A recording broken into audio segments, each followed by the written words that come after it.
The sky rumbled with thunder. Two giant fierce birds clashed on a desolate, fiery battlefield. Blood flowed like rivers. Corpses lay scattered everywhere.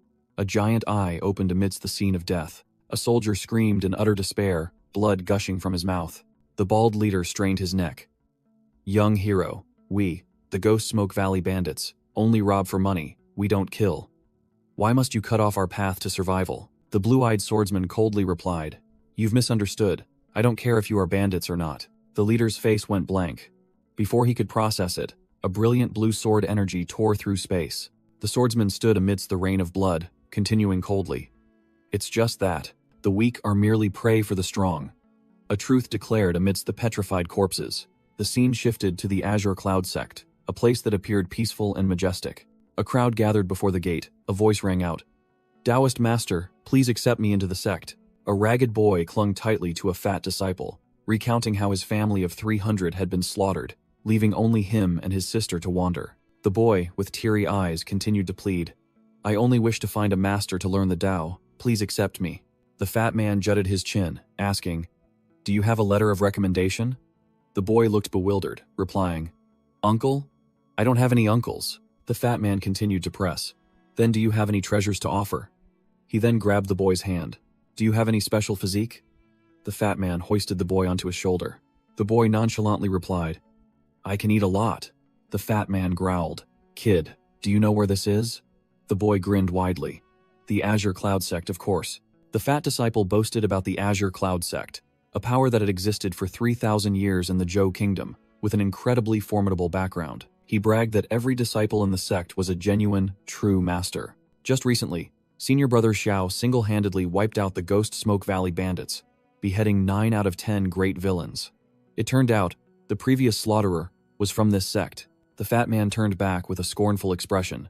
No letter of recommendation means low class. No treasures means impoverished. No special physique means useless trash. The fat disciple launched a kick, sending the boy flying, and roared, You beggar trash, get lost. The surrounding crowd whispered, believing the boy didn't know his place, daring to come empty-handed, and demand to join the sect. Scrambling to his feet, the boy bared his teeth in a sneer, uttering a brazen remark. You stupid fat pig. The fat disciple froze, his eyes wide. What did you say? The boy pointed directly at him, continuing to provoke. I'm talking about you, you fat pig. Short and ugly? Yet you dare scold this young master? The fat man was seething with rage, stammering incoherently while the boy continued to crow loudly. Next time this young master will burn down your entire Taoist temple. You brat, do you want to die? The fat man roared and charged, but the boy, quick as lightning, deftly dodged him.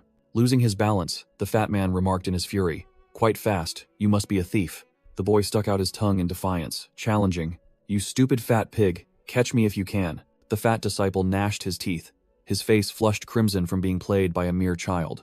Out of options, he turned to the people in line, offering a reward. Whoever catches that brat, I'll let them cut in line. Surrounded by the crowd, the boy cursed loudly. You damn old man, that's not fair play at all. The greedy crowd swarmed in like a disturbed beehive, scrambling to grab the boy. I caught him. No, I did. Amidst the chaos, one man realized the boy had vanished. That brat escaped. The boy had already made a clean getaway, looking back with a mocking grin.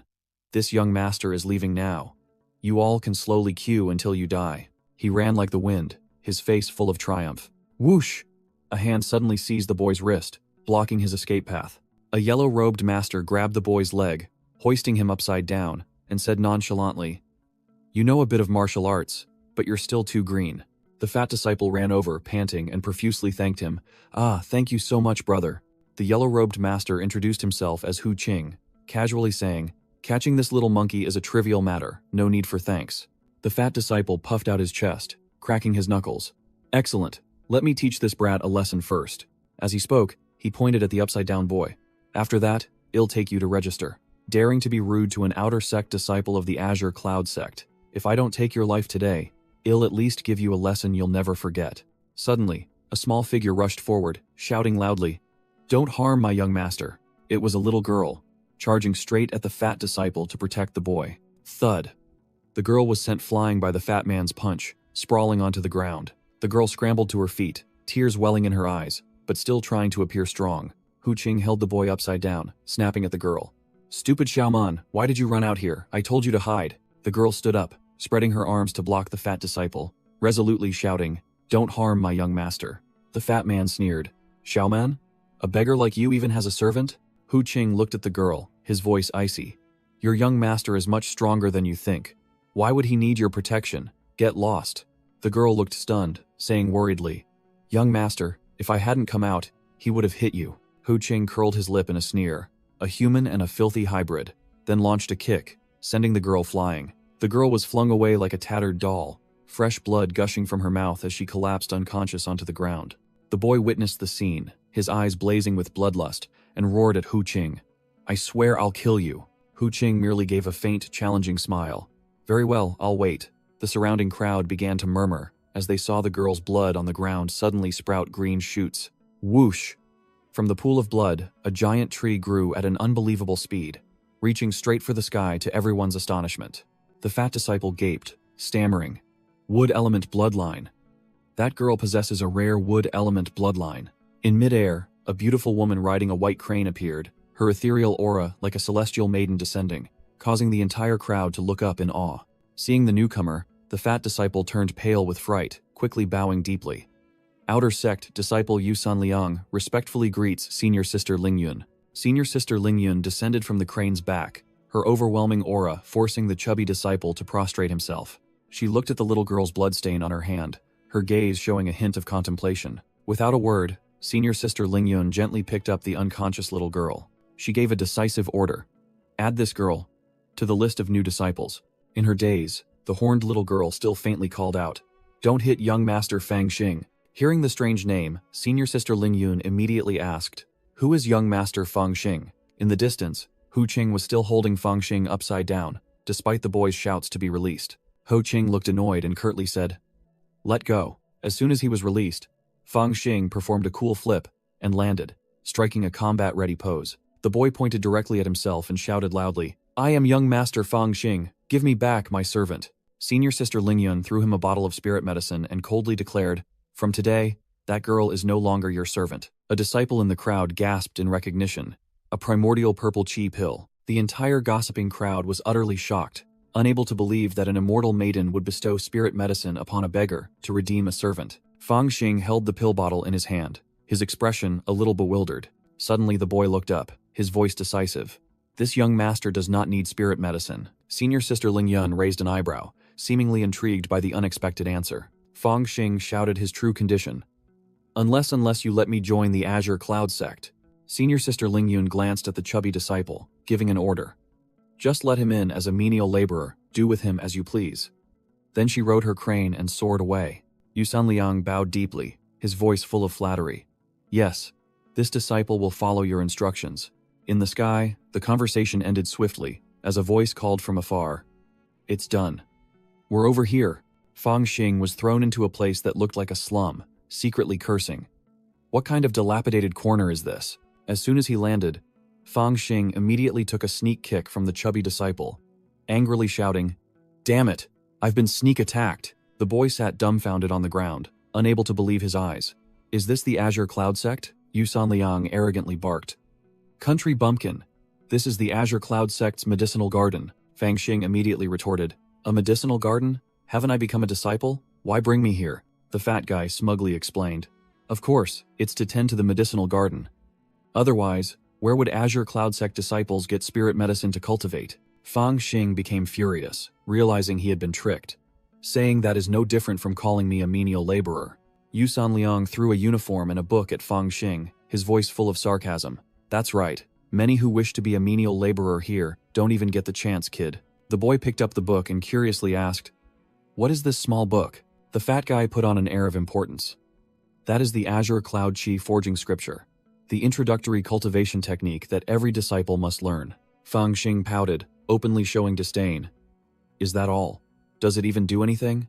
This made the fat guy fume with anger at having the sex item called trash. The fat guy explained that one only needed to cultivate to the first level of spirit resonance to be promoted, then sneered, "But with your talent, haha." Yu Sanliang turned and walked away, uttering a meaningful remark. "If you don't understand anything, just go ask the senior brothers." He flashed a deadly cunning smile, clearly setting a trap for the boy. "They will surely be kind enough to guide you." Fang Xing sat cross-legged in the dilapidated room, trying to cultivate but failing. Still can't sense the qi. Am I really a good-for-nothing? He irritably ruffled his hair, realizing he had been tricked. That woman tricked me. She said I'd be a disciple, but I ended up as a useless coolie. But then he pulled himself together, determined. As long as I break through to the first level of spirit resonance, I can officially enter the sect. But when will that be? He pulled out another book, which looked older, muttering, I wonder if this thing can help with cultivation. At first glance, it looks like some invincible secret manual. Fang Xing skeptically opened the book, and immediately, his eyes widened in astonishment at what was inside. A dazzling golden light erupted from the book named Yin Yang Divine Demon Scroll, throwing Fang Xing far away. Fang Xing screamed in pain as a violent golden light violently jolted his body as if struck by lightning. His eyes rolled back, sweat poured off him like rain, clearly being forced to level up in a far from gentle manner. The boy found himself floating amidst a massive energy vortex. Bewildered, he wondered, what is this? The entire incantation of the Azure Cloud Chi forging technique was poured directly into his brain, a cultivation method to condense spiritual energy and transform it into divine power. The Qi burst more violently, and Fang Xing braced himself, enduring the onslaught within the frenzied energy vortex. Pop! A drop of blue spirit liquid shot directly into the center of his forehead, marking a transformation. The overloaded energy shock threw Fang Xing flying backward like a broken puppet. He fell face down on the floor, clutching his head and shouting, My head. He frantically realized the book had disappeared, wondering in astonishment, did it enter my head? Fang Xing sat up, unable to believe his luck. Could it really be an invincible secret manual?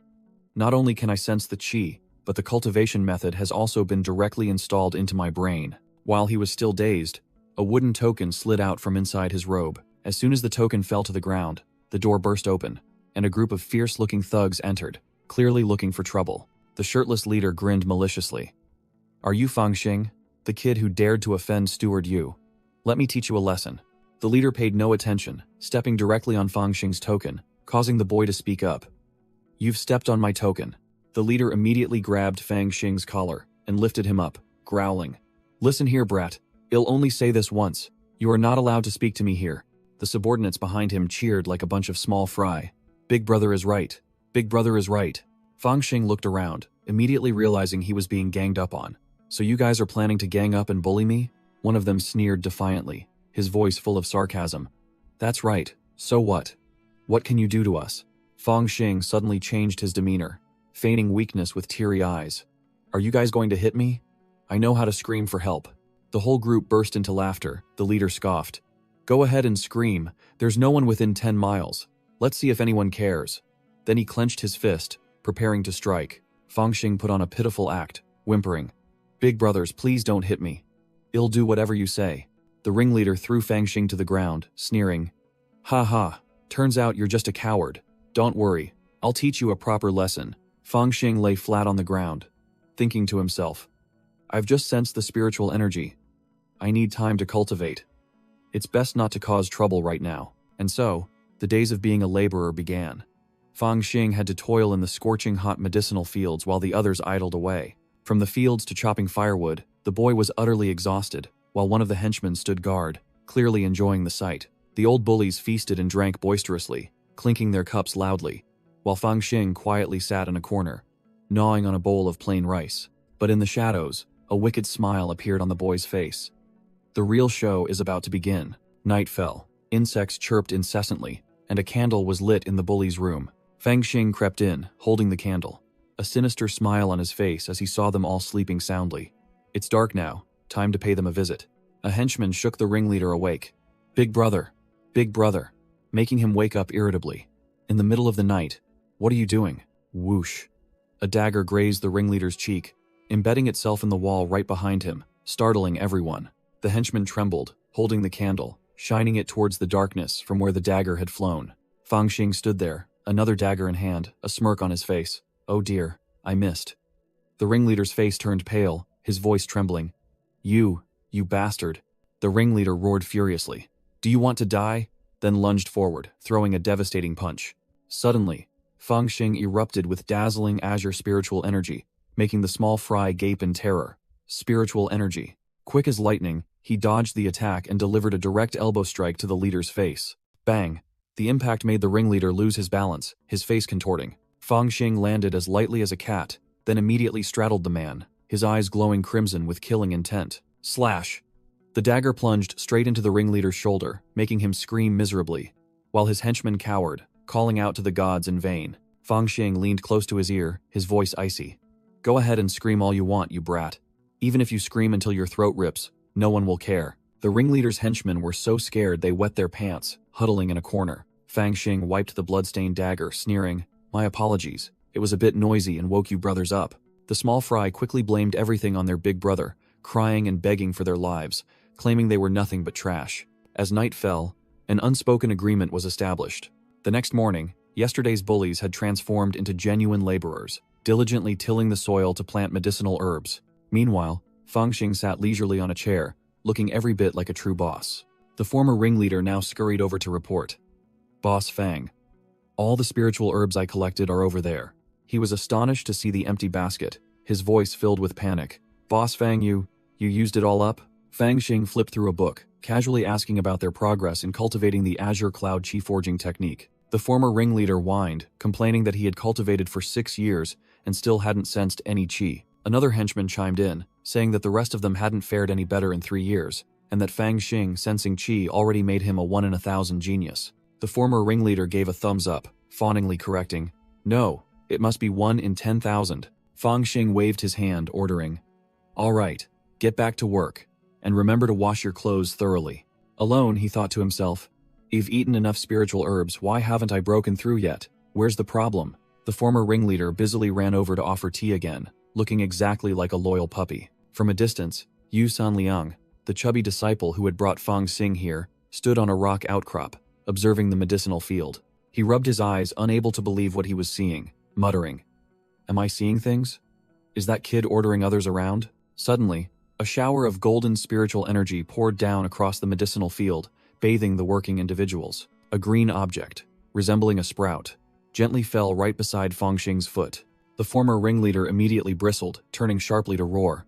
Which bastard, are you blind, can't you see? The ringleader was about to curse but looked up, freezing when he recognized Yu Sanliang, the chubby disciple from before. He hurriedly bowed deeply, his voice filled with fear. It is this humble one's blindness, for not recognizing Steward Yu. Yu Sanliang's face was cold as ice, and he raised his chin, asking, Wang Ji, where is that beast? The ringleader broke out in a cold sweat, almost blurting out Boss Fang, but quickly corrected himself. Yes, that beast is sleeping in the room. Whoosh! Yu Sanliang pressed his sword against the man's neck, growling. Is this how you make him wish he were dead? The ringleader knelt down, hugging the chubby man's leg, crying and pleading. Oh, Steward Yu, it's not my fault. That beast is too vicious. Thwack. The chubby man threw a heavy punch, cursing him directly. Useless, you can't even handle him? The ringleader covered his face, whimpering and tattling. Steward, you don't know, that brat somehow managed to cultivate spiritual energy. Yu Sanliang's eyes widened, completely shocked. Are you sure? He really cultivated spiritual energy? All the henchmen behind him confirmed in unison, their faces as green as banana leaves. Absolutely, we saw it with our own eyes. The chubby man fell silent, his eyes thoughtful and calculating, clearly hatching some scheme. After pondering, he waved his hand, ordering the small fry. Lead me to him. As he walked, Yu Sanliang wore a sinister smile. Oh, right. While you're at it, pick some spiritual herbs from the field. The ringleader frantically tried to dissuade him, as this was a serious crime, but the chubby man brushed him off. What's there to worry about? Just take them. I have my ways. They all trudged towards the living quarters of the servant disciples. In the dilapidated room, Fang Xing was still sitting in meditation, focused on cultivating. He opened his eyes, sighing helplessly as he felt he still couldn't break through to the next realm. Bang! The room door was kicked open with immense force, shattering into pieces. Yu Sanliang stormed in aggressively, loudly accusing. Fang Xing, you servant disciple of the Azure Cloud sect, you are guilty of deceiving your superiors, disregarding sect rules, and secretly stealing spiritual medicine. He pointed to the basket of spiritual medicine he had just ordered someone to pick, arrogantly. This is the evidence. Do you have anything to deny? Fang Xing merely watched silently, his expression unchanged. Fang Xing sneered. Oh, so Brother Pig is trying to set a trap for me? Yu Sanliang arrogantly replied. So what? I am the steward here. The fat man drew his sword threateningly, laying down conditions. If you obediently follow me to the medicine hall to receive your punishment, your sentence might be reduced. But if you dare resist, Don't blame me, Fang Xing growled. Brother Pig, I am different now.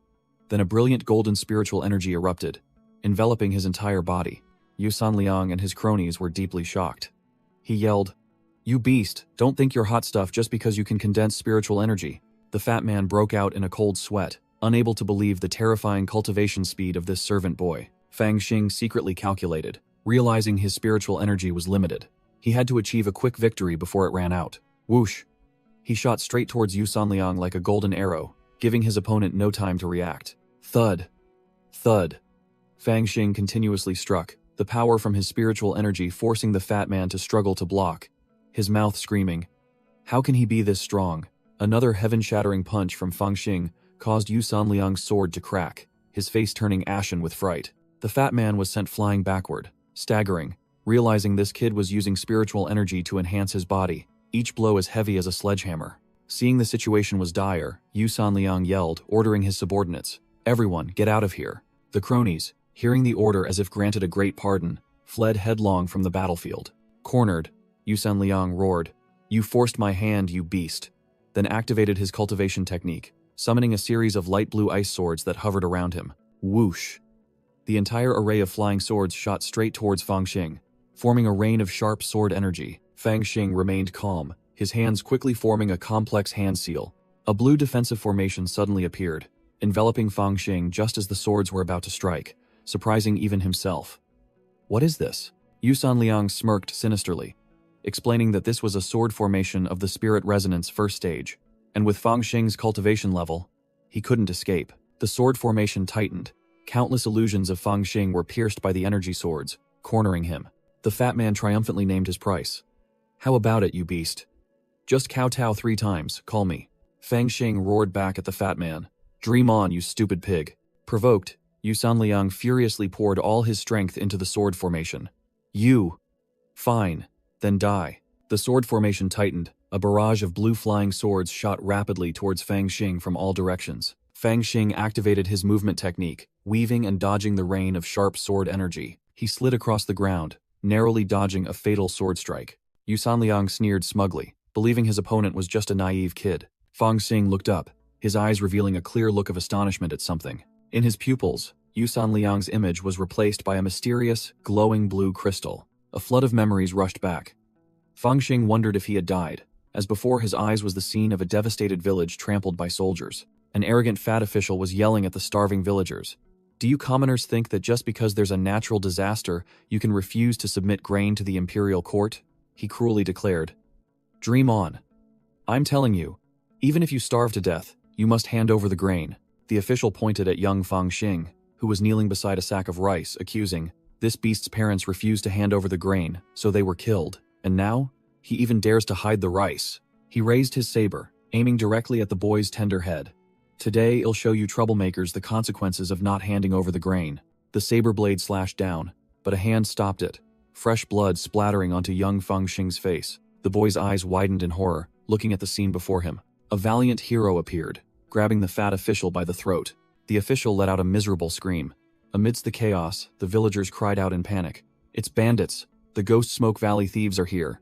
Young Fang Xing was still kneeling on the ground, looking up at a bandit and innocently asking, "Why are you kneeling?" Then confidently said, "I've heard of the Ghost Smoke Valley. You won't kill me, will you?" Young Fang Xing looked up at the bandit, listening as he declared the philosophy of the Ghost Smoke Valley gang. "We never kill commoners. We only deal with corrupt officials and treacherous merchants." Blood splattered all over his face, but the boy's eyes gleamed with a spark of determination. The boy shouted loudly, his voice filled with longing. "Then can I join you? I want to avenge my parents." The bandit flatly refused. "No, kid, you're too young. Wait until your hair grows long, then come find us." Then retreated with his comrades. Fang Xing was bewildered, completely clueless. Time passed. A wanted poster, crudely depicting the 10th great bandit Zhang Mazi, was held up amidst joyous laughter. It turned out Zhang Mazi was Fang Xing, now a member of the bandit gang, being teased by everyone for his first wanted poster. The boy irritably tried to snatch the paper back from the bald man. "Ninth uncle, stop teasing me." The whole gang of bandits burst into laughter, teasing their bristling young boss. The bald ninth uncle put an arm around Fang Xing's shoulder, his voice full of pride. "No matter what, our little 10th has made a great contribution this time." Another bandit chimed in, recounting the boy's feat. No kidding.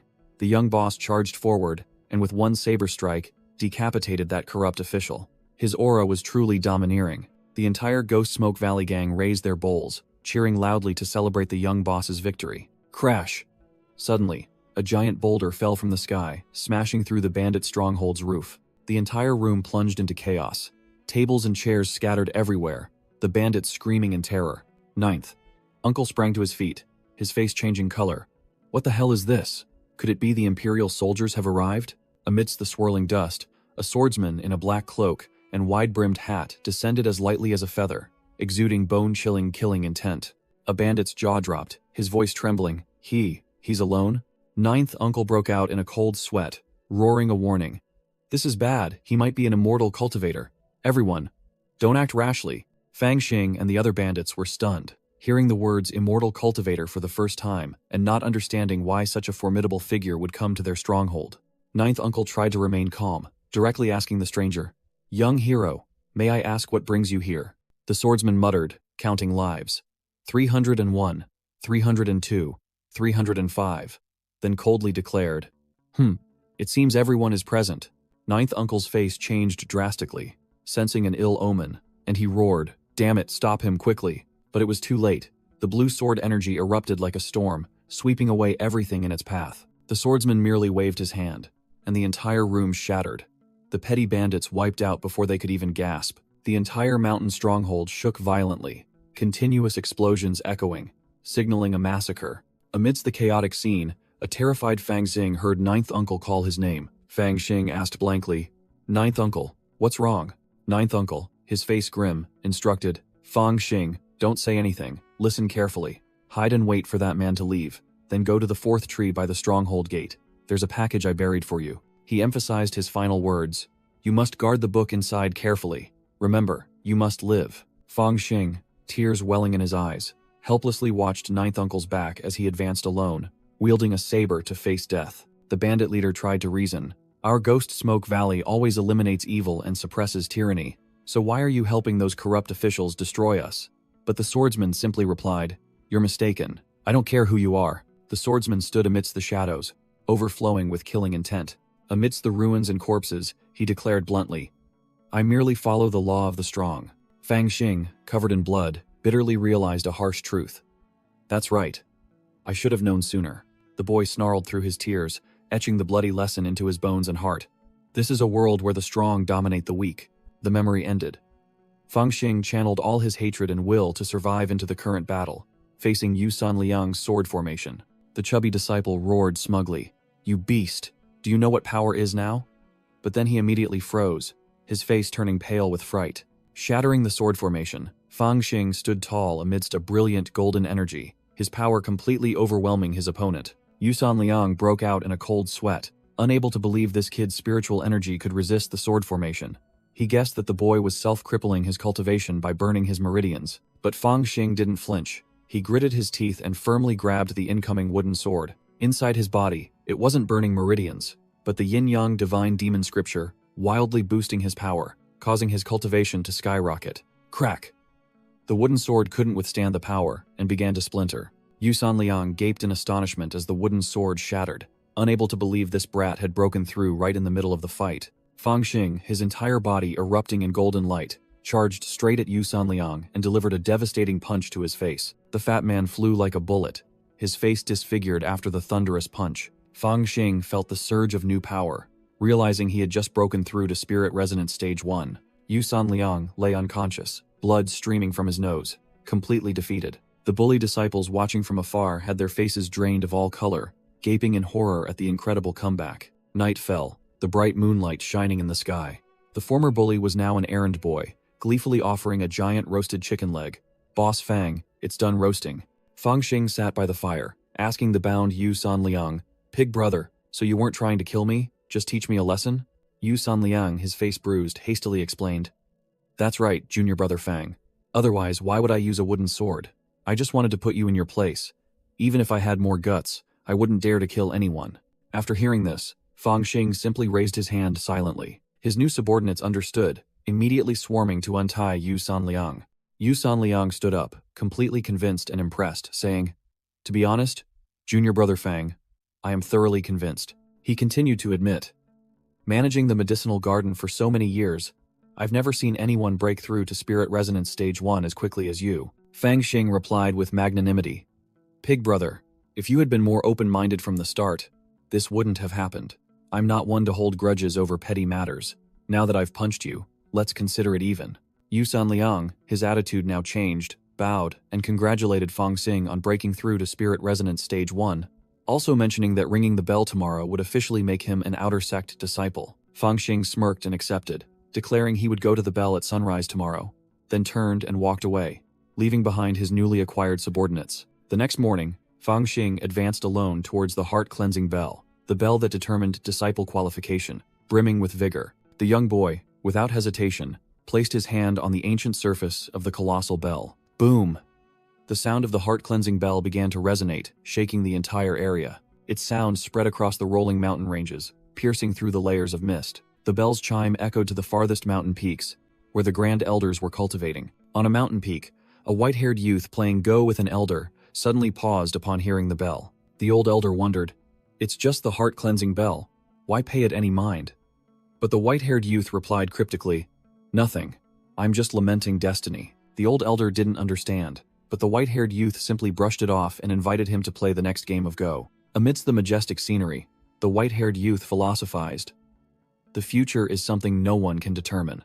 Meanwhile, Fang Xing had arrived before the grand gate, ready for the next step. A benevolent elder came to greet him, confirming that Fang Xing had indeed rung the bell, and happily welcomed him as an outer sect disciple of the Azure Cloud sect. Suddenly, a golden light flashed in Fang Xing's hand. His novice token automatically upgraded, engraved with the words, "Outer Sect Disciple. Fang Xing." Fang Xing looked around in bewilderment. The elder from moments ago had vanished without a trace. Never mind. The young boy brushed everything aside, brimming with enthusiasm as he ran forward. Inner Sect Disciples. Here I come. The Outer Sect Disciples area appeared, vast and filled with ancient architecture. Unexpectedly, Senior Brother Xiao appeared, holding a piece of paper and muttering, "How strange." His gaze directed towards Fang Xing. Fang Xing started, breaking into a cold sweat as he recognized Xiao Jianming. While the swordsman was annoyed at not finding the 10th Great Bandit, Xiao Jianming flew away on his sword, and Fang Xing could only gaze up at that domineering figure. The young boy gritted his teeth, his eyes filled with determination. "Xiao Jianming, sooner or later, I will be stronger than you." Stepping into the outer sect area, Fang Xing looked around everywhere with wide-eyed curiosity, truly a complete newbie. Suddenly, an arrogant senior brother appeared right in front of him, blocking Fang Xing's path. Fang Xing immediately bowed respectfully. "Disciple Fang Xing of Area C3, greetings, senior brother." The senior disciple extended his hand without a word, coldly uttering a single word, "Token." Fang Xing fumbled for a moment before finally pulling out his novice identification token. With a swift motion, the senior disciple snatched the token, and a golden aura enveloped it. He glanced at the information, then curled his lip in disdain. D-grade aptitude? Another piece of trash. Fang Xing was bewildered, not understanding what D-grade aptitude even meant. The senior disciple irritably tossed back the token, then turned and left, leaving Fang Xing rooted to the spot. Just then, Yu Sanliang ran over, calling out to the senior disciple, which made Fang Xing turn his head as well. The senior disciple's annoyance was clear. He turned back to question Yu Sanliang. "Junior brother Sanliang, I am in charge of guiding today. What is your intention?" Yu Sanliang chuckled and quickly explained, "This junior disciple is an acquaintance of mine. May I take care of him?" Saying this, Yu Sanliang swiftly slipped a heavy pouch into the senior disciple's hand. The bribery was executed smoothly. The senior disciple cleared his throat. His expression immediately changed, becoming visibly pleased after receiving the gift. After receiving the money, the senior disciple vanished instantly, leaving Fang Xing to Yu Sanliang and his cronies. Fang Xing looked at Yu Sanliang, giving a meaningful sneer. "I didn't expect senior brother Yu to personally come to greet me. I'm truly grateful." Yu Sanliang patted Fang Xing's shoulder, feigning familiarity, saying that brothers should help each other, then casually inquired about his aptitude grade. Fang Xing, bewildered, asked in return, "What exactly is D-grade aptitude?" Yu Sanliang explained that outer sect disciples were divided into 4 grades, A, B, C, D, which utterly shocked Fang Xing when he realized he was in the lowest grade. The fat man consoled him, saying not to worry, that he himself was also D-grade, and more than half of the outer sect disciples were similarly useless. But Fang Xing still wanted to wallow in self-pity. Fang Xing quickly regained his composure, accepted his fate, and urged Yu Sanliang to lead him to his quarters. Yu Sanliang cleared his throat, putting on a serious expression. Settling into your quarters is indeed important, but before that, the fat man continued with a mysterious expression. There's an even more important matter to attend to. Fang Xing stood still, waiting to see what trick the fat man would pull next. Yu Sanliang led Fang Xing to a magnificent building with a sign that read, Spiritual Artifact Pavilion. The fat man explained that outer sect disciples, after advancing, must come here to choose a spiritual artifact. And this opportunity only comes once. Yu Sanliang said he could only bring Fang Xing this far, then gestured for him to enter by himself. Just as Fang Xing took a step, the fat man suddenly called out, "Ah, wait a moment." Fang Xing turned around, awaiting instructions from the senior disciple. Yu Sanliang looked at Fang Xing with a meaningful gaze. The fat man warned, "On the surface, this sect appears otherworldly, but in reality, it's no different from the martial world. Once inside, you should be a bit more open-minded." Fang Xing grinned, signaling that he understood, and told Yu Sanliang not to worry. Just as he reached the door, Fang Xing was blocked by a group of 3 other disciples. The leader arrogantly shouted, "Who dares to trespass into the Azure Cloud Sect's spiritual artifact pavilion?" Fang Xing cupped his hands, politely introducing himself as a new disciple here to receive a spiritual artifact according to the rules. One of them snatched Fang Xing's token, making him think to himself, just another hazing ritual for new recruits. The leader of the gatekeepers swaggered, pretending to forgive Fang Xing for being a new recruit unfamiliar with the rules. But immediately after, he changed his tune, sarcastically remarking that Fang Xing came to receive a spiritual artifact empty-handed, clearly implying he was asking for money. Fang Xing feigned ignorance and asked again, but in his mind, he already understood. "So, they want to extort money from me." One of the cronies impatiently roared, pointing a threatening finger. "Brat, don't you understand human speech? Spit out the money or scram." Fang Xing retorted instantly, without a trace of fear. "Are you trying to rob me? Aren't you afraid I'll report you to the sect?" A minion, enraged, was about to charge, but the leader raised a hand to stop him. The leader sneered, putting on a superior air. "Junior brother, you're young but already know how to talk about rules, quite impressive." He suddenly changed his tone, waved his hand, saying it was just a joke, then allowed Fang Xing to enter and choose an item. But before Fang Xing turned away, the leader threw back a meaningful warning. "Keep your eyes wide open when you choose." Click! The door of the spiritual artifact pavilion opened, and Fang Xing's shadow stretched long on the stone floor as he stepped inside. Inside was a colossal space with countless shelves holding spiritual artifacts. Fang Xing couldn't help but be overwhelmed. So many. A guard busied himself placing a wooden box on the ground, preparing to play a new trick. The leader announced the malicious rule. "Junior brother, each person only has the time it takes for 1 stick of incense to burn to choose a spiritual artifact. Begin." He gave a sinister smile, emphasizing, "After all, we must abide by the rules, mustn't we?" Fang Xing stood before the burning incense burner, with smoke curling upwards, officially entering a race against time. He muttered, calculating. There were at least 2,000 or 3,000 spiritual artifacts here, and it was impossible to tell genuine from fake just by looking at the exterior. Fang Xing scratched his head. Now he understood why those little rats wanted to extort money from him. Yawning, he told himself that if he chose randomly, the chance of picking trash was too high. He couldn't waste this opportunity. He approached a sword rack, his gaze swept over a red copper flying sword, and he immediately realized, engraved with 3 array formations, but already damaged. Fang Xing suddenly spun around, moving so fast he left after images, cautiously asking, "Who's there?" The guards outside the door looked at each other in confusion, wondering what that kid was doing inside. A flood of information about the items appeared in Fang Xing's mind. A fire banner engraved with 7 array formations but already broken, low-grade flying swords with weak spiritual energy, all trash. Fang Xing realized this was the formidable ability from the Yin-Yang Divine Demon Scroll, not only appraising items but also discerning cultivation levels. With a single glance, he knew the gatekeeper leader was merely trash at the 3rd level of spirit resonance. He affirmed with certainty that all the spiritual artifacts here were either defective or damaged. The genuine good ones had surely been hidden by them to extort bribes. Suddenly, his gaze fell upon an extremely peculiar stone mask. Huh? What in the world is this? As soon as he touched it, information appeared. Myriad Net Mask, mid-grade spiritual artifact, engraved with 36 array formations. In good condition, capable of changing shape, appearance, and even aura. Fang Xing laughed gleefully, with only one thought in his mind. This is exactly the divine artifact for killing people and robbing treasures. Perfect. The gatekeeper leader appeared with a sinister smile, announcing that time was up. "Junior brother, time is up." The man glanced at the mask in Fang Xing's hand, a little surprised as he couldn't recall where he had discarded this piece of junk. Without wasting words, Fang Xing raised the mask and declared succinctly, "I choose this one." The leader sneered, feigning congratulations before dismissing him.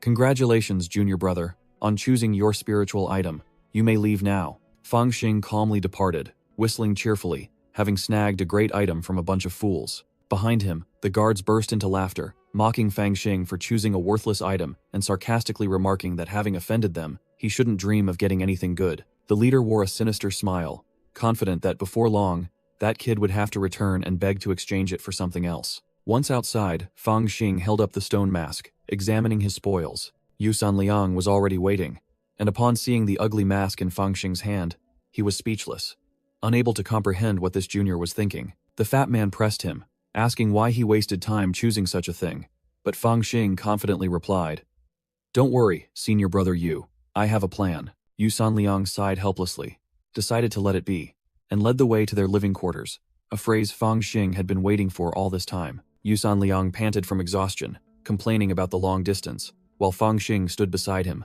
completely unfazed. The two finally arrived at the outer sect disciples' living quarters, a small village nestled amidst bamboo forests and mountains. Fang Xing assessed the terrain, remarking that it was easy to defend and difficult to attack, an excellent location to establish a base. The fat man was dumbfounded upon hearing this, not understanding why this kid was muttering about bases and soldiers, while Fang Xing eagerly asked where his house was. Yu Sanliang pointed, saying there was an empty house right next to his for convenience in looking after each other. Fang Xing's house came into view, a small, simple wooden house, yet it looked quite sturdy.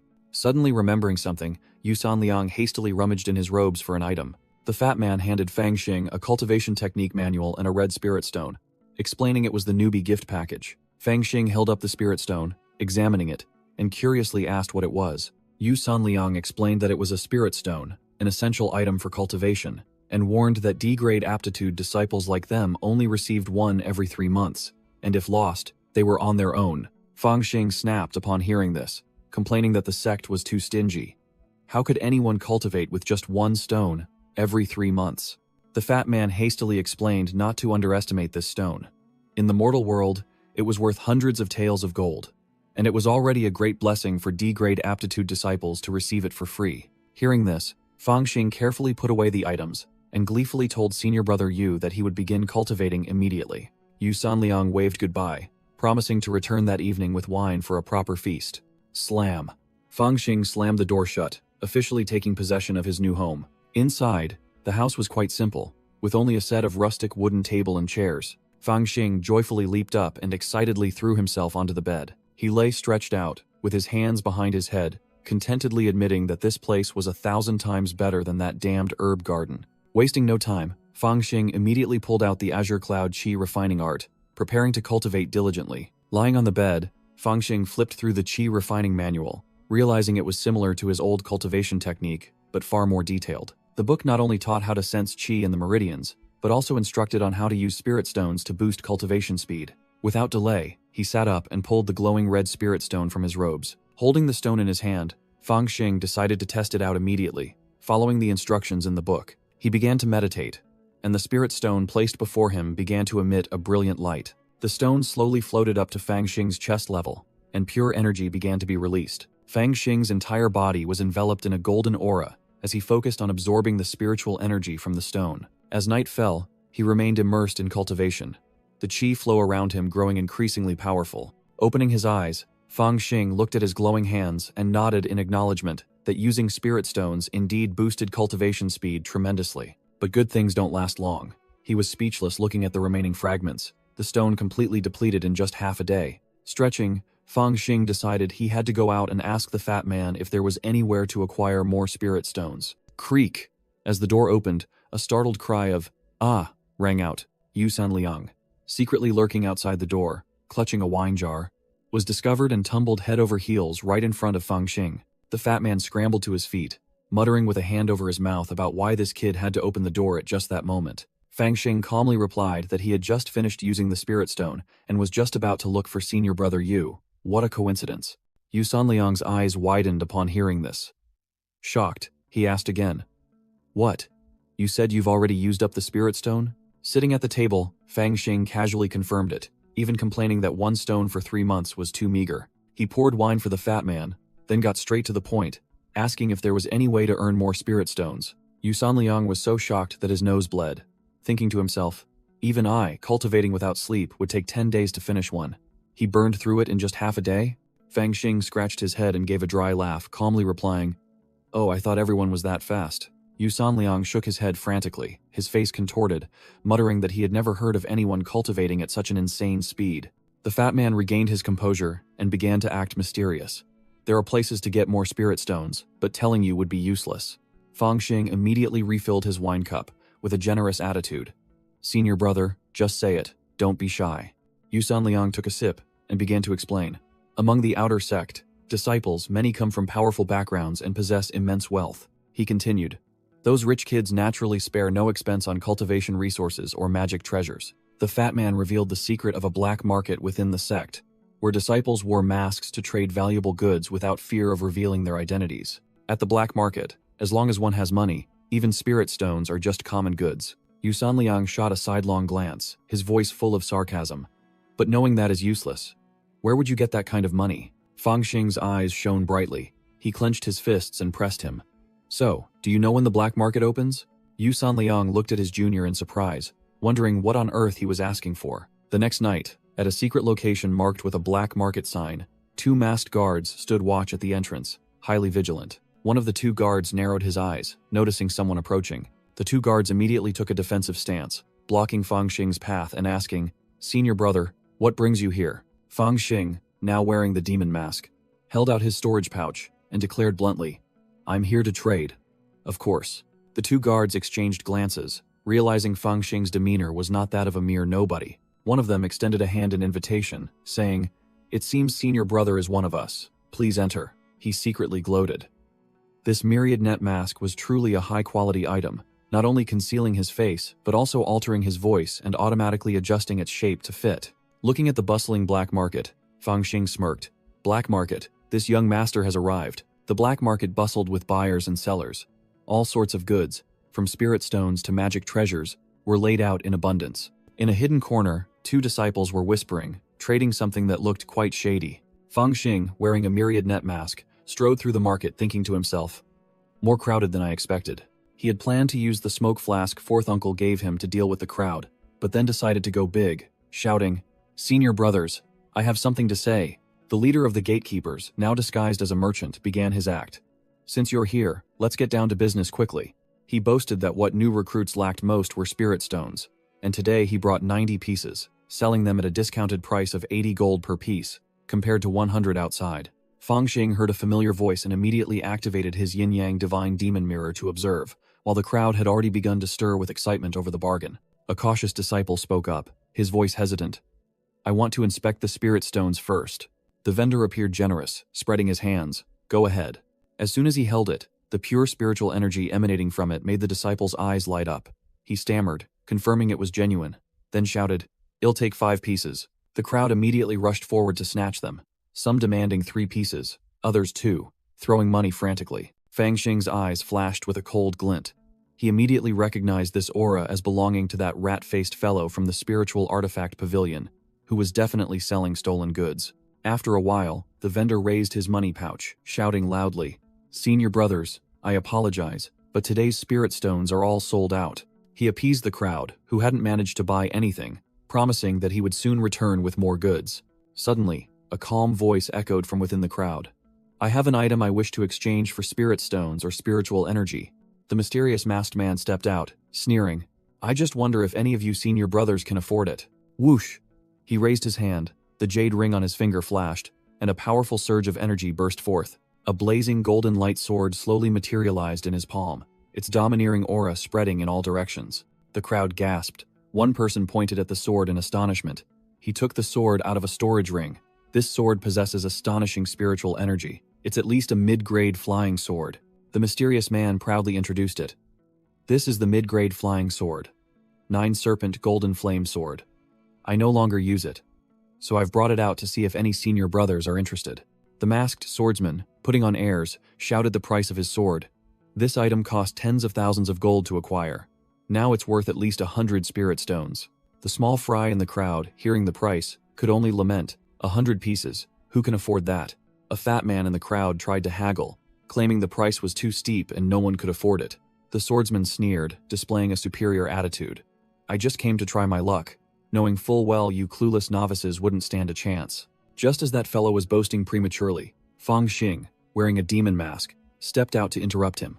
Hold on, I have a spiritual artifact whose value is certainly no less than your swords. The swordsman showed interest, and Fang Xing began to pull out his item. Fang Xing confidently held out an extremely ordinary-looking stone pot. See for yourself. The swordsman took the pot, and the entire black market focused all its attention on the exchange. After examining it, the swordsman curled his lip. It is indeed a spiritual artifact, but it doesn't seem to be genuine. Fang Xing smiled mysteriously. The aura around him began to erupt. Senior brother, what you say is strange. Today I will open everyone's eyes to what a true spiritual artifact is. He continued to put on a show, channeling his cultivation into the pot. Open your eyes wide and see. This item is special because of its subtlety. If you don't look carefully, you'll miss it. Their curiosity piqued. The entire crowd clamored and leaned in closer to get a clear look. Suddenly, the pot released an extremely powerful purple energy surge, blowing away the entire gossiping crowd. The swordsman standing closest, his face changed color, unable to believe his eyes. His expression stiffened, completely unable to react to the terrifying power. The overwhelming aura made the swordsman stumble backward, dropping his precious treasure sword. The entire black market fell silent. Everyone, from sellers to buyers, lay scattered on the ground, unconscious. One person in the crowd, gasping for breath, pointed towards the only figure still standing. Fang Xing had shed his disguise, standing amidst the unconscious bodies and sneering. These senior brothers are truly too careless. Consider this a lesson for you all today. The entire market was left with only scattered bodies. A voice echoed from afar. Hey, what happened here? Fang Xing, in his bloodthirsty excitement, was startled and scratched his head. Damn it, I got too carried away and forgot about the guards. He realized that both guards were stronger than him and immediately decided to transform back to continue his act. The two black market guards, upon arriving, saw a disciple sprawled on the ground before they could understand what was happening. With a whoosh, the mysterious pot flew over and landed right in front of the two guards, making them dumbfounded. A pot? The two guards stared in shock at the pile of scattered bodies, pointing their swords at Fang Xing, who was wearing a mask, and growling. Stop! Who are you? What did you do to them? Fang Xing calmly replied. I am one of the 10 great bandits of Ghost Smoke Valley, just here to find some things to get by. One guard was suspicious because Ghost Smoke Valley had been wiped out by senior brother Xiao. The other decisively said, forget it. Kill him first and then deal with it. If the sect finds out, it'll be a big problem. Without further ado, the two guards charged forward to attack with surging killing intent. Fang Xing narrowly dodged the attack, thinking to himself that stalling had failed this time, as two sharp sword tips lunged straight towards him. The sword blade grazed his neck, leaving a small trail of blood. He broke out in a cold sweat, thinking to himself, I'm really dead. Am I going to die this time? Cornered, Fang Xing desperately raised his hands to the sky, feigning surrender while the two guards trembled with triumph. Suddenly, the pot emitted an extremely powerful cold aura, freezing the two guards on the spot. Both guards collapsed, motionless, without understanding what had just happened. Fang Xing breathed a sigh of relief. It was truly a genuine item that saved his life. He wiped the sweat from his forehead. He looked at the two guards sprawled on the ground, then began his familiar looting spree. Now, let's see what treasures you two are carrying. Fang Xing chuckled gleefully, rolling up his sleeves, preparing to strip the entire market clean. The next morning, the entire market was still a battlefield with scattered bodies. Only the clear chirping of birds remained. The masked swordsman from yesterday woke up, his head spinning, not understanding what had happened. He touched his hand and frantically realized his storage ring was gone, his face turning pale. A desperate scream of no echoed throughout the bamboo forest, startling the birds perched on the branches, sending them flying in disarray. After the black market raid, Fang Xing returned to his room to meditate in the morning sun. He flinched slightly, muttering, It seems I heard something. Shaking it off, he focused on his main goal. Never mind, let's check the spoils first. A dazzling pile of loot appeared. A gleaming golden sword, several bags of fiery red spirit stones, and gold ingots. He examined the storage ring, secretly praising its convenience, as it saved him from carrying bulky bags and attracting attention. Fang Xing laughed gleefully, declaring that from now on, he would stash everything he found into this mobile storage. He picked up the sword, trying to infuse it with spiritual energy. but it showed no reaction, only emitting a faint golden glow. He sighed, realizing his current cultivation level was too low to activate this treasure sword. Nevertheless, he still acknowledged it as a fine item and put it away, saving it for when his cultivation was sufficient. Setting the sword aside, Fangxing sat down, preparing to enter secluded cultivation with the pile of spirit stones he had just acquired. 3 months later, Yusan Liang stood before Fangxing's room, banging loudly on the door and calling out, "Junior brother Fang." Inside, Fangxing opened his eyes after a cultivation cycle. Before him was a pile of spirit stone residue, its energy completely drained.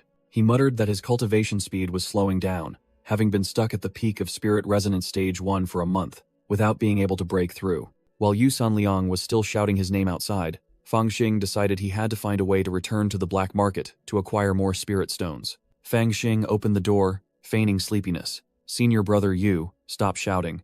I was sleeping." The chubby Yusan Liang began his familiar rant, grumbling that Fangxing only holed himself up in his room all day. Fangxing covered his ears as Yusan Liang continued to nag about his laziness and unwillingness to find work to earn more spirit stones. Finally, the chubby man concluded, announcing that today was the day to distribute spirit stones to D-grade disciples, and asked Fangxing to accompany him. Fangxing eagerly agreed, leaving Yusan Liang dumbfounded by his attitude, who muttered, "It's just one spirit stone, yet he acts like he's getting a fortune." Fangxing secretly thought he couldn't let the talkative chubby Yusan Liang know he had a pile of spirit stones, while outwardly still beaming with joy at receiving a single one. The two arrived at Greenwood Pavilion, where disciples were queuing in long lines before 4 tables categorized A, B, C, D to receive their resources. An elder was diligently recording in a ledger. Beside him was a bag of fiery red spirit stones. The B-grade line had a few individuals whispering, looking quite relaxed. In contrast, the D-grade line for disciples with poor aptitude was as crowded as ants, the atmosphere utterly silent. Yusan Liang began to complain, annoyed that the A-grade line was empty, while the D-grade disciples had to suffer in a crowded squeeze. The chubby man clicked his tongue helplessly, blaming his unfortunate fate for having D-grade aptitude, and also remarked that this time there were significantly more people. Fangxing glanced at the chubby man, casually stating, "It's probably just because of the black market incident 3 months ago." Yusan Liang asked blankly what had happened, while Fangxing clearly showed the guilty expression of the culprit. The chubby man began to gossip, recounting rumors about a mysterious individual who had swept through the black market, stripping everyone of their belongings, including influential figures. Since the culprit had not yet been caught, the black market was scared witless and dared not reopen for business. Yusan Liang deduced that the wealthy D-grade disciples previously relied entirely on the black market, and now that their supply source was gone, they had to flock here to fight over a measly spirit stone. Fangxing nodded, feigning understanding, but in his mind, he was already calculating how to find other ways to acquire spirit stones since the black market gold mine was temporarily closed. When it was his turn, Fangxing stepped forward and politely thanked the white-haired, purple-eyed elder sitting at the table. The elder looked directly at Fangxing, offering a cryptic piece of advice. "Young man, do not stray from the path of cultivation. Focus." Fangxing immediately played the role of a diligent disciple, boldly declaring he would redouble his efforts to bring glory to the Azure Cloud sect. The white-haired elder merely sneered, calling him a glib-tongued fellow, then dismissed him to call the next person. As he turned to leave, Fangxing broke out in a cold sweat, wondering in confusion. That old man couldn't possibly know what I did, could he? Yusan Liang called out from a distance, urging Fangxing to guard his spirit stone carefully and quickly make his way back. Fangxing held the red spirit stone, asking blankly, "Senior brother Yu, why are you in such a hurry?" Yusan Liang pulled Fangxing's arm, running while explaining, "Junior brother Fang, every time spirit stones are distributed, the bullies in the sect block the way to rob us." The chubby man continued to lament that if they went slowly, they would be beaten and completely robbed, and then there would be nothing left but tears. Fangxing frowned, asking a fatal question directly.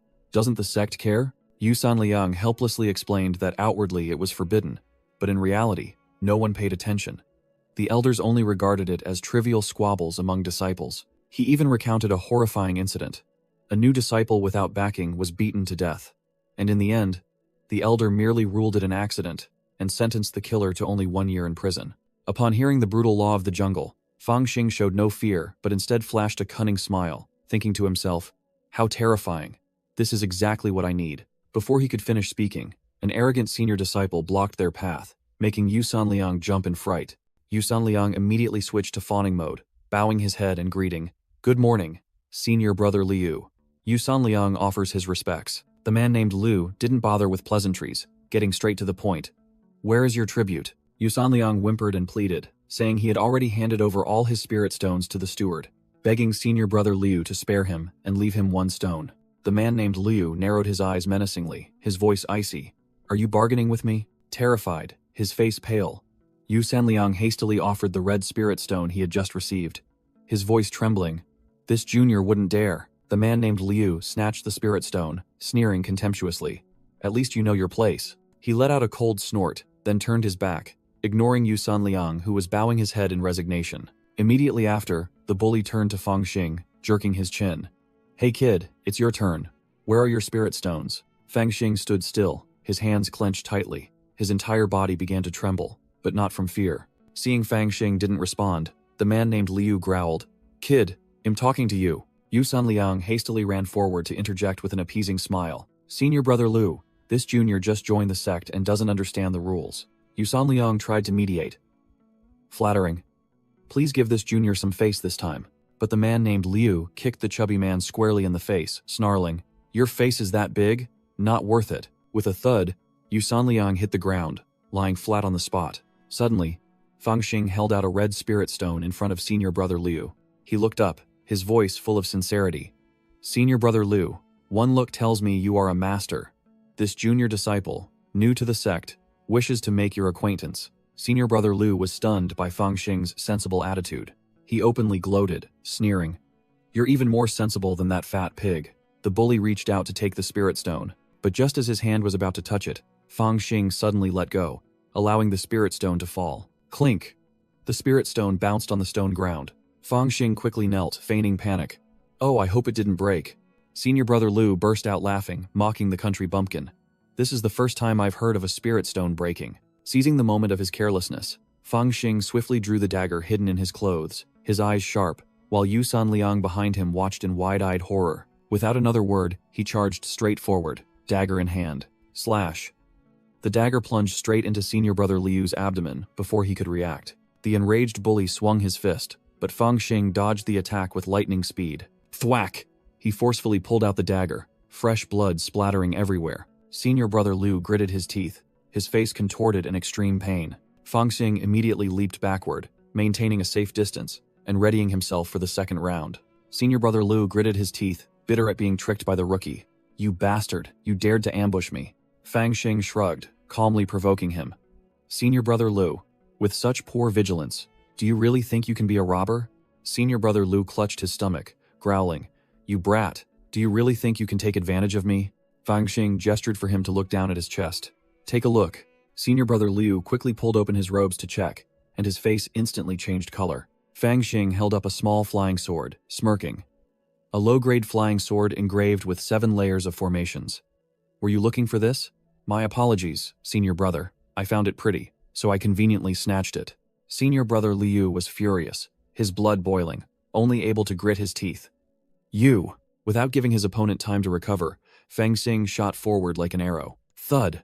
A perfect spinning kick landed squarely on senior brother Liu's face, making his nose bleed. Senior brother Liu fell flat on his back, the world spinning around him, only managing to curse once. Fang Xing placed his foot on the bully's head, assuming the posture of a superior, while senior brother Liu bitterly realized his dantian had been pierced, rendering him unable to circulate spiritual energy. Yu Sanliang, from a distance, rushed over in a panic to intervene. Junior brother Fang, quickly return his flying sword. That's an item from the Spirit Artifact Pavilion. The fat man continued to prattle on about the rules, threatening that if he stole the item, the elders would intervene. Lying on the ground, senior brother Liu still cursed defiantly. You damn fat man. You dared to conspire with him to set me up. Wait until I recover, and see how I deal with you both, Fang Xing coldly retorted. I'm afraid you won't get that chance. Senior brother Liu began to sweat profusely, his voice trembling as he sensed his opponent's killing intent. You dare to kill me?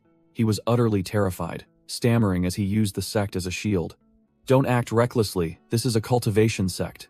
Fang Xing smiled meaningfully. Oh, so you know this is a cultivation sect too. Don't worry.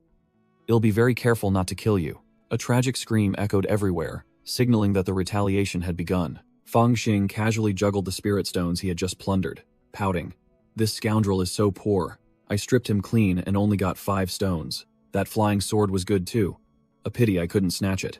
Yusan Liang ran after him, his face drained of color, asking anxiously, "Junior brother Fang, you didn't really cripple him, did you?" Fang Xing calmly replied, "Don't worry, who gets crippled that easily?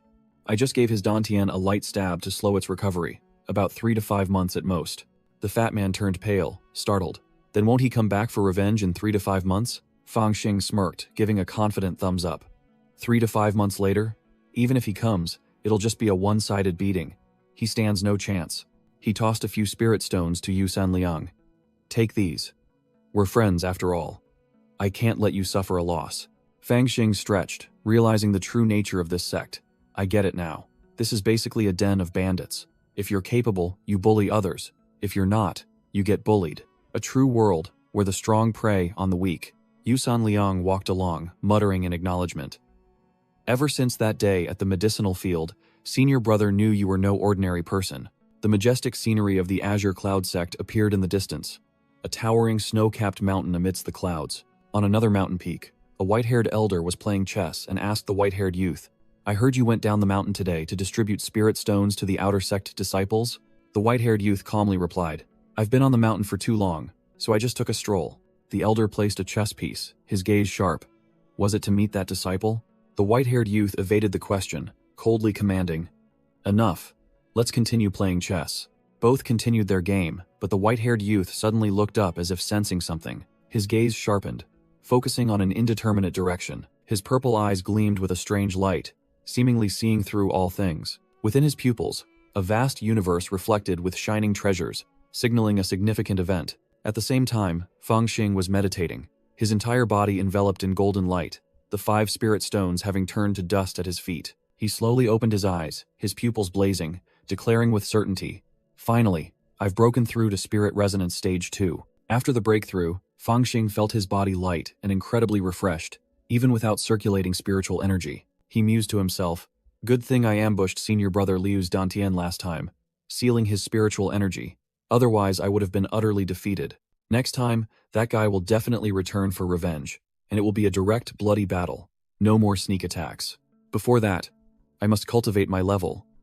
Fang Xing resolved, his hand touching the flying sword he had just looted. He began to concentrate his mind, preparing to refine this hot item. Spiritual energy slowly poured into the flying sword, causing it to emit a brilliant golden light. The sword hovered in midair, and a terrifying pressure began to spread. Fang Xing was drenched in sweat, focusing all his concentration to control the sword. He carefully controlled the flow of energy, trying to tame the violent spiritual energy within. With a roar, Fang Xing poured his strength into the decisive strike. The image of the blazing, flying sword reflected in his determined eyes. Suddenly, the sword chi erupted, transforming into a swarm of giant pythons, roaring fiercely. The immense pressure forced Fang Xing to brace himself, looking quite strained. Clang, his efforts failed, the sword lost control and fell to the ground. Just as expected, his skill was still immature. He sighed, admitting his current cultivation could only barely control it. "Knock, knock." Hearing the knock, he muttered, "It must be that fat guy again." As soon as he opened the door, Yusan Liang poked his head in, cheerfully calling out, "Fang?" Fang Xing irritably replied to Yusan Liang's greeting, saying he was catching up on sleep after cultivating. The fat guy ignored him, carried a jug of wine into the room, and invited, "Come on, junior brother Fang. Work and rest go hand in hand. Let's drink." Clink! The two men began their drinking session. Yusan Liang flattered, "Junior brother Fang, so young and talented. Your alcohol tolerance is quite impressive." Fang Xing calmly drained his bowl and replied simply, "That's nothing. Where I come from, we drink much harder." The fat guy was already tipsy, let out a burp, then abruptly asked about Hu Qing. Fang Xing's eyes sharpened, fixing on the name of the one who had captured him and kicked Xiao Man last time. He declared with killing intent, "Of course I remember. Next time we meet, I will definitely kill him." Yusan Liang frantically tried to dissuade him, warning that Hu Qing's status was no longer ordinary. The fat guy revealed Hu Qing was one of the rare A-grade disciples, on whom the elders placed their hopes to break through to Spirit Resonance Stage 4 and enter the inner sect. Yusan Liang recounted his latest achievement. Hu Qing single-handedly dealt with 3 Spirit Resonance Stage, 3 cultivators who tried to rob him, with just a single move, and his reputation had spread throughout the outer sect. Fang Xing poured wine, taunting, "I remember you two were very close back then. You even helped him register early to avoid the queue, didn't you?" The fat guy scratched his head, forcing a laugh, lamenting that Hu Qing had turned his back on him as soon as he entered the sect, treating him like air when they met again at the steward's office. Fang Xing mocked him directly. So, if someone just glances at you, you have to run over and fawn on them? Stung by the remark, Yu Sun Liang quickly changed the subject, mentioning that Fang Xing had once asked about the black market. The fat guy announced. Speaking of which, the black market is about to reopen. 3 days later, under the dim moonlight, the black market began operating again. Security was tightened this time. A squad of masked guards stood all over the steps, seemingly having learned from the previous incident.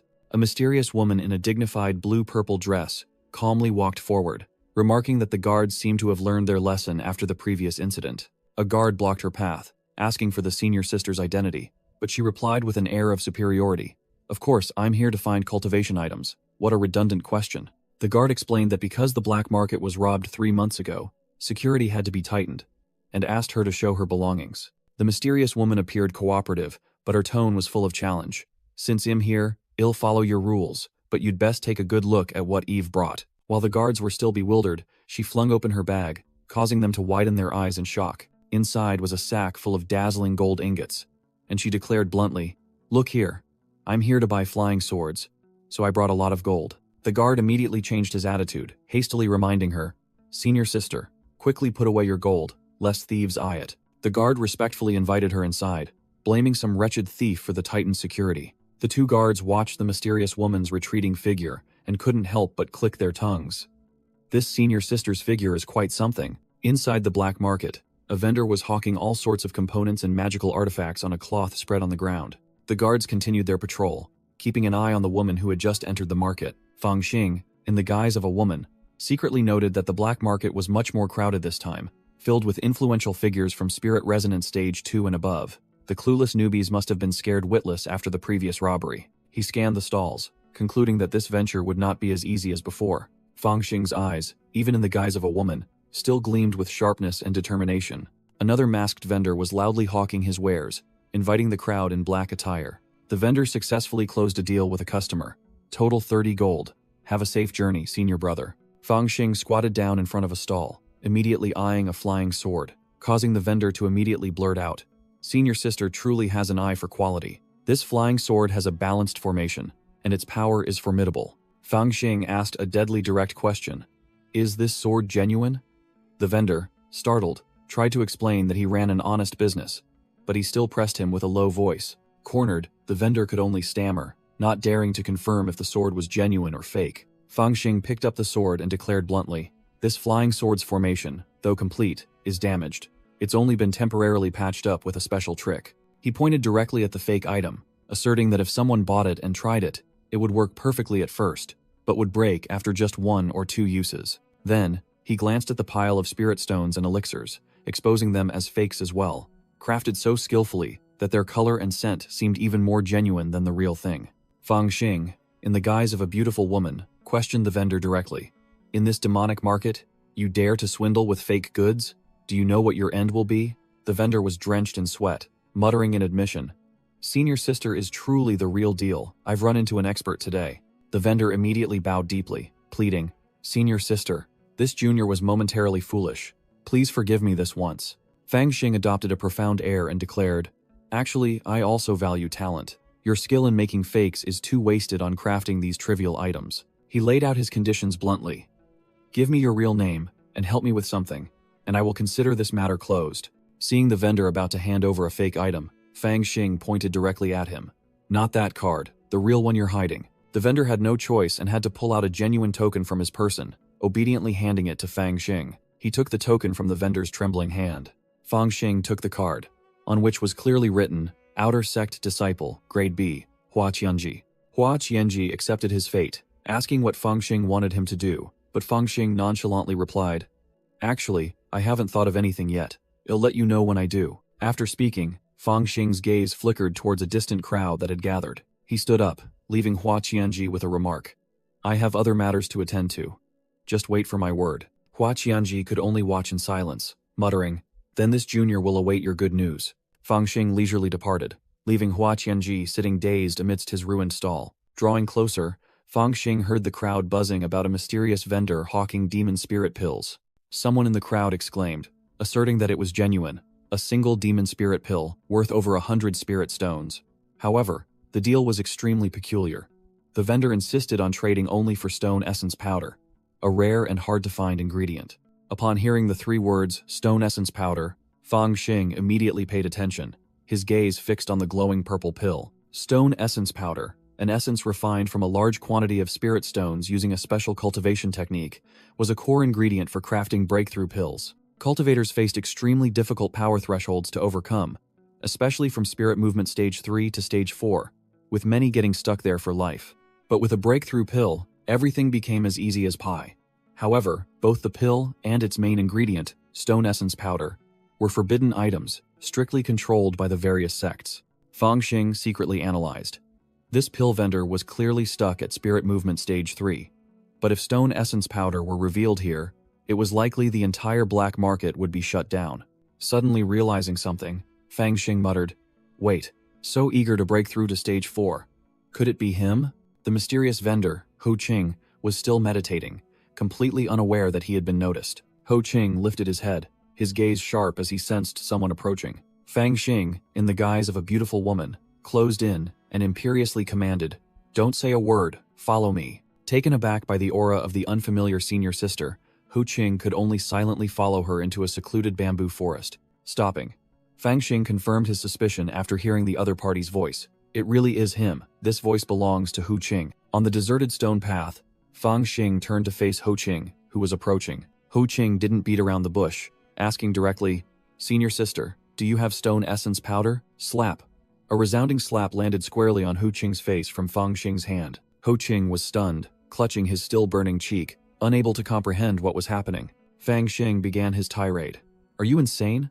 I've never seen an idiot like you, daring to brazenly ask to buy stone essence powder in the middle of the black market." He warned that if the sect found out, everyone present, including the 2 of them, would be wiped out. Ho Qing clenched his fists, realizing he had been too impatient and reckless. Ho Qing lowered his voice, admitting his mistake. "Senior sister is right. I was too hasty. So, what about the stone essence powder?" Fang Xing put on a mysterious air, admitting he had a way to obtain stone essence powder, but the price would be immense. He added a psychological trick, feigning a formidable background. "If this matter gets out, let alone me, even my father would be implicated." Talking to a small fry like you wouldn't make you understand anyway. Ho Qing hastily guaranteed that he wouldn't implicate the senior sister, promising that after his breakthrough, he would attribute everything to his own clan. The expert completely took the bait, secretly thinking that such an aura surely belonged to someone from a powerful family. Only such a formidable background could obtain stone essence powder. Fang Xing lifted his chin, beginning to name his price. Talk is cheap, but 1 demon spirit pill won't be enough. Ho Qing tried to haggle, explaining that his pill was refined from the inner core of a 3rd-grade demonic beast, worth hundreds of spirit stones, then offered to give another one. Fang Xing held up 4 fingers, his gaze sharp as he bluntly named his price. 4. Ho Qing was stunned, shaking his head vigorously, admitting he couldn't afford such an outrageous sum. "Then forget it. Let's pretend we never spoke," Fang Xing said, turning on his heel and walking away, playing hard to get and leaving Ho Qing frozen. Not letting his prey slip away, Ho Qing hastily grabbed the senior sister's hand to stop her. Ho Qing gritted his teeth and sealed the deal. 4 pills. I will give you 4 pills. I only hope senior sister will be generous enough to grant me a few days to prepare." Fang Xing smirked in agreement, setting a meeting for 9 nights later at midnight on the hill outside Hualing Valley, with 3 claps as the signal. After giving his instructions, Fang Xing vanished in a puff of smoke, leaving Ho Qing standing dumbfounded. The scene shifted to a bustling night market with a black market sign.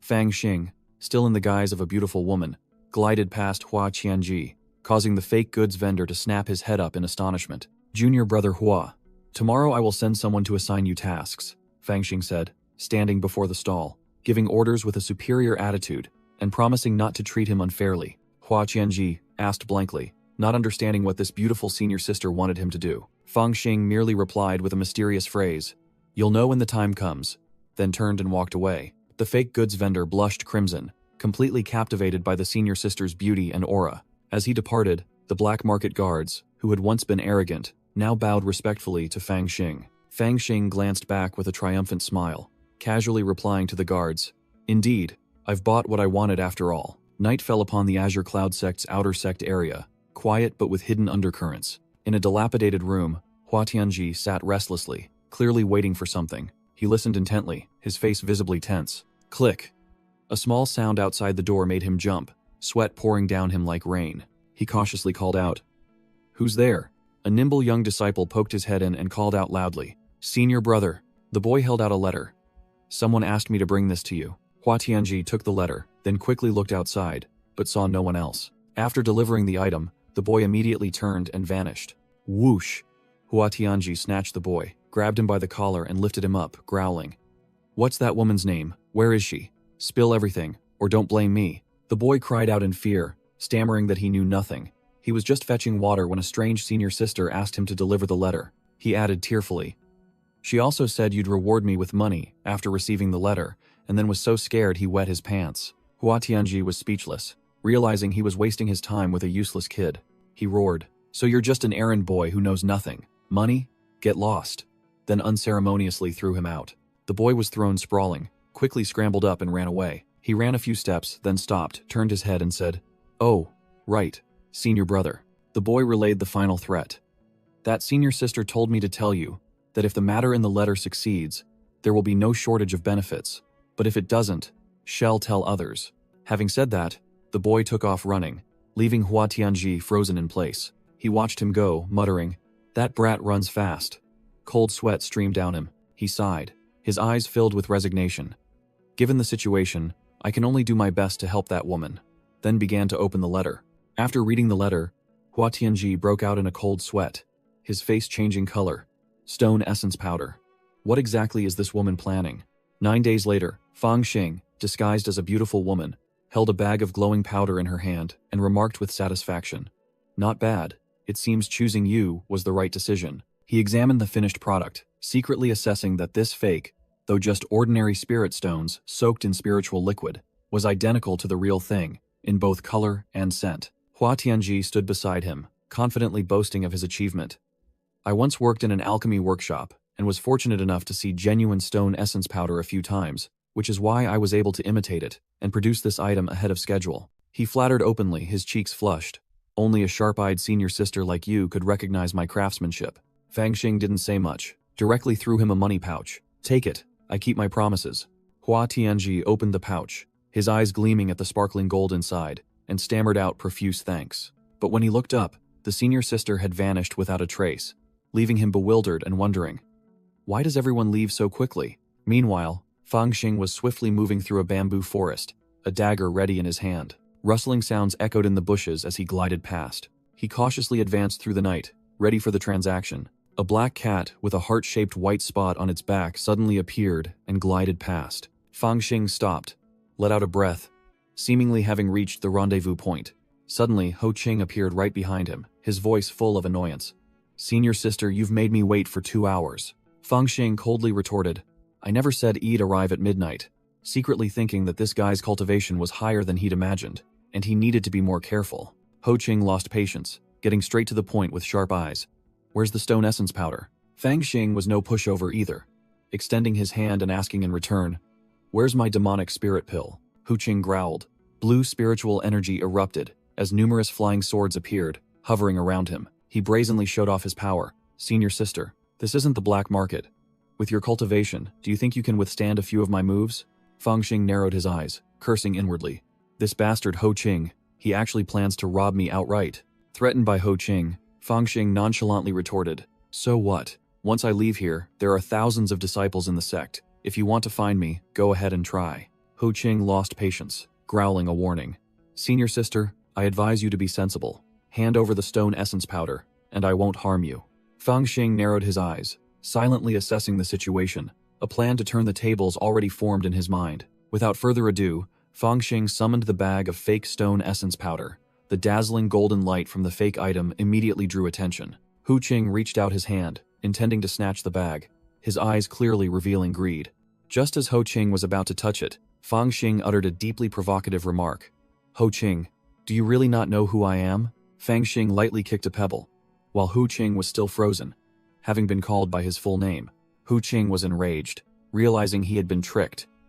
"You." Unable to maintain composure, Ho Qing unleashed his move, controlling numerous flying swords to shoot straight towards Fang Xing. Fang Xing remained still, his aura undiminished by the incoming rain of swords. The The sword array surrounded him from all sides, immense pressure bearing down on the seemingly frail woman. Fang Xing unleashed a mysterious golden energy, pointing towards the incoming flying swords. Amidst the storm of sword energy, the mysterious senior sister stood firm, an overbearing aura radiating from her, completely overwhelming. With just 2 fingers, Fang Xing pinched the tip of a flying sword that was hurtling towards him at terrifying speed. With a whoosh, Ho Qing's blue sword energy was completely neutralized by Fang Xing's golden energy. Hu Qing hastily recalled his flying swords, standing stunned as he watched his opponent remain completely unharmed. He was utterly shocked, his voice trembling as he asked, "How? How do you know my identity?" Fang Xing calmly retorted, "Didn't you just try to kill me? Have you finally come to your senses?" He continued his psychological warfare, pointing at the terrified Ho Qing. "With my connections in this sect, do you think it would be hard to find you?" Fang Xing concluded with a chilling threat. "If you dare touch me, someone will come for you tomorrow. By then, it will be too late for regrets." Startled, Ho Qing froze, sweat beginning to pour as he looked at his opponent. Fang Xing smirked, his eyes sharp, thinking to himself, "It seems I need to add fuel to the fire." With that, he unleashed a magic treasure, summoning a giant, monstrous serpent coiled within a sea of flames, its aura soaring to the heavens. Hu Qing flinched, shouting, "You can't touch me either!" Fang Xing, suspended in midair, coldly declared, "I only want to trade, nothing more, nothing less. This display is just to let you know that even if your cultivation is higher, I'm not lacking in powerful magic treasures." He crossed his arms, an overbearing aura emanating from him, concluding, "If you truly want to fight to the death, you might not necessarily win." Hu Qing was speechless, looking at the fiery, monstrous serpent circling before him, his mind unable to process the situation. He thought bitterly to himself, "I was careless. I thought she was just a naive, rich young lady." Unexpectedly, she not only investigated my identity. Ho Qing glanced at the golden sword-shaped magic treasure hovering amidst the fire serpents, admitting, but also brought a pile of high-grade magic treasures. He hastily recalled his flying sword, while Fang Xing also dispelled the fire serpent array, both descending. Hu Qing immediately cupped his hands and bowed. "Senior sister, it was my momentary foolishness, please forgive me." Fang Xing cut short his plea. "Enough. I will let bygones be bygones and continue the trade." He stated his condition bluntly. "Hand over the demonic spirit pill, and I'll give you the stone essence powder." Without a moment's hesitation, Hu Qing directly threw a brocade pouch containing pills towards Fang Xing. He hastily opened the pouch that Fang Xing threw back to inspect his goods. Inside was a pouch full of glistening golden stone essence powder, emanating a rich spiritual aura, clearly genuine. Ho Qing breathed a sigh of relief, his voice fawning. "Of course I trust senior sister. This stone essence powder is abundant in spiritual energy. It's definitely the real deal." Fang Xing also tossed the pouch of pills up to inspect it, confirming there were no issues. He let out a cold snort. "You know your place. These 4 pills are all genuine, so you didn't trick me. Such a simple transaction, yet you had to complicate it." Before leaving, Fang Xing didn't forget to offer a piece of advice filled with veiled threats. "Junior brother, here's one last piece of advice for you. Don't be so petty in life, or sooner or later, you'll bring disaster upon yourself." Turning pale with fright, Hu Qing hastily bowed. "I will engrave senior sister's advice into my bones and certainly amend my ways." With that said, Fang Xing, in his female disguise, turned and left, leaving Ho Qing standing, rooted to the spot behind him. Hu Qing was still dazedly calling senior sister. When that figure had already vanished into the night like a wisp of smoke, he muttered to himself, feeling that something was amiss. This woman's cultivation is clearly weak, but her movement technique is incredibly bizarre. He narrowed his eyes and thought. Not only had his identity been exposed, but he had also lost his stone essence powder. He decided he must go back and ask his junior sister to investigate this person's background. In Hu Qing's mind, the image of the golden sword that had intimidated him earlier appeared, blazing with fierce flames and entwined by 9 serpents, looking extremely ostentatious. He frowned, feeling that this sword seemed familiar. "Wait, I think I've heard about this sword somewhere before." Hu Qing suddenly realized, "That's right. My junior sister once mentioned that a petty thief in the sect had stolen this sword from the black market a few days ago." Sensing an ominous premonition, he tremblingly looked at the pouch of stone essence powder he had just traded for. "Wait, don't tell me." He opened his palm, and the golden powder was still sparkling. The sparkling powder emitted a brilliant light, looking no different from the genuine article. But in a flash, the powder completely vanished. Ho Qing realized he had been painfully tricked and roared, "You damned thief! How dare you trick me? I'll kill you." Meanwhile, in a secluded wooden house, the spoils of war, a 3rd-grade demonic spirit pill, was was emanating a rich spiritual aura. Fang Xing, having returned to his true form, held the pill in his hand, gleefully calculating. Genuine goods, worth hundreds of spirit stones. With it, breaking through to the spirit resonance stage. 3 is just a small matter. But then he scratched his head, wondering. How is this thing used, I wonder? It certainly can't be absorbed externally like spirit stones. Thinking it over, he acted. Fang Xing assumed it was like any ordinary spiritual medicine and promptly shoved all 4 demonic spirit pills into his mouth. Just then, the yin-yang divine demon record displayed a warning. Must be held under the tongue, not swallowed directly, otherwise the spiritual energy will explode and cause death. But Fang Xing had already swallowed them and even let out a burp. His face immediately swelled up, his cheeks taut, realizing he had just done something incredibly foolish. A suffocating sensation overwhelmed him. Fang Xing clutched his throat, his body beginning to convulse from the immense energy about to explode. In a panic, he tried to force his throat to vomit out the deadly pills, struggling to save his small life. Fang Xing was utterly exasperated, swearing with tears in his eyes. Damn it, why didn't it say so sooner? The spiritual energy from the demonic spirit pills violently erupted, tearing through Fang Xing's body, causing him to scream miserably. His eyes rolled back, his consciousness fading. Fang Xing's long hair flew wildly as he collapsed. Thud. Fang Xing fell backward onto the floor, unconscious. Steam rose from his entire body. Fang Xing braced himself, enduring the gut-wrenching pain, muttering, "Damn it." His eyes gleamed with a final resolve. He was unwilling to accept it. There's no way I can die so foolishly like this. In his subconscious, a magnificent scene appeared. Giant stone tablets floating in the cosmos. One of them, glowing brilliantly red, seemed to be the target of the other stone tablets. The other stone tablets simultaneously fired, shooting directly at the red stone tablet. The red stone tablet was struck back, plummeting straight down onto a blue planet like a meteor. Whoosh! It pierced through the atmosphere, carrying destructive power. Its final destination was a secluded pavilion deep within the forest. Inside, a white-haired, purple-eyed youth was meditating, with an overbearing aura. He opened his eyes, a mysterious smile appearing on his lips. History has finally begun. Fang Xing's consciousness gradually sank into a deep void, his body enveloped in a stream of red energy. He thought desperately, am I really going to die? Night fell on the mountainside of the azure cloud sect. In the small room, Fang Xing writhed on the floor, his entire body burning like a furnace, sweat steaming profusely. Whoosh! A fiery streak of light, like a meteor, plunged straight down towards the azure cloud sect's territory. Inside a room, a disciple engrossed in a beauty picture book was drawn by the strange light outside. He was startled, quickly peeking out the window to see what was happening. The disciple gaped in horror as he saw the fireball plummeting. What in the world is that?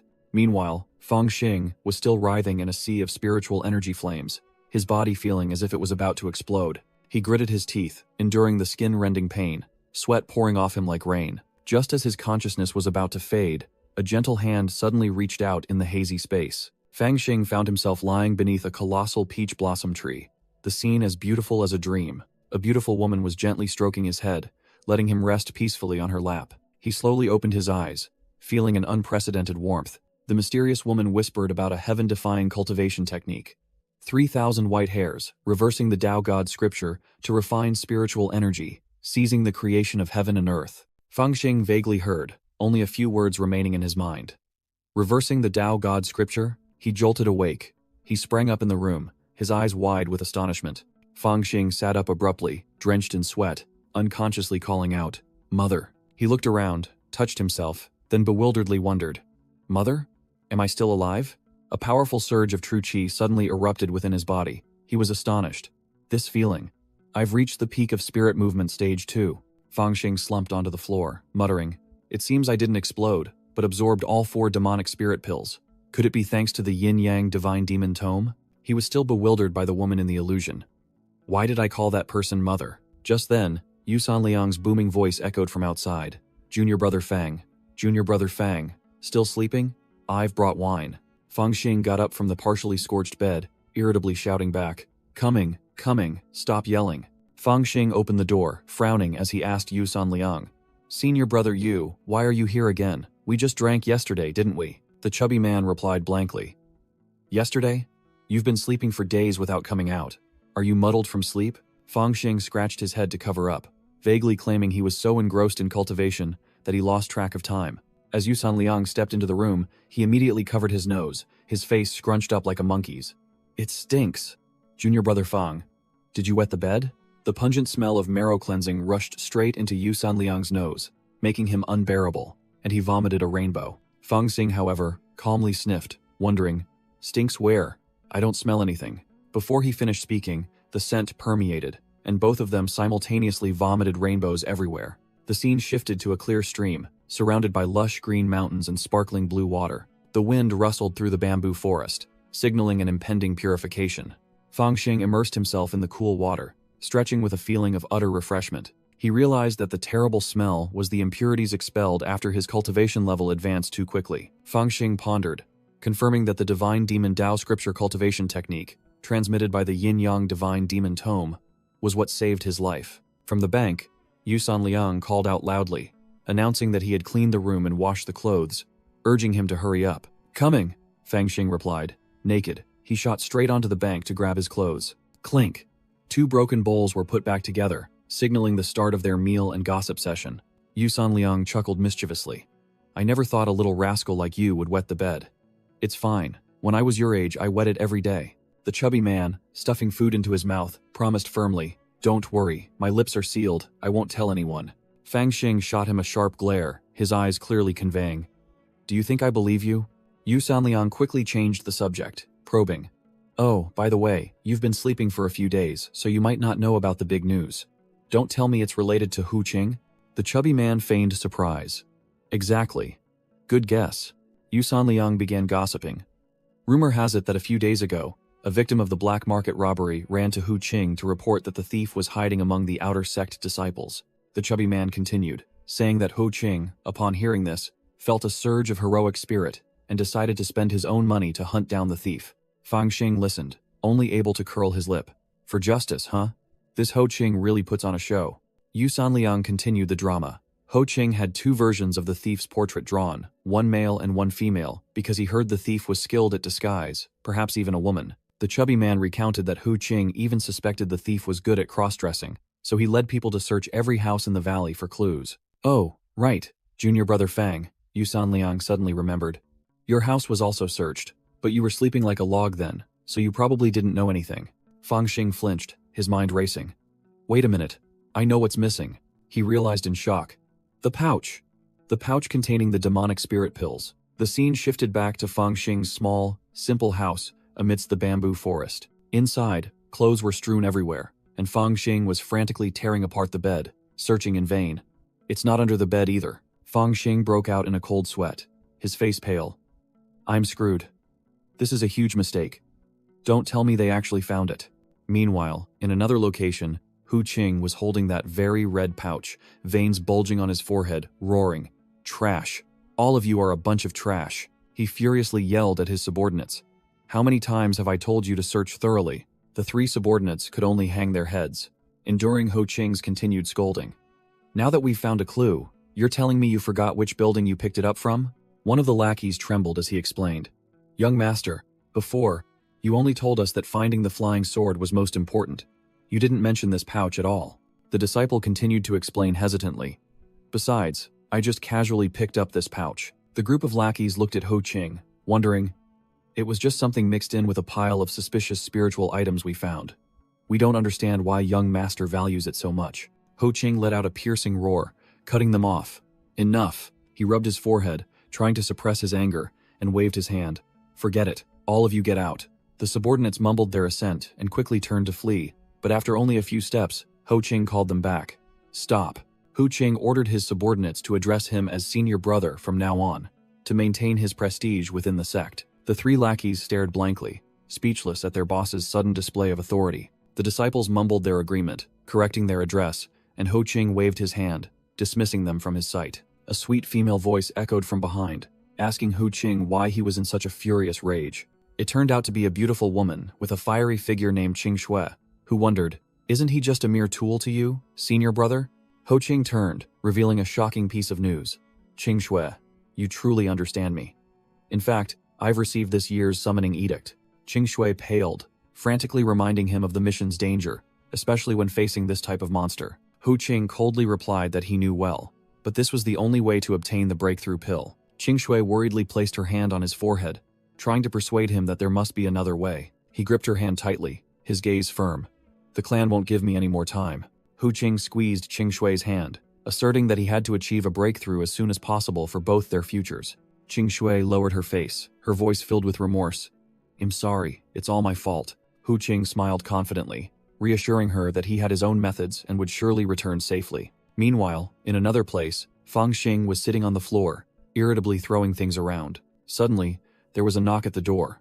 Fang Xing started, vigilantly asking aloud, "Who's there?" The young boy peeked out the door and was stunned to recognize the uninvited guest. It turned out to be senior brother Liu. Fang Xing immediately flung the door open, spreading his arms with a mocking expression.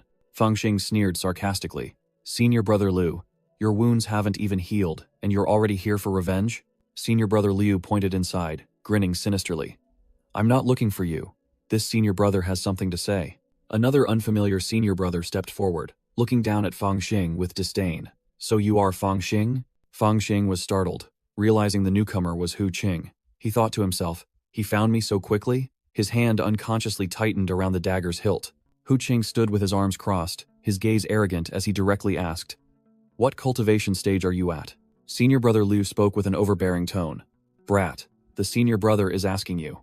Fang Xing feigned innocence, bowing his head and reporting his meager cultivation. "I am at spirit movement stage 1.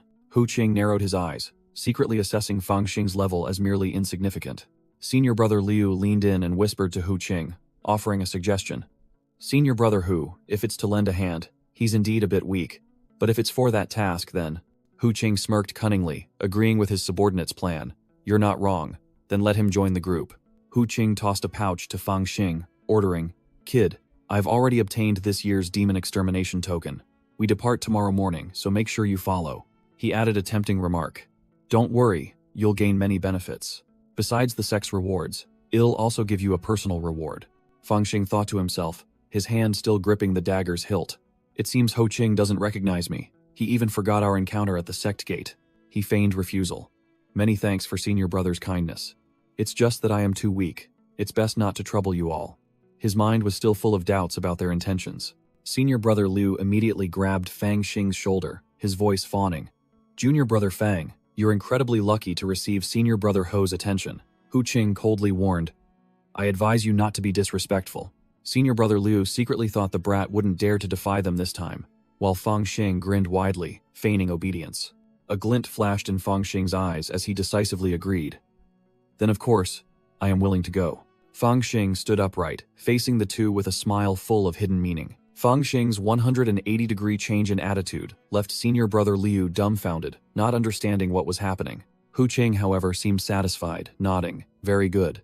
After finishing their business, the two departed. Senior brother Liu resumed his role as an errand boy, pouring tea for his boss amidst the mountain scenery. Ho Qing glanced at him, instructing, "Before and after this matter, I hope junior brother will clean up thoroughly, leaving no room for gossip." Senior brother Liu grinned sinisterly, assuring him, "Senior brother, rest assured he's just a nobody, no one will pay attention." In senior brother Liu's hand was a shimmering pouch of gold coins, a reward for his loyalty and dirty schemes. In the quiet of the late night, a voice warned about the Talisman Order mission. "What's so great about this Talisman Order? Even Spirit Movement Stage 3, disciples have a very high chance of failing, and failure means only death." In the room, Yu Sanliang was gesticulating wildly, analyzing for Fang Xing. "How long have you been in the sect for them to invite you? It's clearly a trap." The fat man pressed his face close, his voice full of worry.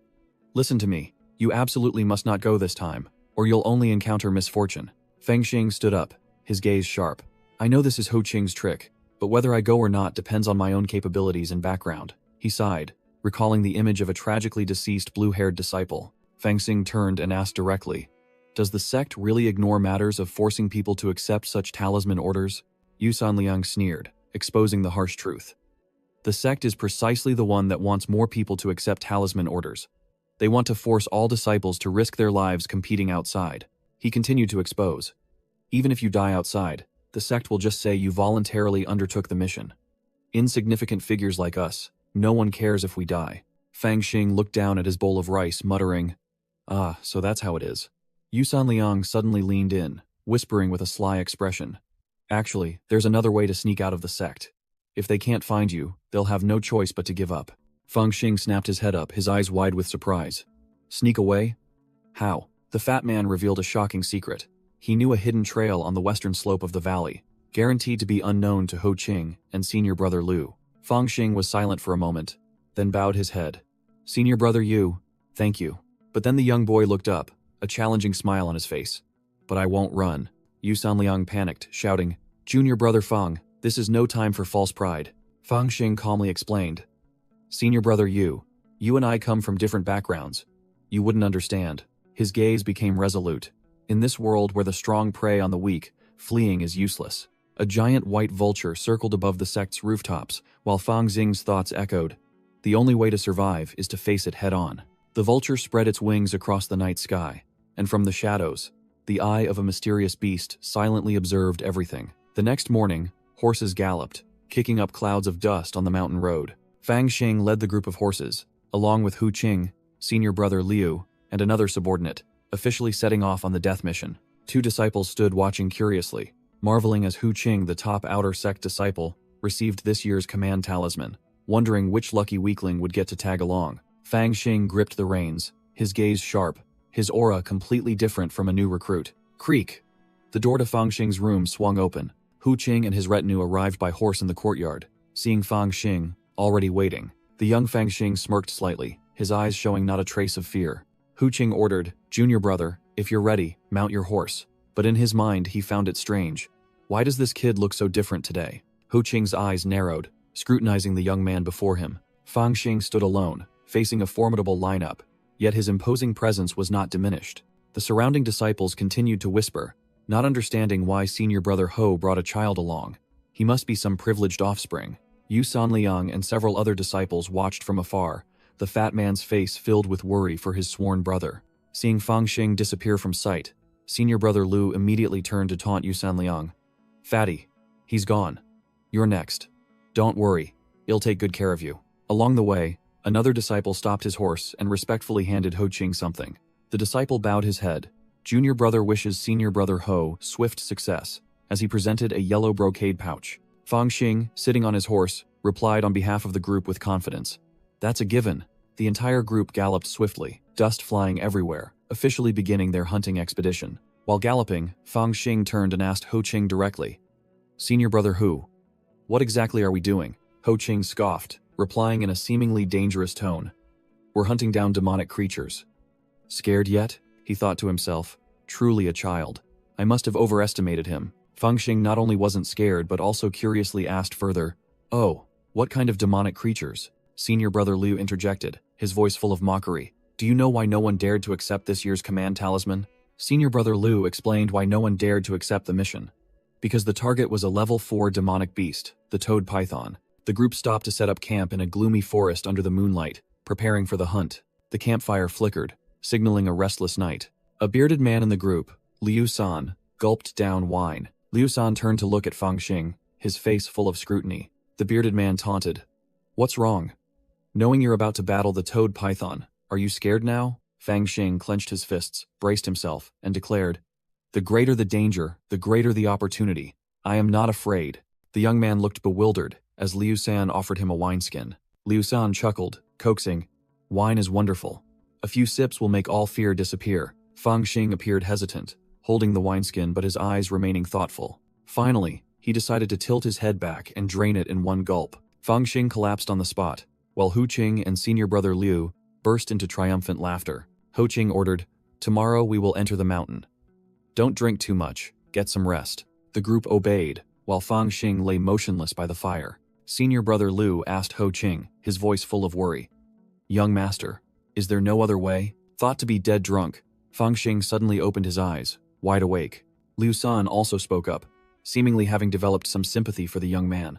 Junior brother Fang was also bullied in the sect. We should be a support for him. Ho Qing's face was cold as he affirmed. There's no other way. Our opponent is a level 4 demonic beast. If we don't use bait to ambush it while it's eating, we have no chance of winning. Senior brother Liu brushed it aside. Liu San, you're as soft-hearted as ever. What's wrong with sacrificing this kid to reduce risk? Just consider him dead the moment he left the sect. Liu San bowed his head, accepting the harsh truth. You're right, I was too sentimental. Around the campfire, Ho Qing asked Zhao Ji about the preparations for the plan. A specially crafted dagger, razor-sharp and radiating spiritual energy, had been sharpened, ready for the sinister task. Zhao Ji grinned sinisterly, boasting that this dagger could shatter the Qi Si, and tomorrow he would pierce 18 acupoints so the bait's blood and spiritual energy would seep out to lure the demonic beast. Feigning death, Fang Xing kept his eyes slightly open, overhearing the entire plan of those scoundrels. They continued to discuss their plan, asserting that this demonic beast was most fond of cultivator flesh, and the kid's screams would be the perfect bait. Ho Qing instructed his subordinates not to be careless, as this demonic azure mountain was not to be trifled with. Under the crescent moon, they unanimously obeyed, ready for tomorrow's hunt. The next morning, Fang Xing received a direct kick to the backside to wake him up.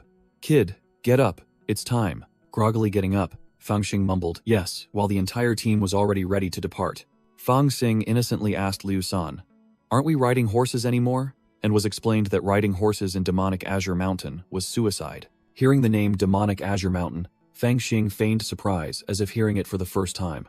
Liu San began to recount the history of the mountain, about 100 Zhang toad python that once occupied this place before some soaring rainbow sword immortal impaled it. The clash between the beast's power and the sword immortal transformed the mountain into a graveyard filled with demonic energy, giving rise to countless mutated demonic beasts. He warned that Demonic Azure Mountain was now a dead land, teeming with lurking demonic beasts. One misstep meant instant death. Fang Xing perfectly played the role of a new recruit, exclaiming with wide eyes and mouth agape, "That terrifying?" Liu San sighed, his gaze at Fang Xing complex. It seemed he wasn't too fond of this plan either. Suddenly, Liu San threw Fang Xing a wineskin. He turned his back and uttered, "This wineskin is for you. If you return alive, use it to practice your alcohol tolerance." From a distance, Ho Qing had lost patience and snapped, "Hey, Liu San, what are you still dawdling for?" Liu San turned back, his gaze heavy, and called Fang Xing to depart. "Let's go, junior brother Fang. We still have a long way to go." Fang Xing held the wine pouch Liu San had just thrown, a calculating glint flashing in his eyes. He looked up, perfectly playing the role of an innocent junior disciple. "Thank you, senior brother Liu." The entire group plunged headlong into the dense forest, heading straight for the deadly mountain. The scene that unfolded was truly a graveyard. Human bones and tattered clothes were scattered everywhere. A colossal python slithered over the pile of skeletons, its tongue hissing eerily in the air, thick with demonic energy. Not just snakes, a monstrous giant toad also lumbered into view amidst the purple, poisonous mist. The poisonous toad's blood-red eyes swept around, having detected intruders in its territory. Whoosh! A streak of azure sword energy tore through the air, cutting away the thorny vines blocking their path. Hu Qing swung his sword with effortless grace, batting away a volley of incoming poisonous thorns. His skill was truly extraordinary. After a desperate run, the entire group of lackeys was drenched in sweat, gasping for breath. Yet Ho Qing remained composed. A henchman named Qian Tong leaned on his sword, panting, and grumbled, "What kind of hellish place is this? It's as hot as a crematorium." The tanned disciple next to him suddenly shouted, pointing forward, "Qian Tong, look ahead." In the midst of the deadly forest, a clear blue lake unexpectedly appeared before their eyes. The tanned disciple turned to flatter Hu Qing. "Young master, we've been climbing Demonic Azure Mountain for days now. How about we rest for a bit?" Ho Qing cast a cold glance, while the disciple's face was beaming with anticipation. A chilling wind swept through, the rustling leaves sounding like the whispers of death. Hu Qing narrowed his eyes, observed, then curtly declared, "All right, take a rest." The tanned disciple was overjoyed, hastily thanking him profusely. "Many thanks, young master." Fang Xing also feigned exhaustion, collapsing onto the ground, panting, with Liu San standing beside him, hands on his knees. Hidden behind the dense foliage, a pair of glowing red eyes belonging to a colossal monster silently watched the group. The feast was about to begin. Qian Tong excitedly yelled, "This damn weather, I stink. I'm going for a swim first." He puffed out his chest, feeling smug, then suddenly sensed something was amiss. Bang! Liu San unexpectedly lunged, tackling Qian Tong right at the edge of the lake, startling the tanned disciple standing nearby. Qian Tong furiously shouted, "Liu San, are you crazy?" Liu San retorted in a harsh voice, "You're the crazy one. Don't you know going into this lake means you'll be gone?" Qian Tong still stubbornly argued, "Don't scare me. What's so strange about this crystal-clear lake?" Liu San contemptuously declared, Idiot." Whoosh! He drew his knife, slicing off a piece of flesh from a tail covered in sickly green scales. The bait looked like the tail of some grotesque lizard, still faintly emitting demonic energy. Liu San threw the bait directly into the lake before the bewildered eyes of his two henchmen. "Watch closely." The bait slowly sank, leaving a trail of dark blood dissolving in the water. The once clear blue lake surface suddenly spread with a blood-red hue. Qiantong still didn't understand what was happening, muttering, "What's the big deal?" Suddenly, from within the red water, a swarm of jagged-toothed demonic piranhas surged forward, tearing the bait to shreds. Qiantong froze, his face pale, unable to utter a word. The tanned disciple frantically pointed at the blood-churning lake surface. What is that?" Liu San began to explain to his two disciples, who were still utterly shocked. He explained, "These are a type of demonic piranha, infected with demonic energy, normally invisible to the naked eye. Only when a living creature enters the water do they materialize and turn blood red from their thirst for blood." The ferocious demonic piranhas tore everything apart, and Liu San warned, "These creatures aren't strong, but they are extremely aggressive and numerous. Even a master would struggle to survive encountering them." Beneath the water lay the skeleton of a python, and Liu San concluded, "If I hadn't stopped you, you'd be a pile of bones by now." Qiantong and the tanned disciple were utterly drained of color, sweat pouring off them like rain after the demonic piranha's display of power. Ho Qing began to explain Liu San's background. Before joining the sect, Liu San was the only hunter who dared to enter Demonic Mist Mountain and return alive. "That's why my clan sent him to assist me." Liu San turned back, his voice sharp as he warned his two weak junior disciples. "If you don't want to die a meaningless death here, then it's best to listen to me." The two lackeys nodded repeatedly, their faces still pale with fear. "Yes, young master." Hu Qing glanced, signaling Liu San to come closer to discuss a private plan. Ho Qing instructed Liu San, his voice full of caution. "We're almost there, be a little careful with that kid. Don't let any mistakes happen at the last minute." Liu San looked puzzled, glancing at Fang Xing, who was lounging in the distance. "Young master, no matter how I look at him, he's just an ordinary kid. Why are you so wary of him?" Hu Qing's eyes were sharp and calculating. "The stakes this time are very high. It's better to be careful. This is the final leg. We must keep a close eye on him." Hu Qing leaned in close, his voice full of menace. "I understand you have some affection for the kid, but don't let that affect the mission. Don't forget your younger brother." Liu San's face changed, and he bowed his head, accepting his fate, not daring to argue another word. "I understand, young master." Fang Xing, still perfectly feigning innocence, casually asked, "Senior brother Liu, what were you just discussing with senior brother Hu?" Liu San evaded the question, his voice a little complex. "Nothing much, just that we're almost there, so I should look after you more carefully." Liu San stood up, urging the group to move. "We've rested enough, let's go. Try to reach our destination before nightfall." Liu San tightened his grip on his sword hilt, while Fang Xing replied with a calm, "All right," but his eyes were already full of calculations. The group of five continued deeper into the gloomy forest, where the demonic energy began to grow denser. As Fang Xing walked, he secretly calculated, knowing that the real show was about to begin and they were about to make their move.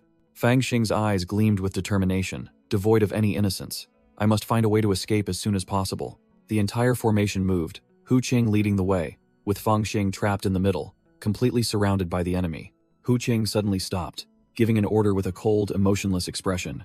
"Everyone prepare, we're about to fight." Senior brother Liu, Zhao Zi, flashed a sinister smile, drawing his gleaming custom-made dagger. "Don't worry, young master. We've been ready for a long time." Senior brother Zhao Zaji, smirked nastily, clearly considering Fang Xing his prey. Fang Xing glanced, thinking to himself, "So direct? Have they run out of patience for the act?" Ho Qing pointed forward, his voice cold. "Ahead is the swamp. Be careful to go around it." The group stood before a vast, deadly swamp, its murky water looking utterly repulsive. Qiantong wrinkled his nose and covered it, grumbling, "It stinks." Fang Xing cautiously walked along the bank, probing for a path to safety with each step. Whoosh! Hu Qing suddenly tripped him, directly kicking Fang Xing straight into the swamp. Fang Xing had no time to react, losing his balance and tumbling towards the deadly mud pit. The two lackeys, their faces drained of color, cried out in alarm, "Young master!" "That kid fell in." Slowly sinking into the mud, Fang Xing cried out, playing the victim, "Senior brother Hu, senior brother Zhao, save me." Hu Qing was still frowning because his plan was disrupted when a hand suddenly grabbed Fang Xing's wrist. Fang Xing looked up, crying out in surprise upon seeing his rescuer, senior brother Zhao. Liu San roared, "Are you stupid? Don't move. The more you struggle, the faster you'll sink." He then turned to scold his two subordinates. "What are you two doing? Quickly grab my legs and pull." Qiantong and the tanned lackey were startled, quickly replying, trembling. The whole group formed a human chain. The two weaklings strained to pull Liu San's legs while he tried to drag Fang Xing up. With a final heave, Fang Xing was pulled safely onto the bank. The group lay sprawled on the ground, panting after the terrifying rescue. The two lackeys again covered their noses, complaining, "This kid, his whole body stinks terribly," Hu Qing silently observed, his eyes revealing clear displeasure and an undisguised hint of murderous intent. Fang Xing crawled on the ground, coughing violently, while Hu Qing stood tall like a judging deity, the atmosphere as tense as a drawn bowstring. Fang Xing looked up, displaying an innocent, guiltless expression. "Senior brother Zhao, thank you for saving my life." He feigned bewilderment upon seeing the big man's reaction. Liu San snapped, scolding him fiercely. "What the hell were you doing? Without me, you'd be dead. Understand?" Fang Xing again played the innocent lamb, whimpering an apology. "I'm sorry, it was my carelessness. I'll be more careful next time." He obediently returned a small wooden shield to Liu San. Liu San grumbled, his face grim.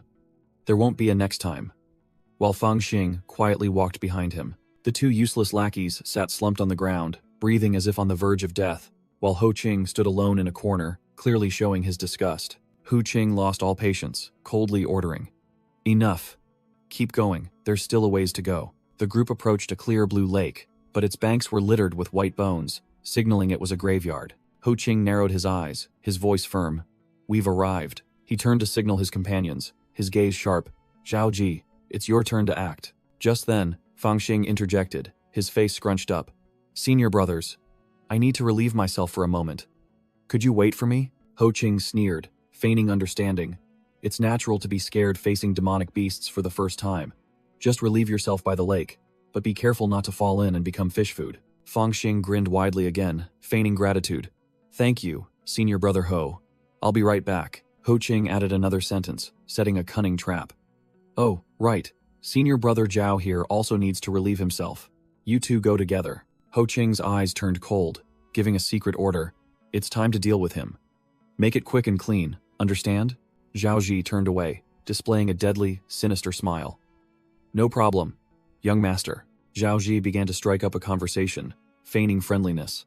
"Hey kid, I want to ask if you have parents or siblings?" Fang Xing calmly replied, "No, I'm an orphan." "What about senior brother Zhao?" He continued his act. "Kid, actually, I find you very resilient, much more so than those other crybabies. If you stay in the sect long enough, you might even achieve something great." Zhao Zi leaned closer, beginning to probe for weaknesses.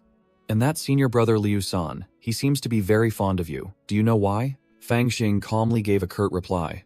"No." Zhao Zi began to explain. "Liu San has a younger brother about your age, who is very ill. He probably cares for you because he sees his brother in you." Fang Xing feigned innocence, smiling as he asked, "Oh, why is senior brother Zhao suddenly telling me these things?" The assassin looked up at the sky, his voice dramatic. "Yes, I'm also wondering why."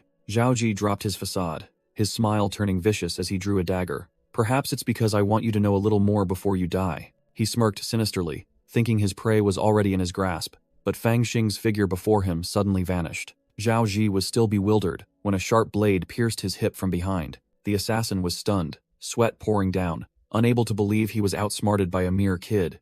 "You!" From behind, Fang Xing appeared with eyes as cold as ice, completely devoid of his previous innocence. Zhao Ji frantically tore Fang Xing's hand away, swinging his dagger, attempting a desperate counterattack. He yelled "Die!"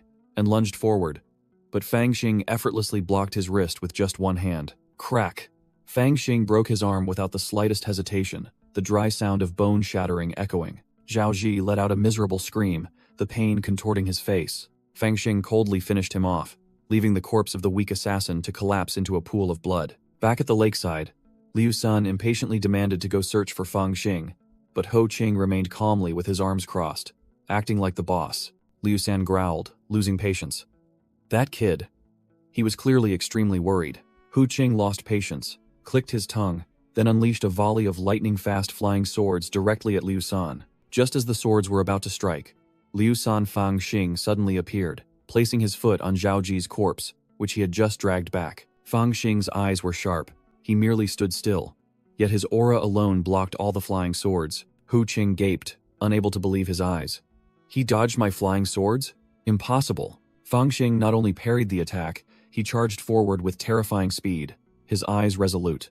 Golden energy erupted from Fang Xing's body, completely neutralizing Ho Qing's flying sword technique. He glided past the sword aura, aiming directly for the still bewildered assassin Zhao Zi. With a whoosh, Fang Xing seized Zhao Ji, using him as a human shield, then plunged straight towards the lakeshore. Both crashed into the water, creating a colossal column of spray.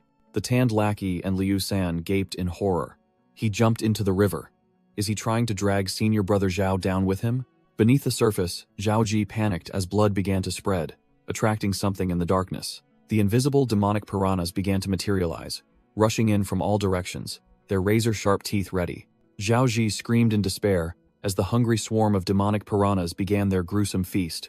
"Save me!" On the shore, Hu Qing, Liu San, and the lackey watched the horrifying scene in stunned silence, only able to utter senior brother Zhao's name. Zhao Ji's arms surfaced, desperately trying to call for help amidst the scattering flock of birds. Ho Qing narrowed his eyes, muttering with murderous intent. That brat. Could he have known our plan beforehand? In mere moments, all that remained of Zhao Zi was a white skeleton and his sword, slowly sinking to the bottom. Liu San was the first to notice something amiss, shouting, "Wait a minute. Why is there only Zhao Ji's corpse?" A few air bubbles rose to the surface of the lake, signaling that someone was still alive. Suddenly, Fang Xing emerged from the water, spitting out a mouthful of water, looking completely unharmed. The tanned lackey pointed, stammering in horror, "Wait. Look. It's that brat. He's not dead." Fang Xing slowly walked out of the water, his body drenched but his aura soaring to the heavens. He turned to face Hu Qing's group, clenching his fists, ready for the real battle. Fang Xing beckoned provocatively, a clear taunting smile on his lips. "Come at me." Ho Qing gritted his teeth, unable to believe that Brat had miraculously survived. A moment later, in a quiet forest, the internal interrogation began.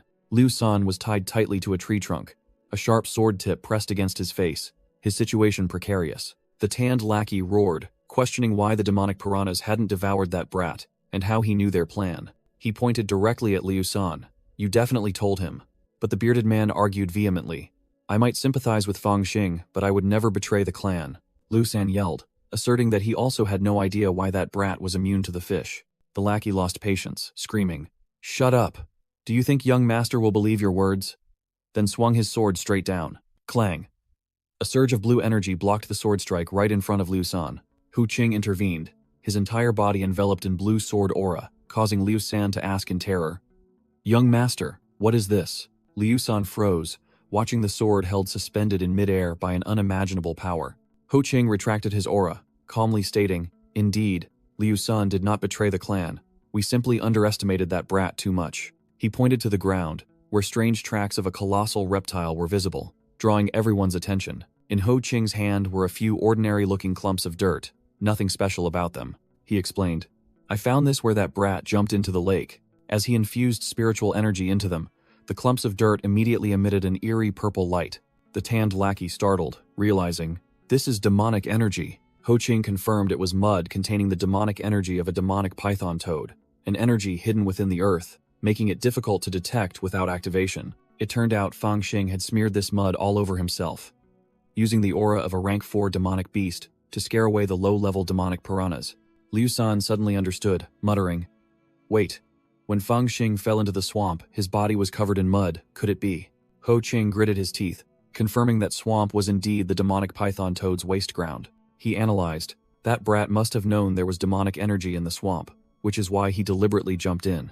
Hu Qing narrowed his eyes, concluding that Brat had calculated every move from the very beginning. Liu San broke out in a cold sweat, unable to believe a mere brat could possess such terrifying calculating abilities. Hu Qing turned to scold his lackeys.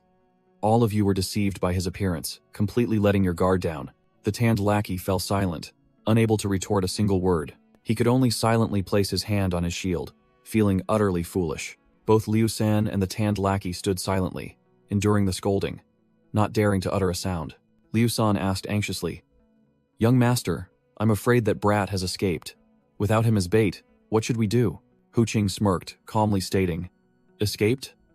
Not necessarily." Liu San and Qian Tong looked bewildered, not understanding their boss's meaning. Hu Qing retorted, "Didn't you see that Brat's final expression?" Recalling Fang Xing's face, it wasn't the look of someone fleeing, but the gaze of a predator eyeing revenge. Meanwhile, Fang Xing had reached the shore, secretly thinking that the demonic energy in the water dissipated faster than expected. If he hadn't gotten out in time, Those damned fish would have torn his arm to shreds. He admitted that his escape this time was thanks to the demonic python toad's waste ground, but the greatest credit still belonged to the yin-yang divine demon book. Under the moonlight, Fangxing looked towards the forest, where Hu Qing's group was located. Fangxing smirked dangerously, vowing, "Just you wait, not a single one of you will escape." In the dark forest, Hu Qing stood guard, while his 2 lackeys pretended to be fast asleep in their sleeping bags by the campfire. From a tree, Fangxing observed, a smirk playing on his lips, thinking they had let their guard down. He swooped down like a ghost, dagger in hand, preparing for a lightning-fast ambush. Fangxing charged forward with a wooden spear, but suddenly froze.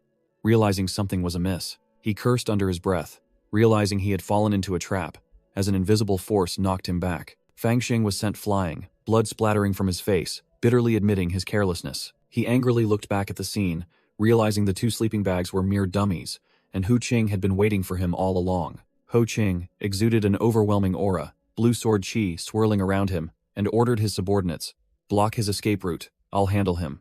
Hu Qing, Liu San, and Qian Tong appeared, forming a pincer movement to tightly encircle Fangxing.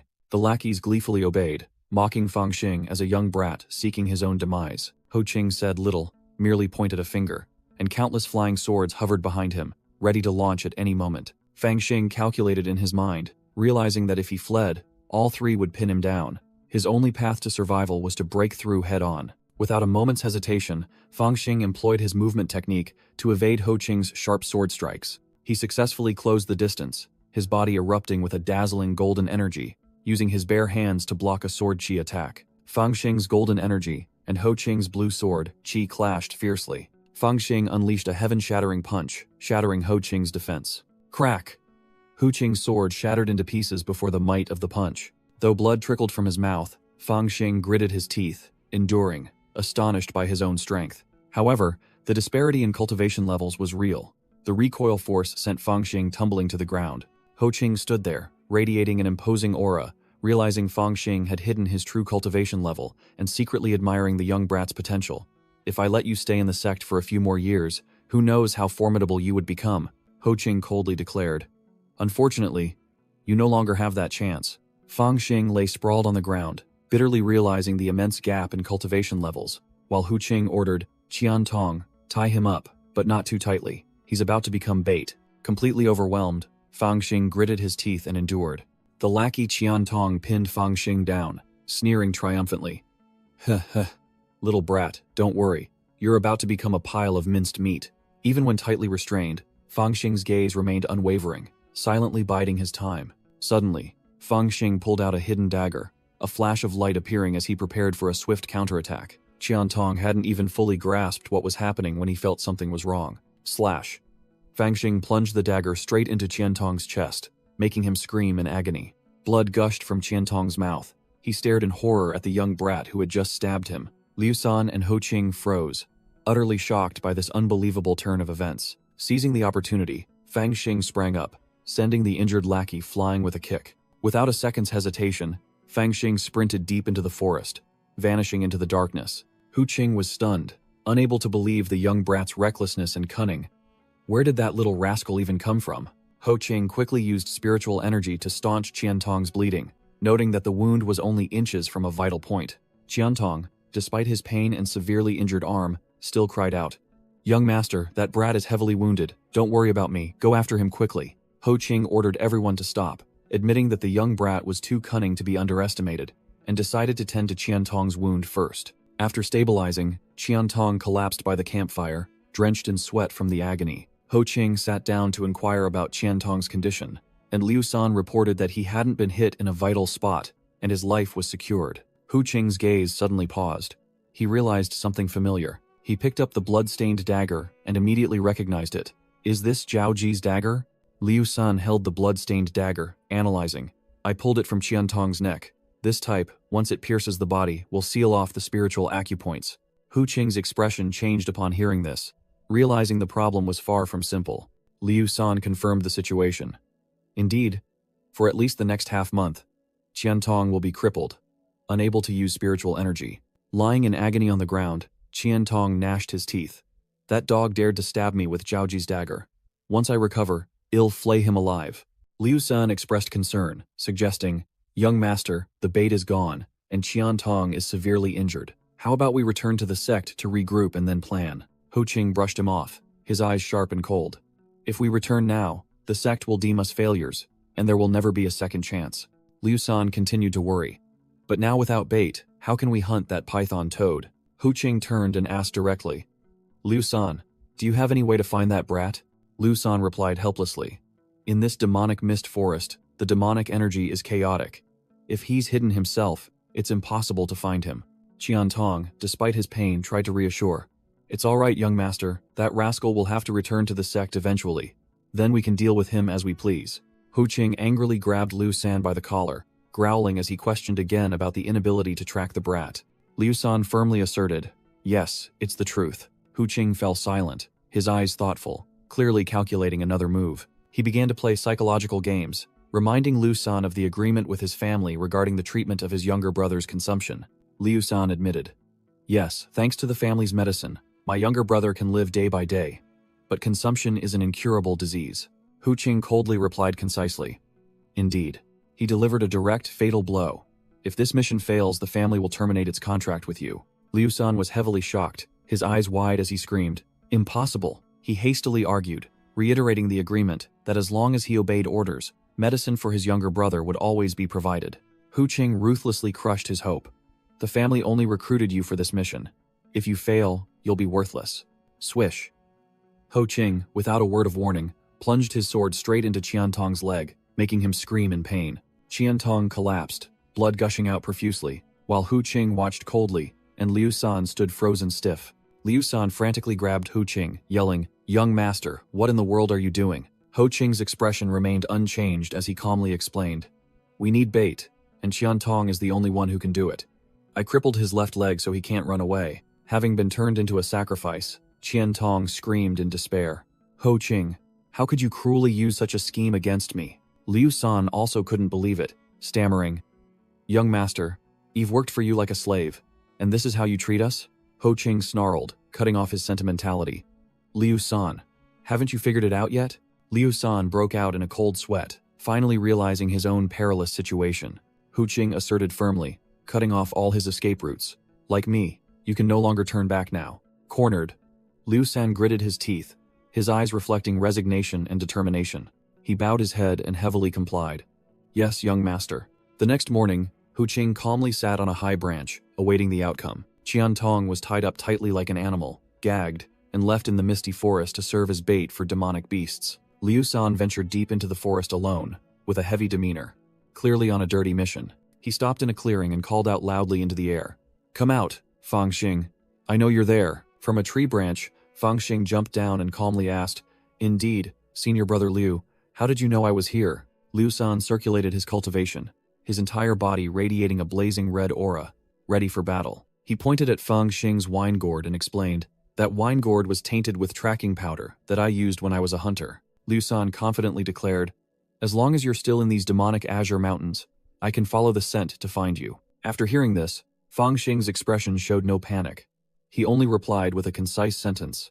I see. Fang Xing calmly taunted. But I don't understand why you didn't inform Ho Qing and instead came here yourself to find me. Liu San silently pulled out a red brocade pouch from his fur coat. He growled, his face full of confidence. I alone am enough to capture you. Crack! He crushed the brocade pouch, and fresh blood splattered everywhere, making even Fang Xing freeze in shock. The tattered brocade pouch fell heavily to the ground. Immediately, a blood-red aura flared up, enveloping Liu San's entire body. He laughed maniacally, his eyes gleaming. This is a spiritual artifact of my clan, capable of temporarily enhancing bodily functions by absorbing the user's flesh and blood. Fang Xing also gasped. Senior brother Liu, are you going to such great lengths just to capture me? Liu San drew his sword, his aura blazing. Qian Tong isn't skilled enough to lure the demonic toad and the giant python.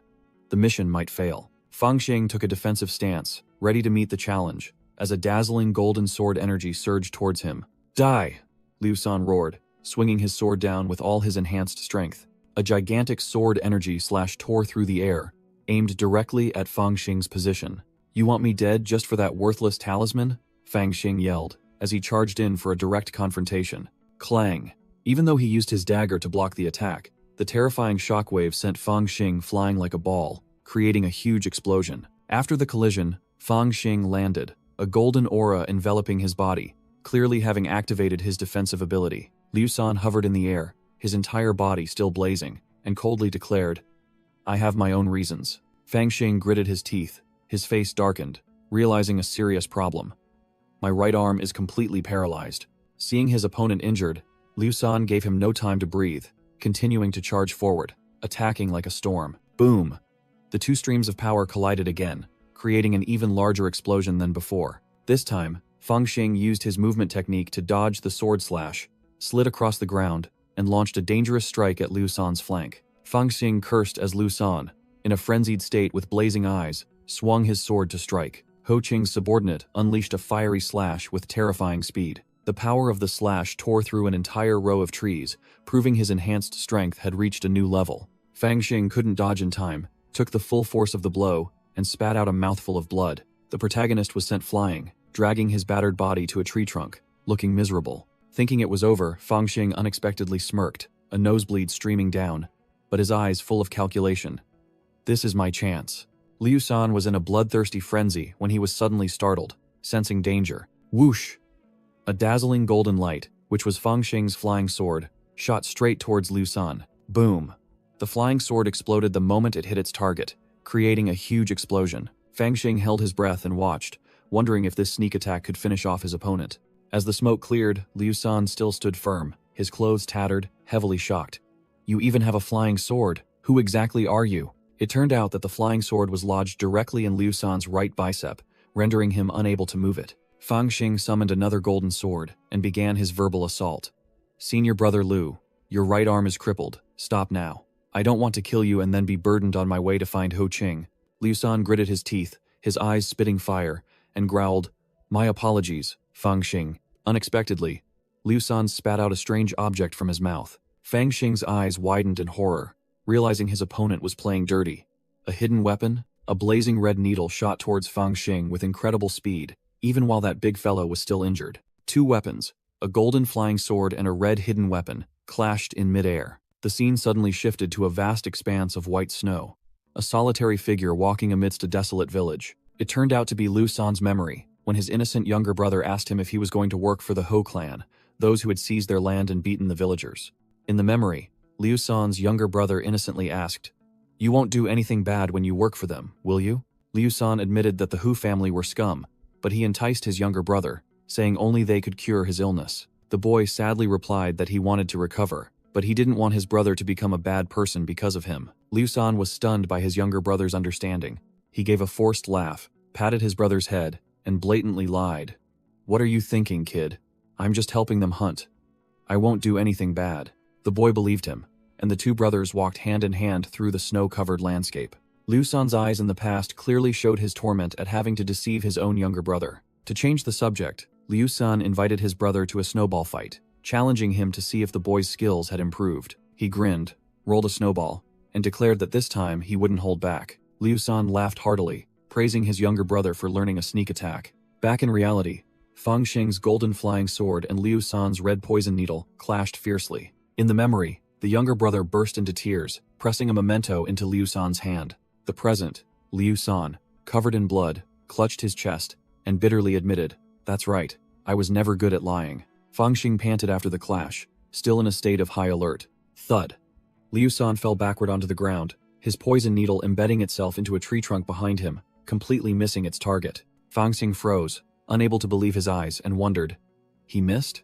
The scene suddenly became strangely peaceful under the clear blue sky. Fang Xing cautiously approached Liu San, who lay motionless on the ground, to check his condition. He muttered that it felt as if his opponent had intentionally missed the final blow, but then dismissed it, thinking he was hallucinating. Just as Fang Xing lowered his guard, Hu Qing, the true boss, loomed up right behind him. Hu Qing's face was cold as ice, and he uttered a contemptuous remark.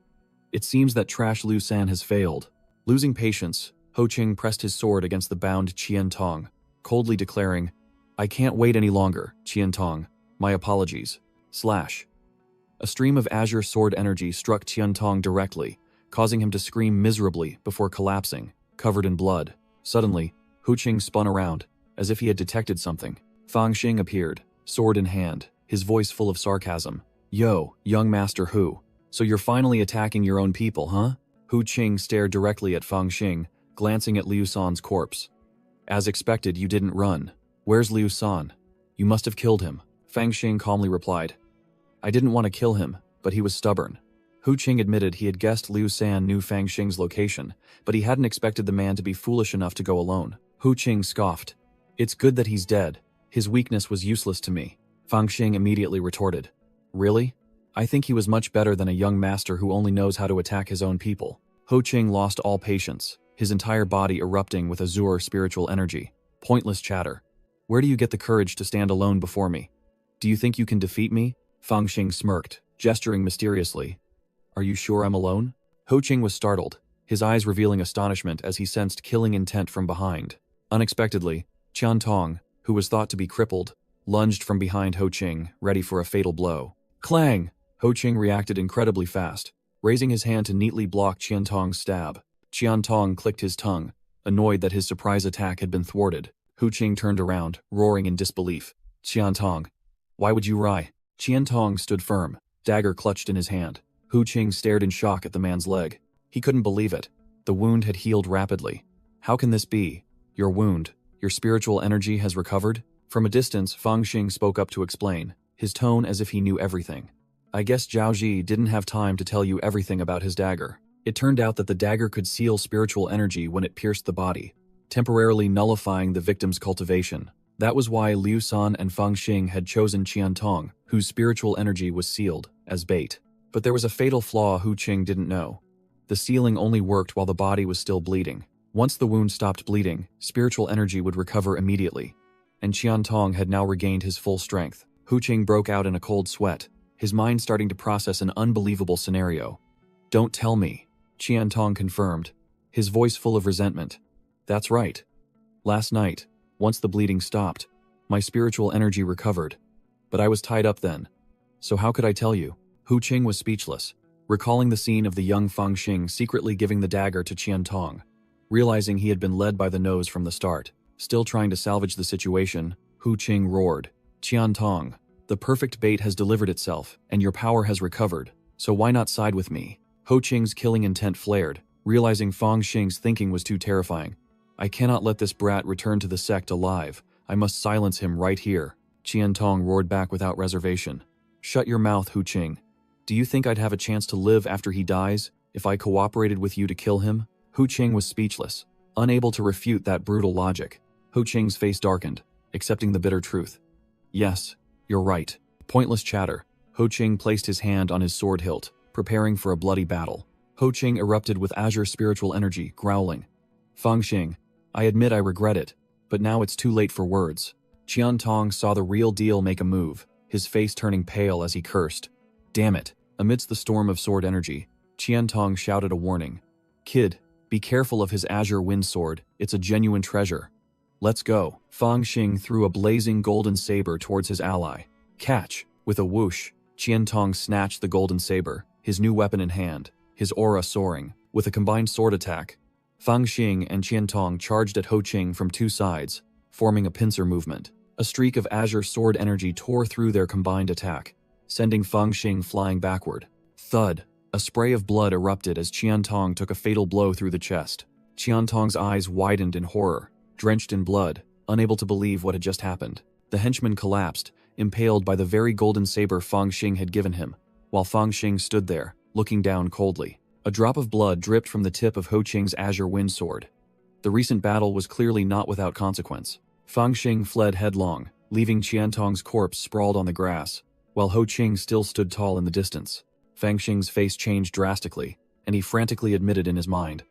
I couldn't perceive his movements at all. The Yin-Yang Divine Demon Book analyzed the Azure Wind Sword, a mid-grade magical artifact that could increase speed, but would damage meridians and cultivation. Fang Xing suddenly realized, finally understanding why Hu Qing would risk burning his cultivation to achieve such terrifying speed. Hu Qing's face was as cold as ice, his killing intent surging, determined to silence this brat at all costs. Whoosh! He lunged like a phantom, and Fang Xing only had time to curse when he saw Qian Tong's corpse right beside him. A stream of verdant sword energy tore through the air, aiming directly at Fang Xing, who appeared utterly panicked. Boom!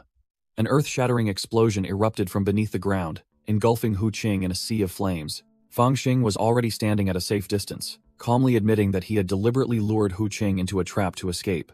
Amidst the smoke and dust, Hu Qing unleashed countless azure sword energies, frantically pursuing the dodging Fang Xing. Fang Xing glided like the wind, deftly evading all of Hu Qing's attacks as he hovered in midair.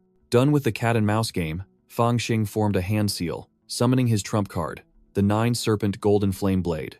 A blazing, golden blade appeared from thin air, its aura utterly overwhelming. Hu Qing froze upon seeing the familiar weapon, while Fang Xing taunted. "Why ask so many questions? Just take this." The golden blade and sword energy clashed fiercely, one side a raging inferno, the other icy spiritual power. Hu Qing concentrated all his spiritual power, erecting a sturdy azure shield to block the golden flames. Fang Xing roared, charging without hesitation directly into Hu Qing's defensive shield. Hu Qing used his bare hands to parry the stream of flames, his eyes filled with astonishment at his opponent's power. Fang Xing slipped past the defense, swinging his golden blade and plunging it straight into the ground, creating a surprise attack. Blood already trickled down his cheek, but Fang Xing's gaze remained sharp, filled with determination to end the battle. Hu Qing flew high above, arrogantly declaring, "Do you think you can escape?" But Fang Xing was determined to go all out.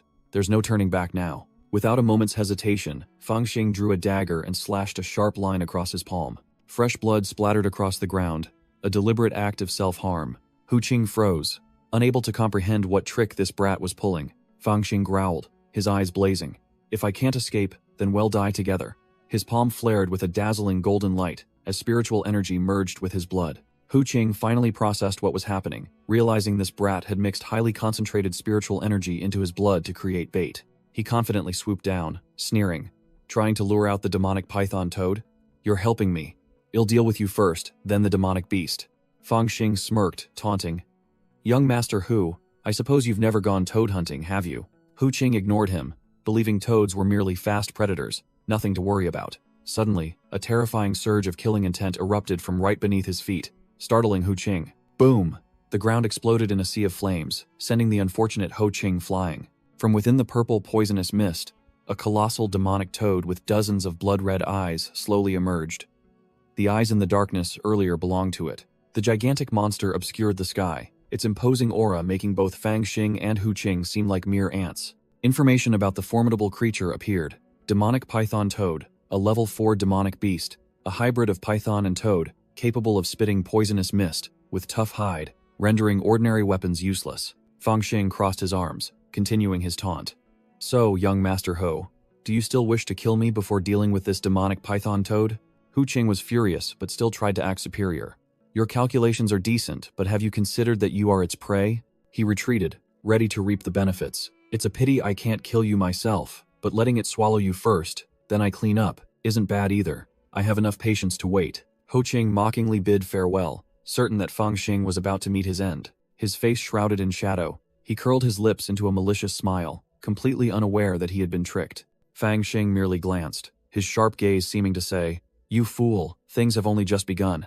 No sooner had it appeared than the demonic python toad shot out its crimson tongue like a deadly arrow. Hu Qing's face changed drastically, and he hastily channeled spiritual energy to create an azure shield enveloping his entire body. Realizing defense was insufficient, Hu Qing frantically leaped to the side to dodge the lightning-fast attack. The colossal tongue grazed past him by a hair's breadth, its sheer force sending Hu Qing flying. As soon as he landed, he flipped back up, his eyes burning with anger, his hand gripping his sword tightly. Hu Qing gritted his teeth, pouring all his strength into his sword, preparing to launch a counterattack. He spun to gain momentum, but the monster's tongue swept towards him once again from behind. A dazzling stream of azure sword energy shot forth from the tip of Hu Qing's sword. Fang Xing merely stood there, calmly observing Hu Qing struggling to defend himself. Hu Qing fell sprawling, spitting blood, and roared bitterly.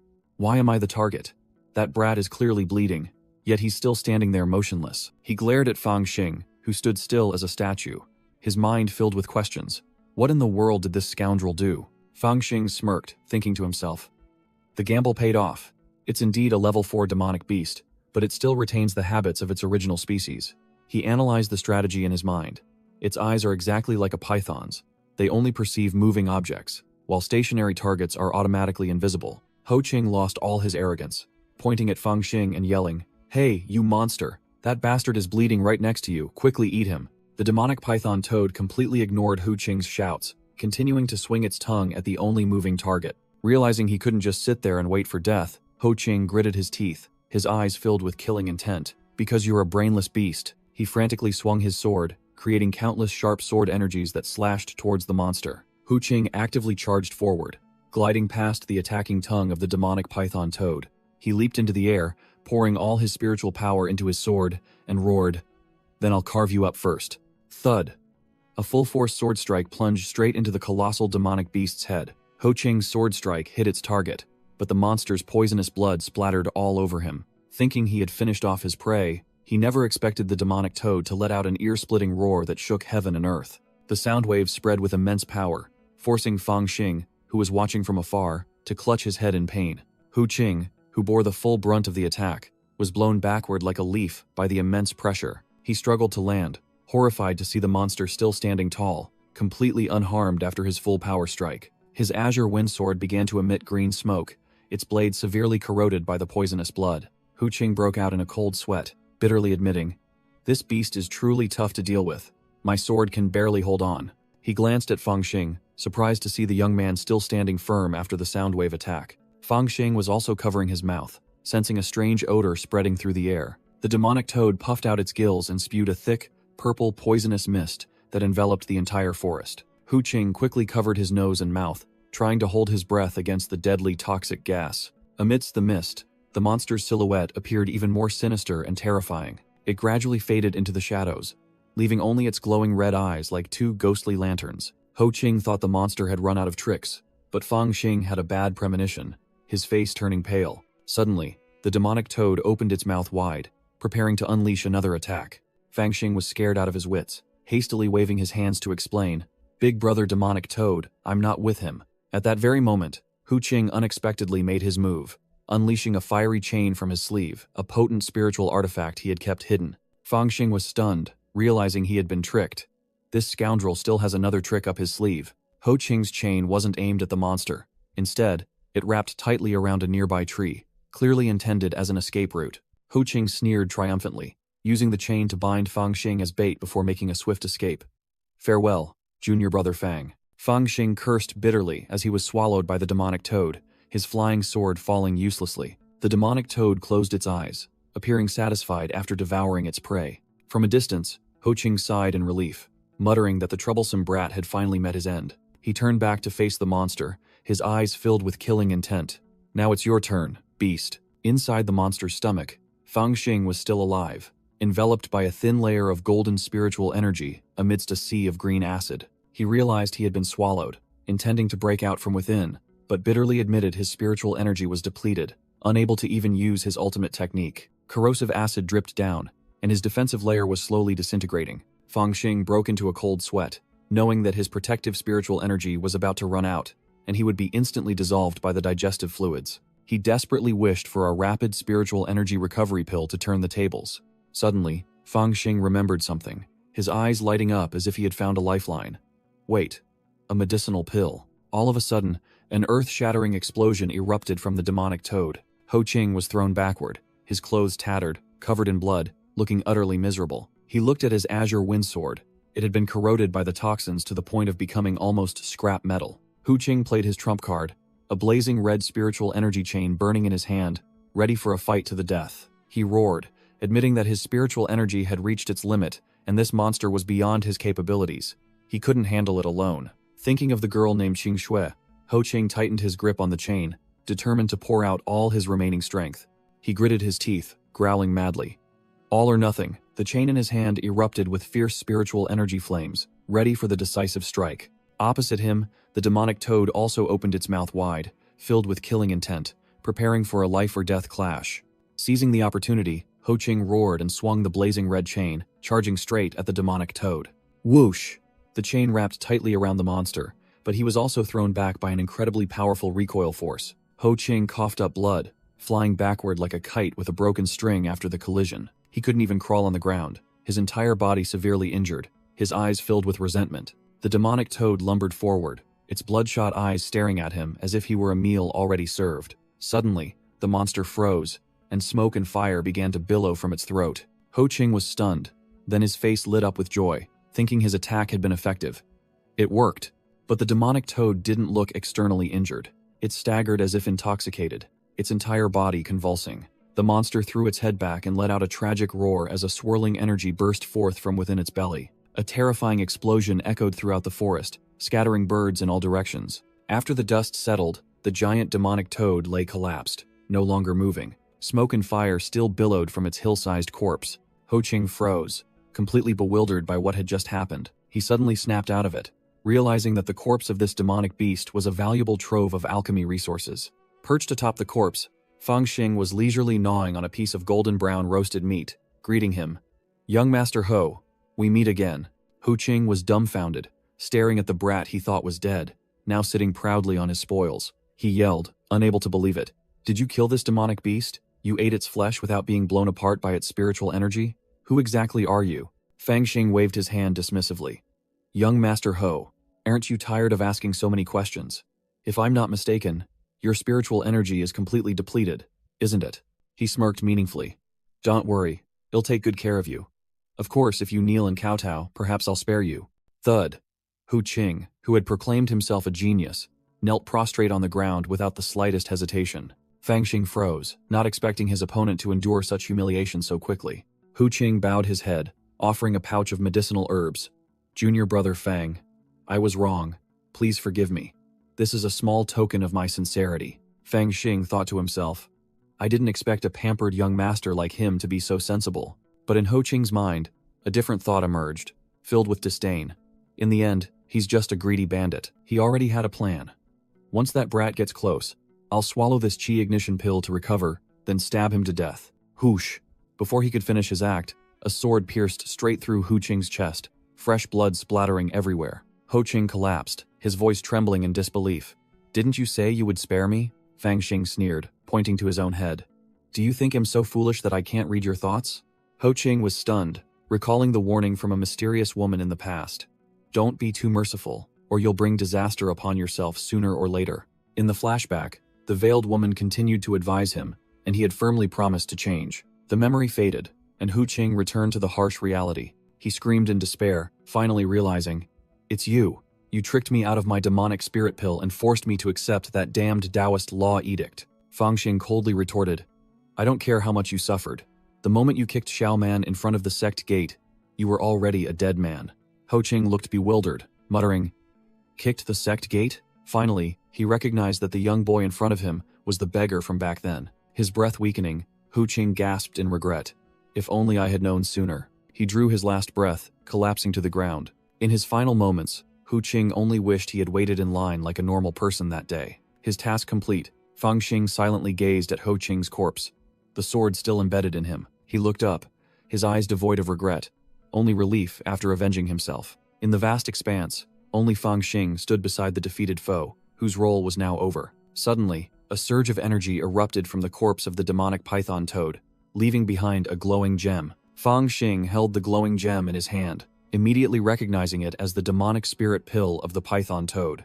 A grade 4 demonic beast's treasure was truly different. Just holding it, he could feel an astonishing pressure. He recalled the cultivation technique that allowed devouring spiritual objects, a risky shortcut that almost cost him his life in a previous existence. But if he played it safe and refined it slowly, with his mediocre talent, he might not be able to fully absorb all the spiritual energy. After much deliberation, Fang Xing concluded, "Damn it, high risk, high reward, let's do it." Swallowing the pill, he even reassured himself, "It's fine, seems okay." He hadn't boasted for long before the explosive surge of energy made his eyes widen.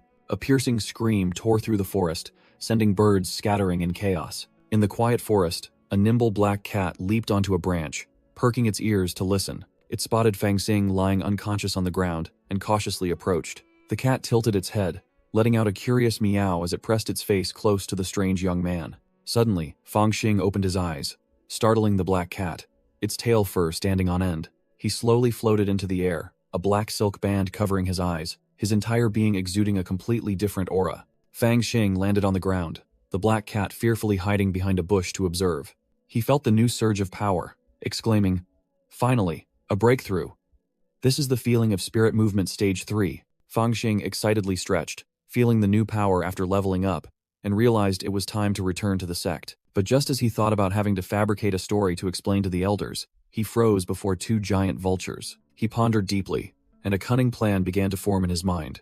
Looking at the flock of birds flying in the sky, Fang Xing decided to pull off a big trick. Returning to the Azure Cloud sect, he muttered, "I guess I'll have to stick to this script." Two gate-guarding disciples were chatting idly, the fat one even craving bird meat to eat. Suddenly, a loud noise startled the fat disciple. A massive chunk of roasted meat fell right in front of them, and Fang Xing appeared, his face obscured by shadows. The two guards panicked, one drawing his sword and shouting, "Identify yourself quickly." Fang Xing looked up, displaying a pitiful expression, eyes brimming with tears, and began his act. He collapsed to his knees, wailing miserably, which stunned the two gate-guarding disciples. Fang Xing began to recount through tears that he was the only survivor after going on a mission with senior brother Ho. The two disciples were utterly shocked to hear that Ho Qing, a prominent figure, had perished. Just then, an elder appeared with a stern expression, reprimanding, "A cultivator crying so loudly, what kind of decorum is that?" The two guards quickly bowed and reported Fang Xing's story to the elder. The elder raised a hand to signal silence, then coldly ordered Fang Xing, "Enough. Follow me." Fang Xing looked up, still teary-eyed, but inwardly knew his plan had succeeded in its initial stage. Before leaving, the elder turned back to warn the two guards. "What happened today? You are not allowed to utter a single word about it, understood?" The full view of the Azure Cloud sect appeared, peaceful yet about to be stirred by the cunning disciples' act. In the main hall, three elders questioned Fang Xing, the sole surviving disciple, about the sudden appearance of the demonic python toad, before the team could even prepare bait. Fang Xing, his face pale, recounted that the demonic python toad was too formidable, and his two senior brothers had perished instantly. The elders listened in silence, while Fang Xing continued to play the role of a useless coward, claiming he only knew how to hide behind a tree out of extreme fear. An elder pressed him about the bait, but Fang Xing cunningly replied that senior brother Ho treated him like a child and didn't disclose the details. The two assisting elders exchanged glances, beginning to believe the story and drawing their own conclusions. An elder muttered, immediately guessing Ho Qing's intention to use the boy as live bait. Fang Xing wiped away feigned tears, adding a decisive statement. Ho Qing, seeing he couldn't prevail, abandoned Liu San to flee alone, but the monster ignored Liu San and relentlessly pursued Ho Qing to his demise. The main elder nodded, confirming the demonic toad's instinct to only attack moving targets, concluding that Ho Qing had dug his own grave. Not allowing himself to be led astray, the elder directly asked the main question. "So, how did the demonic toad die?" Fang Xing continued to fabricate, claiming that after swallowing Ho Qing, the monster also sucked in the corpses of the two senior brothers and Liu San, who was still alive at the time and holding a saber. In his recollection, Fang Xing recounted seeing the demonic toad open its mouth to the sky and then become motionless, thinking it was about to use dark magic, so he fled in terror. He continued, saying he only dared to return a day later, by which time the monster's corpse had been gnawed to pieces by vultures. Acting with utmost drama, Fang Xing feigned horror when recounting finding the skeletons of the senior brothers inside the monster's belly. The main elder was completely convinced, drawing his own conclusion that Liu San had sacrificed himself heroically, destroying the monster's internal organs from within. Another elder interrupted, directly asking about the most important thing. "Where is the demonic spirit pill? Did you retrieve it?" Fang Xing whimpered, saying he searched endlessly but couldn't find it, so he could only bring back the remaining toad leg. That elder scornfully criticized Fang Xing as truly useless, but also explained to himself that the demonic spirit pill must have been torn apart by other demonic beasts. The main elder declared the mission a failure due to the absence of the demonic spirit pill, but also consoled him that life itself was the greatest reward, then dismissed Fang Xing.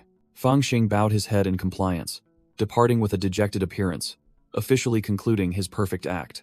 After Fang Xing left, the three elders began their secret meeting. The goatee elder called Fang Xing back, telling him to wait outside as there were still matters to discuss. The door slammed shut, and a golden barrier was activated to prevent eavesdropping. Inside, the pointy-beard elder wondered why the goatee elder had kept that kid back. The goatee elder suggested that even though the kid was useless, his mission should still be counted as a success and he should be rewarded. The pointy-beard elder immediately objected, arguing that without the demonic spirit pill, the talisman hall gained nothing, and rewarding him would be nothing but a loss. The goatee elder began to analyze the bigger picture. Lately, no one dared to accept missions from the talisman hall. They would rather rob each other. He explained that in the eyes of the disciples, accepting a mission here was a one-way ticket to the underworld with a 10% survival rate.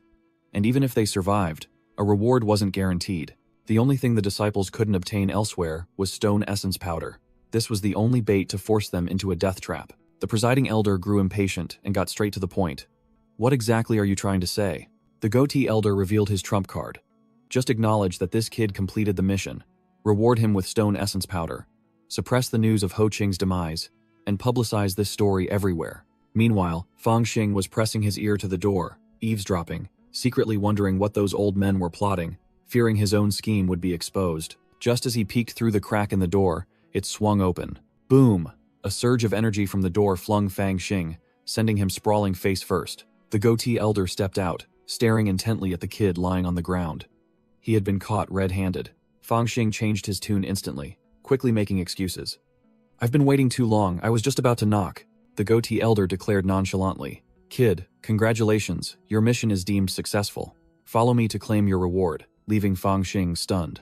The elder led Fang Xing, who was still bewildered and didn't understand what was happening, to receive his reward. The elder handed Fang Xing a bag of stone essence powder, and he joyfully thanked him profusely. The elder smiled meaningfully, saying that even though the mission had failed, an exception was made due to his courage, clearly using the kid as a pawn for his own public relations scheme. The goatee elder instructed Fang Xing to keep quiet. If anyone asked, he was to say he had brought back the inner core of the demonic python toad, and everything was according to procedure. Fang Xing assented, but in his mind, he thought something this good definitely smelled fishy, wondering if his luck was finally turning. The goatee elder called another disciple over, who, it turned out, was already waiting. The disciple named Xuanzhao bowed, feigning obedience. The elder introduced Fang Xing as a junior brother who had just performed a great service, ordering Xuanzhao to escort the kid down the mountain. Xuanzhao showed a flicker of surprise, glancing at the bag of stone essence powder in Fang Xing's hand before quickly accepting the order. He smilingly promised to escort junior brother Fang with absolute safety,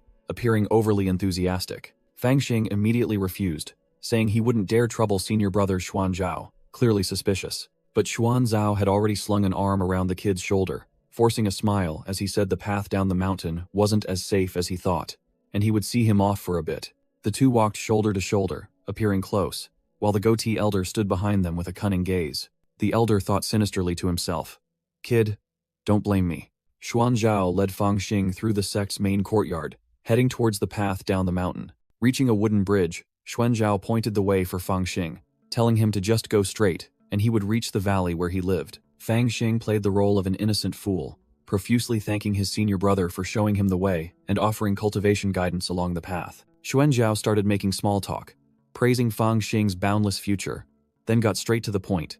"Junior brother, what is your current cultivation level?" Fang Xing continued to feign ignorance, scratching his head and saying he had just joined the sect. His cultivation was only at the spirit resonance first layer, and completing this mission was by sheer luck. Xuanzhao feigned sympathy, saying that a first-layer cultivation was indeed low, and the stone essence powder reward was a genuine item for those at the third layer, making it useless for Fang Xing now. He began to press him, asking Fang Xing how he intended to advance his cultivation if he couldn't use the stone essence powder, wondering if he could only rely on 2 spirit stones per month. Fang Xing lamented his poor fate, saying his D-grade aptitude meant he only received 1 spirit stone every 3 months, leaving him completely helpless. Hearing this, Xuanzhao immediately placed his hand on Fang Xing's shoulder, preparing to scheme.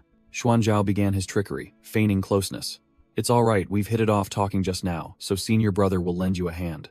Fang Xing continued to play the role of a novice, asking back with a bewildered expression, "Help me?" Inside, Fang Xing had clenched his fists, well aware of the impending scheme, while Xuanzhao droned on about the stone essence powder being useless for his current level. Xuanzhao got straight to the point, enticing him. "How about selling it to senior brother, exchanging it for spirit stones to cultivate more practically? What do you think?" Fang Xing muttered, having seen through the entire charade. Just as expected, good things never fall into one's lap. The elder must have given his nephew the green light to rob me. He clearly understood he was just a pawn in the game of the sect's influential figures. Xuanzhao still played the good guy, leaning close to Fang Xing's ear. "Actually, stone essence powder isn't hard for me to obtain. I just worried that junior brother lacked resources, so I thought of this method."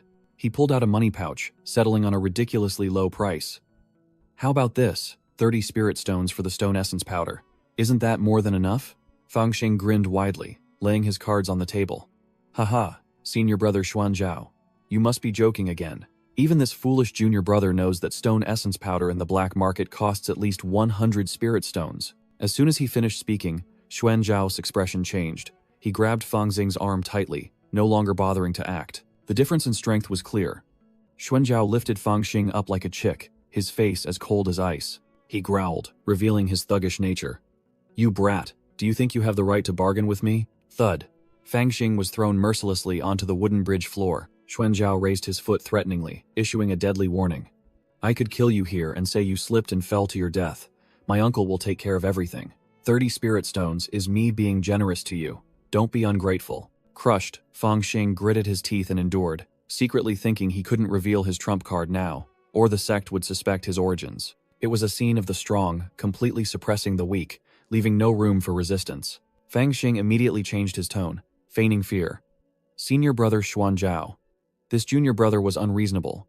"Please accept this stone essence powder as an apology." Xuanzhao remained silent, his cold gaze fixed on his completely subdued prey. Thump. Without a word, he stomped his foot directly on Fang Xing's head, pressing his face into the wooden floor. Having taken the item, Xuanzhao turned and walked away, leaving behind the philosophy of the strong. "Don't blame me. This sect has always been a place where the weak are trampled upon. You're weaker than me, so everything that happened is what you deserve. Understand?" Fang Xing collapsed on the ground, bitterly watching Xuanzhao's retreating back. His gaze was silent but filled with resentment, determined not to let it rest. Meanwhile, Xuanzhao leisurely walked through the bamboo forest, a smug expression on his face. He sneered, thinking to himself that, with this stone essence powder, he would have to properly thank his uncle when he returned. Suddenly, a strange sound made Xuanzhao cautiously turn his head. Whoosh! A streak of light flashed right before his eyes, startling him. Thinking he was seeing things, he continued walking and whistling, enjoying his spoils. He laughed loudly. Just as expected, that brat knows nothing. "I didn't realize the stone essence powder was so valuable. This time, a breakthrough is certain." A premonition of danger struck him again, and he froze with a panicked expression. Swish! A sharp golden sword energy grazed past him, leaving 2 bleeding cuts on his body. Xuanzhao froze, his face turning pale as he realized he had truly been attacked. He roared with anger and fear. "Who's there? Show yourself now." From behind him, a demon-masked figure appeared, his voice full of sarcasm. "Senior brother, you tricked someone out of such a valuable item without spending a single coin. Are you planning to keep it all to yourself?" Xuanzhao furiously unleashed a blue palm force towards the stranger. He yelled, "It seems you've been eavesdropping and dare to steal my things within the sect. You must be tired of living." The masked figure remained unfazed, growling, "You're the one tired of living."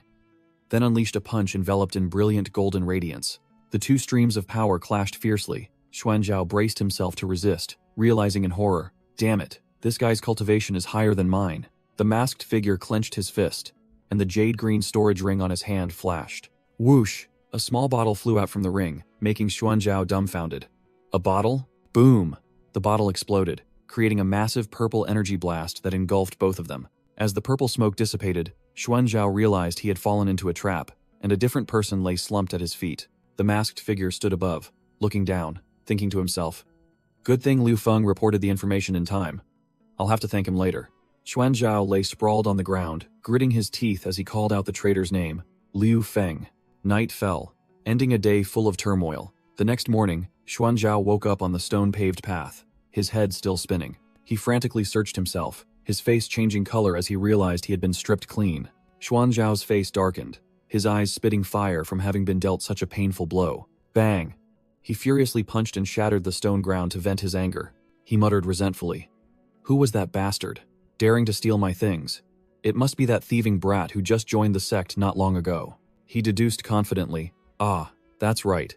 At that time, he thought I was unconscious, which is why he mentioned Liu Feng. That guy must be his informant." Xuanzhao aggressively ran off, declaring that he would start with Liu Feng to dig up this entire nest. Meanwhile, Fang Xing had changed his clothes and was leisurely heading back to his residence. He suddenly paused when he saw 2 figures loitering in front of his door. Hiding behind a corner, Fang Xing squinted and recognized that one of the 2 figures was Liu Feng. Liu Feng was tilting his head back, guzzling wine from a gourd, looking extremely refreshed. He even yelled for more, his attitude utterly smug.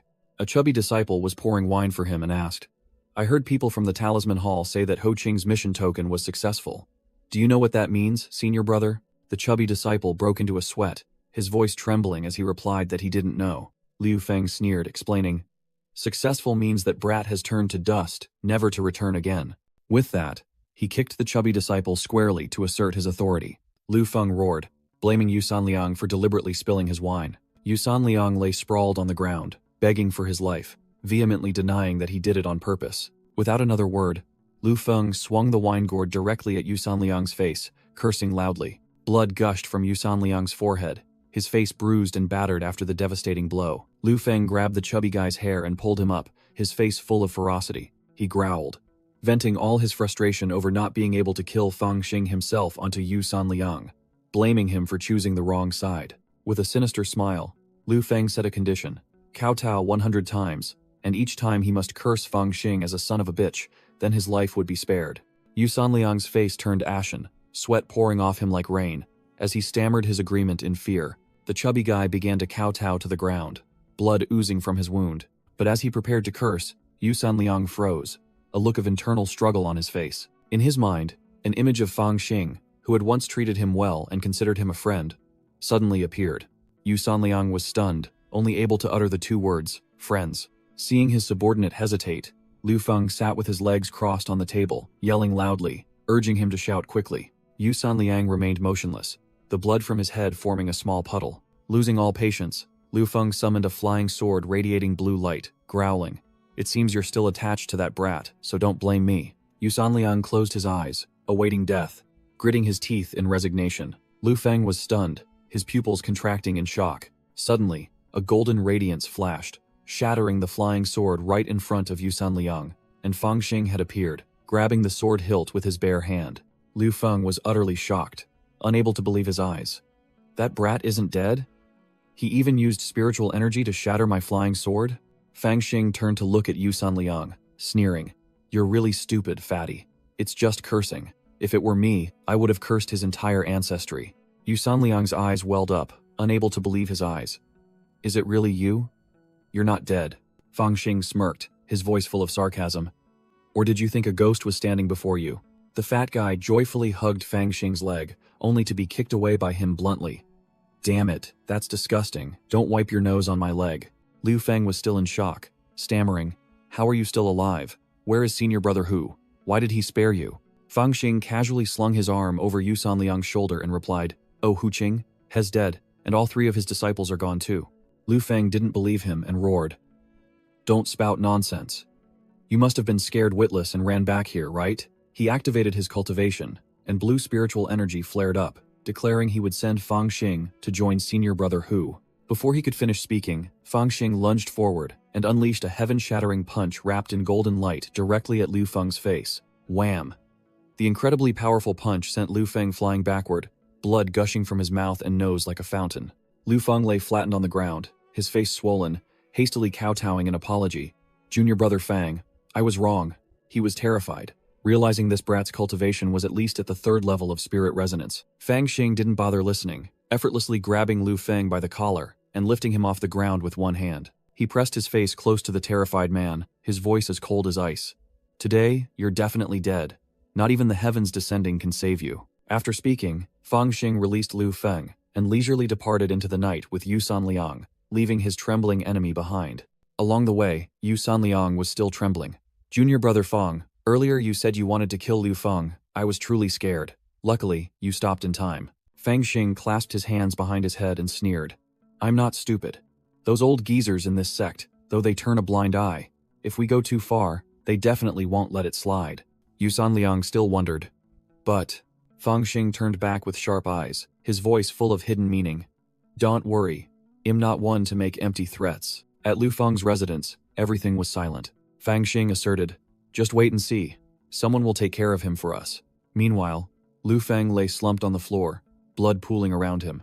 He tried to get up, but his internal injuries were too severe. He coughed up another mouthful of fresh blood, his entire body trembling in pain. Lu Feng lay flattened, grinding his teeth in resentment, secretly cursing Fang Xing for his vicious attack, estimating it would take half a month for his meridians to recover. Suddenly, countless dark figures shot forth like specters, surrounding him in an instant. Lu Feng, his face bruised and battered, looked up, horrified to see a group of strangers in black standing tall before him.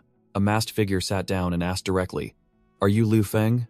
Lu Feng trembled, confirming in fear. Without another word, a hand firmly grabbed his collar. The burly assassin easily lifted Lu Feng upside down, as if carrying a chicken. The leader coldly ordered, "Our young master has some questions for you. Come with us." Lu Feng's face turned pale, completely bewildered as to which powerful figure he had offended. Meanwhile, Fang Xing was inventorying his spoils. 2 flying swords, several bottles of elixirs, and a pile of glowing red spirit stones. He sat cross-legged, holding a bag of spirit stones and a jade talisman emitting a soft blue light.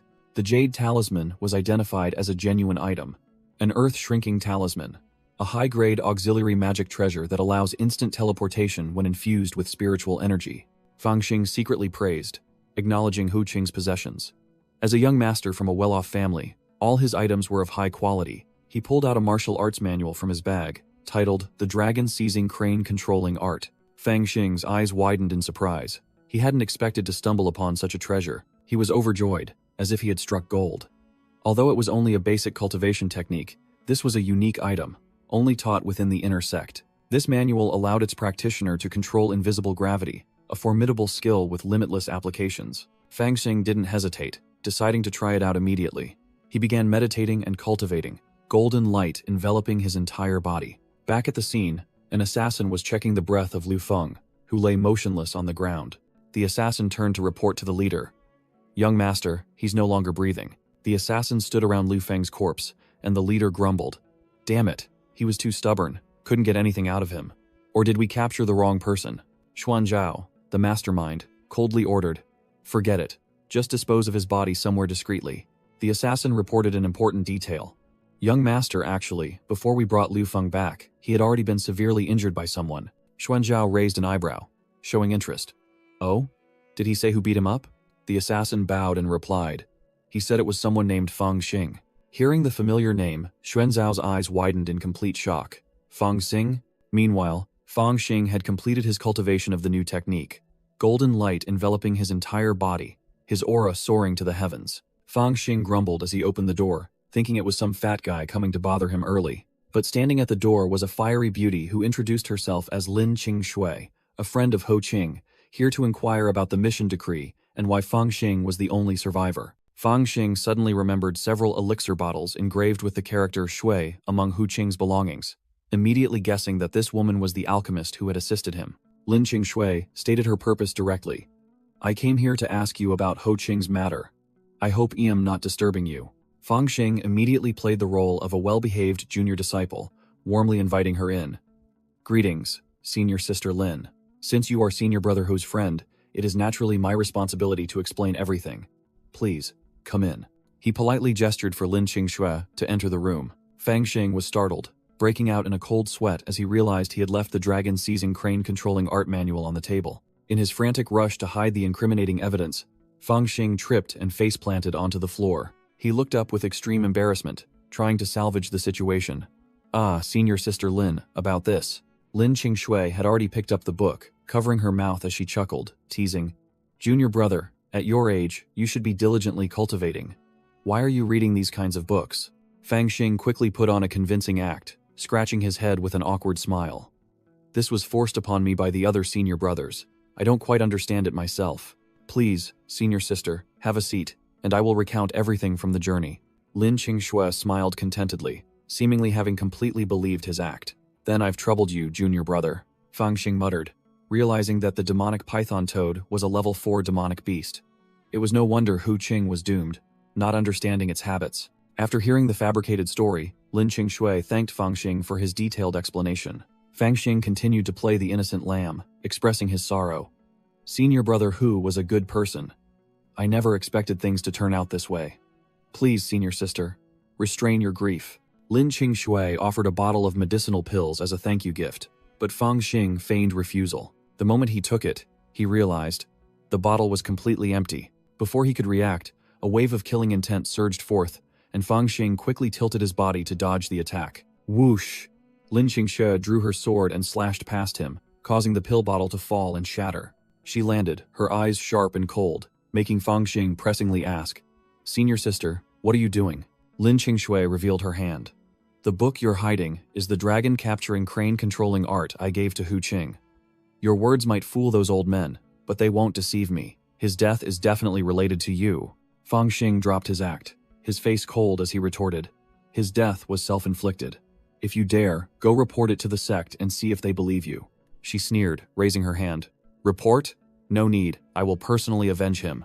Lin Qingxue activated her cultivation, and streams of blue energy surged from her hands. It was the dragon-capturing crane-controlling art.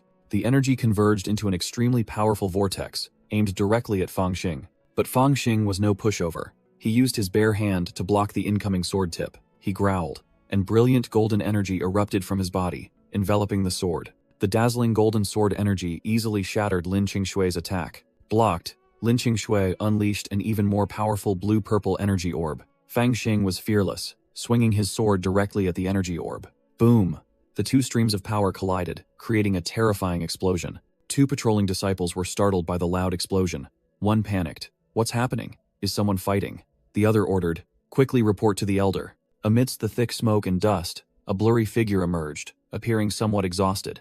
As the smoke cleared, Fang Xing leaned on his sword, panting, his face stained with blood, yet his eyes were still full of defiance. He muttered, "Damn it, this woman is truly ruthless. I didn't expect the fourth layer of spirit movement to be so strong."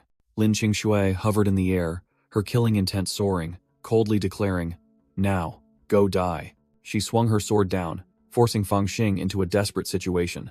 He screamed in his mind, "Damn it, I can't dodge." The dazzling purple sword blade reflected in Fang Xing's pupils. Death was imminent. Lin Qingxue poured all her strength into that sword strike, determined to finish off her opponent with one blow. Clang! A bare hand blocked the fatal sword strike. An elder suddenly appeared, intervening in the battle just as Fang Xing was straining to parry the blow. The elder with the yin-yang hat spoke with authority. "The sect forbids private duels. Who dares to break the rules?" Lin Qingxue quickly retracted her sword, feigning obedience. "Elder, this disciple did not come to cause trouble, but..." Fang Xing immediately played his card, kneeling on the ground, his face pitiful as he began his act. "Elder, senior brother Hu Qing and I received orders to hunt demonic beasts, but he died, and I was fortunate enough to survive. She is senior brother Ho's close friend, and accuses me of being a decoy, so she wants to kill me for revenge." Lin Qingxue was furious, pointing directly at Fang Xing and roaring, "You're lying. You were the one who killed Ho Qing, and now you're blaming others." The gossiping disciples around them began to whisper, one bitterly realizing, "So, the rumors are true. Disciples with powerful backgrounds will use those without backing as bait. What kind of righteous sect is this? It's no different from a demonic cult." The elder heard this and immediately roared, his face paling. "Enough. All of you, shut up." He turned and pointed directly at Lin Qingxue, growling, "Impudent. If this boy's words are true, then everything is your fault. Do you know how the crime of private dueling within the sect is punished?"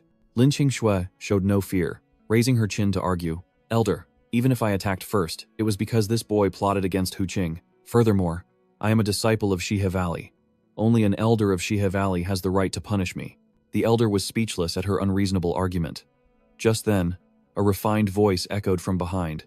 "Elder Hong, let me handle this matter." Lin Qingxue was startled, looking up at the sky with a face full of astonishment. Senior sister Ling Yun, with an ethereal aura like a celestial maiden, descended from the sky, her icy gaze fixed on the crowd, making even Elder Hong look up with apprehension. Senior sister Ling Yun, riding a giant white vulture, landed, her aura overwhelming the entire scene, making Elder Hong and Lin Qingxue look up. Fang Xing was stunned, realizing this was the woman who had taken Xiao Man away. Elder Hong immediately tattled to Ling Yun, accusing Lin Qingxue of daring to disregard sect rules right in front of him. Ling Yun calmly covered for her, using the excuse that Lin Qingxue had just completed 49 days of secluded pill refinement and was exhausted. She asked Elder Hong to overlook it and allow her to take Lin Qingxue back for strict discipline. The gossiping disciples whispered again, sarcastically remarking that discipline was just an excuse, and Shihe Valley had always disregarded sect rules. Elder Hong sighed helplessly. Knowing full well he couldn't contend with the influence of Shihe Valley, he waved his hand to dismiss the matter, reluctantly agreeing. "All right, you handle it as you see fit." Ling Yun turned and gave Lin Qingxue a perfunctory scolding, then ordered her to follow her back to receive punishment. Lin Qingxue bowed her head, admitting her fault to her senior sister, but her eyes still held resentment. Suddenly, the enraged girl spun around, roaring, "But I must kill him!" then unleashed a fatal sword technique towards Fang Xing. Fang Xing reacted in an instant, golden energy exploding as he used his bare hand to seize his opponent's sharp sword blade. Lin Qingxue froze, unable to believe that her full power strike was so easily blocked by an outer sect disciple. Slap! A resounding smack echoed. Fang Xing didn't say much, immediately giving Lin Qingxue a humiliating slap across the face. The heaven-shaking slap made Lin Qingxue stagger, her hair flying wildly, completely losing all face. All the surrounding disciples gaped, utterly shocked by Fang Xing's audacious action.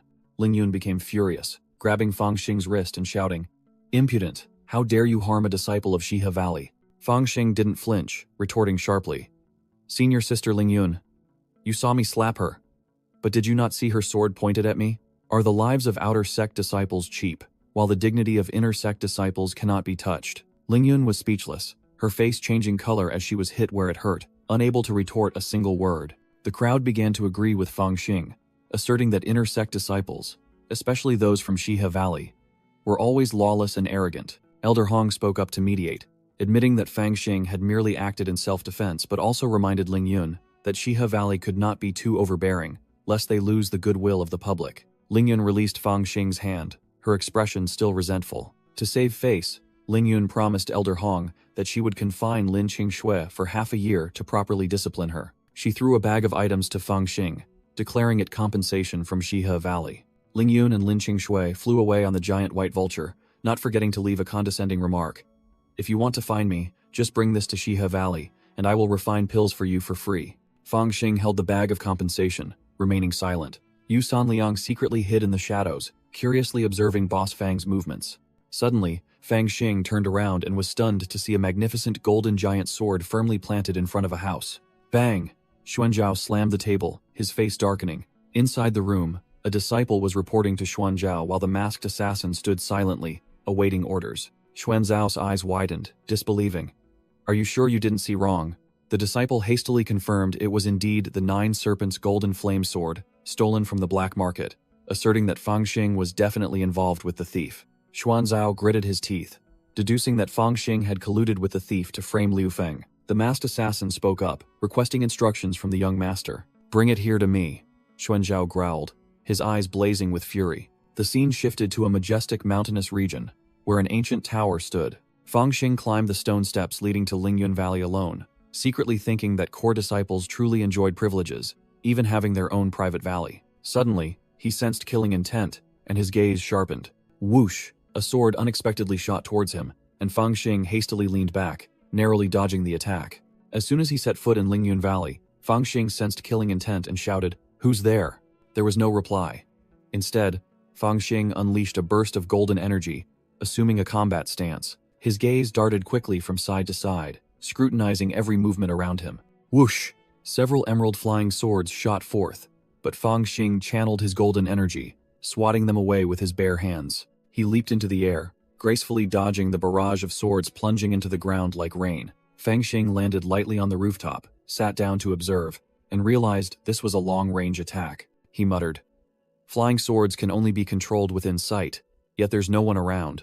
Suddenly, an entire forest of emerald sword energy surged forth from nowhere, surrounding the building. From afar, senior sister Ling Yun smirked, skillfully controlling the sword formation with her fingers. Fang Xing was cornered, continuously dodging the sharp sword strikes that whizzed past him. Completely overwhelmed, he could only curse under his breath while trying to survive the sword storm. Inside the hall, Ling Yun sat calmly on a chair, while Fang Xing had been captured and was kneeling on the floor. Fang Xing raised his head, growling directly.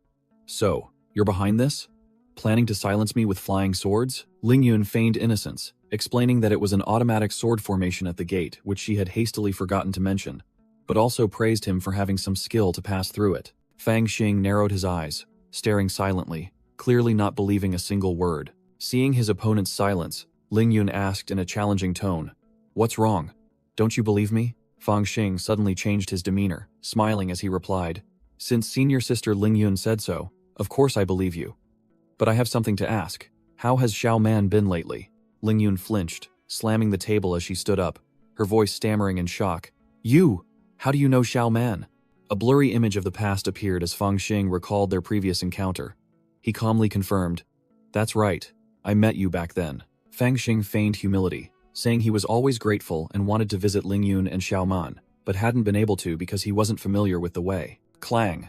Without another word, Ling Yun drew her sword from its sheath, radiating intense killing intent. She pointed her sword at Fang Xing, declaring bluntly, "Let me tell you, Ever since I brought Xiao Man into the sect, she has had no relation to you. Ling Yun growled, her eyes sharp. If you dare bother her again, I will kill you. Fang Xing looked up at the sword tip at his throat, calmly asking a concise question. On what grounds? Ling Yun retorted disdainfully. I am stronger than you. Do you really think I wouldn't dare kill you? Fang Xing shot back fiercely, challenging. Then kill me now, or else I'll become stronger than you in the future. Ling Yun was speechless, stunned by the audacity of this lowly disciple. Fang Xing continued to press. Who do you think you are? A saint who can decide the fate of others, he yelled, accusing his opponent of arbitrarily taking Xiao Man away and then throwing him into the herb garden as a laborer. Struck at her core, Ling Yun shouted, Enough! To cut him off, after a tense moment, she retracted her sword, threw Fang Xing a bottle of healing medicine, and asserted that with his aptitude, he would never have a chance to meet Xiao Man, an inner sect disciple, in this lifetime. Ling Yun turned and walked away, commanding, I promise to help you refine pills. I will keep my word. Follow me. Before a magnificent golden pill furnace, she directly asked him what kind of elixir he wanted to refine. Both sat facing each other, preparing for the pill refining session. The atmosphere was still quite tense. Fang Xing looked directly into his opponent's eyes, boldly declaring, Breakthrough pill. Ling Yun was stunned, stammering the words breakthrough upon hearing his unbelievable request. She burst out laughing, scoffing that the breakthrough pill was only for experts at spirit movement stage 3 to break through to stage 4, and someone as weak as him couldn't possibly use it. Ling Yun set a condition. I will only help you refine it. You must prepare the necessary ingredients yourself. Fang Xing nonchalantly declared that he knew the rules and had a reason to use the pill, and as for the ingredients, he casually pulled out a paper packet containing glistening golden stone essence powder, a genuine rare item. Ling Yun's jaw dropped, utterly shocked as she recognized the precious item. Stone essence powder. Where did you get it? Fang Xing retorted sharply, reminding her of the unwritten rule of the pill refining world. Do not question the origin of ingredients. Ling Yun fell silent, secretly thinking that this kid's background was extraordinary. Stone essence powder was not something a nobody could possess. She accepted the transaction, turned, and walked inside. It will take some time. Wait here. Fang Xing didn't stand on ceremony, sitting in a corner and sleeping soundly, even drooling while waiting. Suddenly, a medicine bottle flew straight at Fang Xing's head with a thud, making him dizzy and fall backward. He woke with a start, jumping up and shouting in panic. What's happening? Are the soldiers here? Fang Xing stared blankly at the medicine bottle that had just landed in his hand, still not understanding what was happening. Ling Yun, calmly sipping her tea, coldly declared, There are no soldiers. That's the breakthrough pill you wanted. Fang Xing's eyes widened in disbelief, and he hastily opened the bottle to check if the item was genuine or fake. A perfectly round elixir, radiating powerful spiritual energy and brilliant light, rested in his palm. He muttered, surprised that senior sister Ling Yun had refined it so quickly. Truly, a master's work was different. Ling Yun stood up, delivering a scathing remark. You slept day and night, so of course it seems fast to you. Fang Xing scratched his head with an awkward laugh, realizing an entire day had passed, and silently thanking Ling Yun for her hard work. Light filtering through the door crack showed that it was already pitch dark outside. Through the window frame, the moon had risen high, and a quiet night enveloped everything. Ling Yun turned her back, coldly dismissing him. Now that you have the breakthrough, pill begone. She also reassured him that the sword formation at the door only blocked entry, not exit. Senior sister Ling Yun coldly issued a restriction order. From now on, without my command, you are forbidden from approaching Ling Yun Valley within 10 miles. Fang Xing muttered sarcastically about his senior sister's unique way of entertaining guests, making them leave through the window, but was immediately met with a cold splash. By the way, you are not my guest, she asked directly, full of curiosity. That time, why were you so sure I wouldn't kill you? Were you truly not afraid of death? Fang Xing nonchalantly replied, How could I not be afraid? It's just, senior sister Ling Yun. You've never killed anyone before, have you? Ling Yun was stunned, not understanding what this brat was talking about. Having said that, Fang Xing didn't dally and jumped straight out the window. As he dangled from the windowsill, he explained, The gaze of someone who has killed before is very different. Even if you were angry, there was no killing intent in your eyes. Ling Yun was completely shocked, wondering how a mere brat could know such things, and what his true identity was. Fang Xing had vanished, leaving senior sister Ling Yun standing alone in the room, speechless. Under the moonlight, she muttered bitterly, This damned brat certainly knows how to make a quick escape. Fang Xing walked along the deserted stone path under the moonlight, whistling. Suddenly, he stopped, having sensed something amiss. He casually clasped his hands behind his head, calling out to his pursuers, Senior brothers, you've been following me for so long. Why not come out and walk together for fun? It's really tiring having to slow down and wait for you all. With a whoosh, 3 dark figures dressed as assassins appeared, surrounding Fang Xing from all sides. All 3 clutched their weapons, forming a pincer movement that blocked all his escape routes. The leader spoke, inviting him to reminisce over tea in the name of young master Xuanzhao. Fang Xing sneered, flatly refusing. Young master Xuanzhao? I'm afraid you've got the wrong person. He and I aren't close. The leader wasted no words, drawing his sword and declaring, if that's the case, we shall have to help you show your sincerity. Fang Xing smirked. Of course I don't blame you. Then gathered his strength, preparing to face all 3 charging assassins alone. But before Fang Xing could finish his sentence, the 9 Serpents' golden flame sword blazed brightly, emitting an overbearing golden light. Fang Xing smirked defiantly, growling, let's see if you're even capable. Scene change. In a dark room, a voice full of contempt rang out. Trash. Young Master Xuanzhao was in a furious rage, cursing directly at the 3 kneeling assassins. Fang Xing is just a brat, and you 3 couldn't even capture him and bring him back here? The assassin leader's face was pale, and he reported with a trembling voice. Young Master, that brat is too strong. His cultivation is at least at the peak of the 3rd level of spirit movement. Xuanzhao's eyes widened in disbelief. Peak 3rd level of spirit movement? How can that be? But the assassin insisted it was the truth. Another henchman, his face swollen, tearfully recounted that after defeating them, Fang Xing had vanished into the bamboo forest, nowhere to be found. Xuanzhao gritted his teeth and ordered, if that's the case, then there's no doubt. Continue searching for him. Find him at all costs. The assassins fearfully obeyed. Meanwhile, at a small, secluded house at the foot of the mountain, the banner of the West Temple scavengers fluttered in the wind. Fang Xing leisurely walked towards the house, where a group of people were already waiting. The waiting group was none other than the gang of bullies he had subdued, now standing as straight as soldiers saluting a flag. Seeing their boss return, they all bowed in unison, shouting, "Welcome back, Boss Fang." The entire group obediently bowed, showing absolute reverence for their new boss. Fang Xing crossed his arms, looking pleased. Good, that's the spirit. He stepped closer, asking his subordinates, "It's late at night. What are you all doing here? Why aren't you sleeping?" The leader hastily reported. Reporting, Boss Fang, we are cultivating together. Since you left, we've been cultivating day and night for over half a year now. The chubby henchman next to him blurted out, "That's right, boss. We stayed up all night drinking and gambling," causing the leader to startle and quickly correct. "No, I mean we've been cultivating very diligently." Fang Xing pulled out a wine jug and a dice cup from behind his back, sneering. "Oh really? So these must be your cultivation artifacts then." Leaving them speechless, he tossed a money bag onto the ground, bluntly declaring, "Forget it.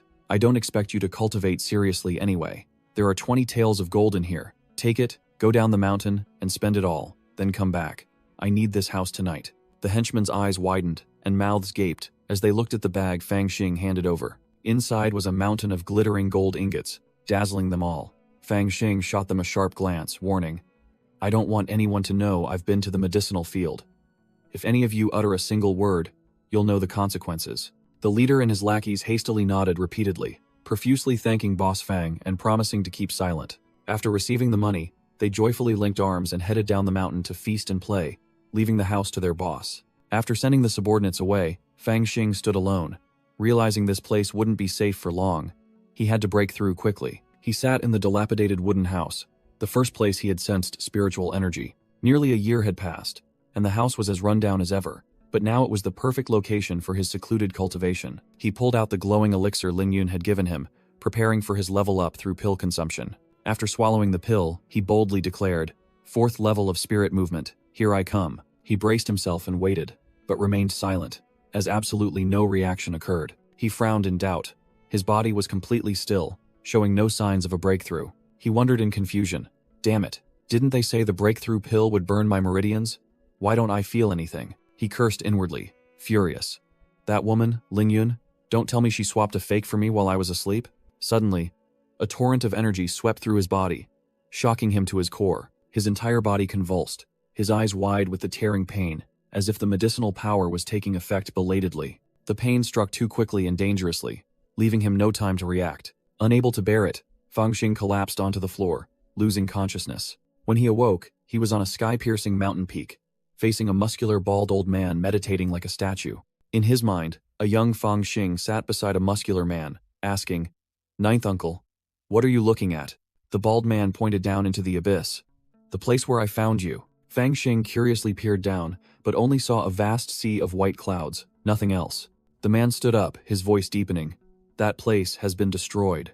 Fang Xing asked in astonishment who had done it. Ninth uncle turned away, explaining that this was merely an illusion within Fang Xing's mindscape, and he was just a manifestation of memory. Fang Xing completely failed to understand what on earth Ninth uncle was talking about.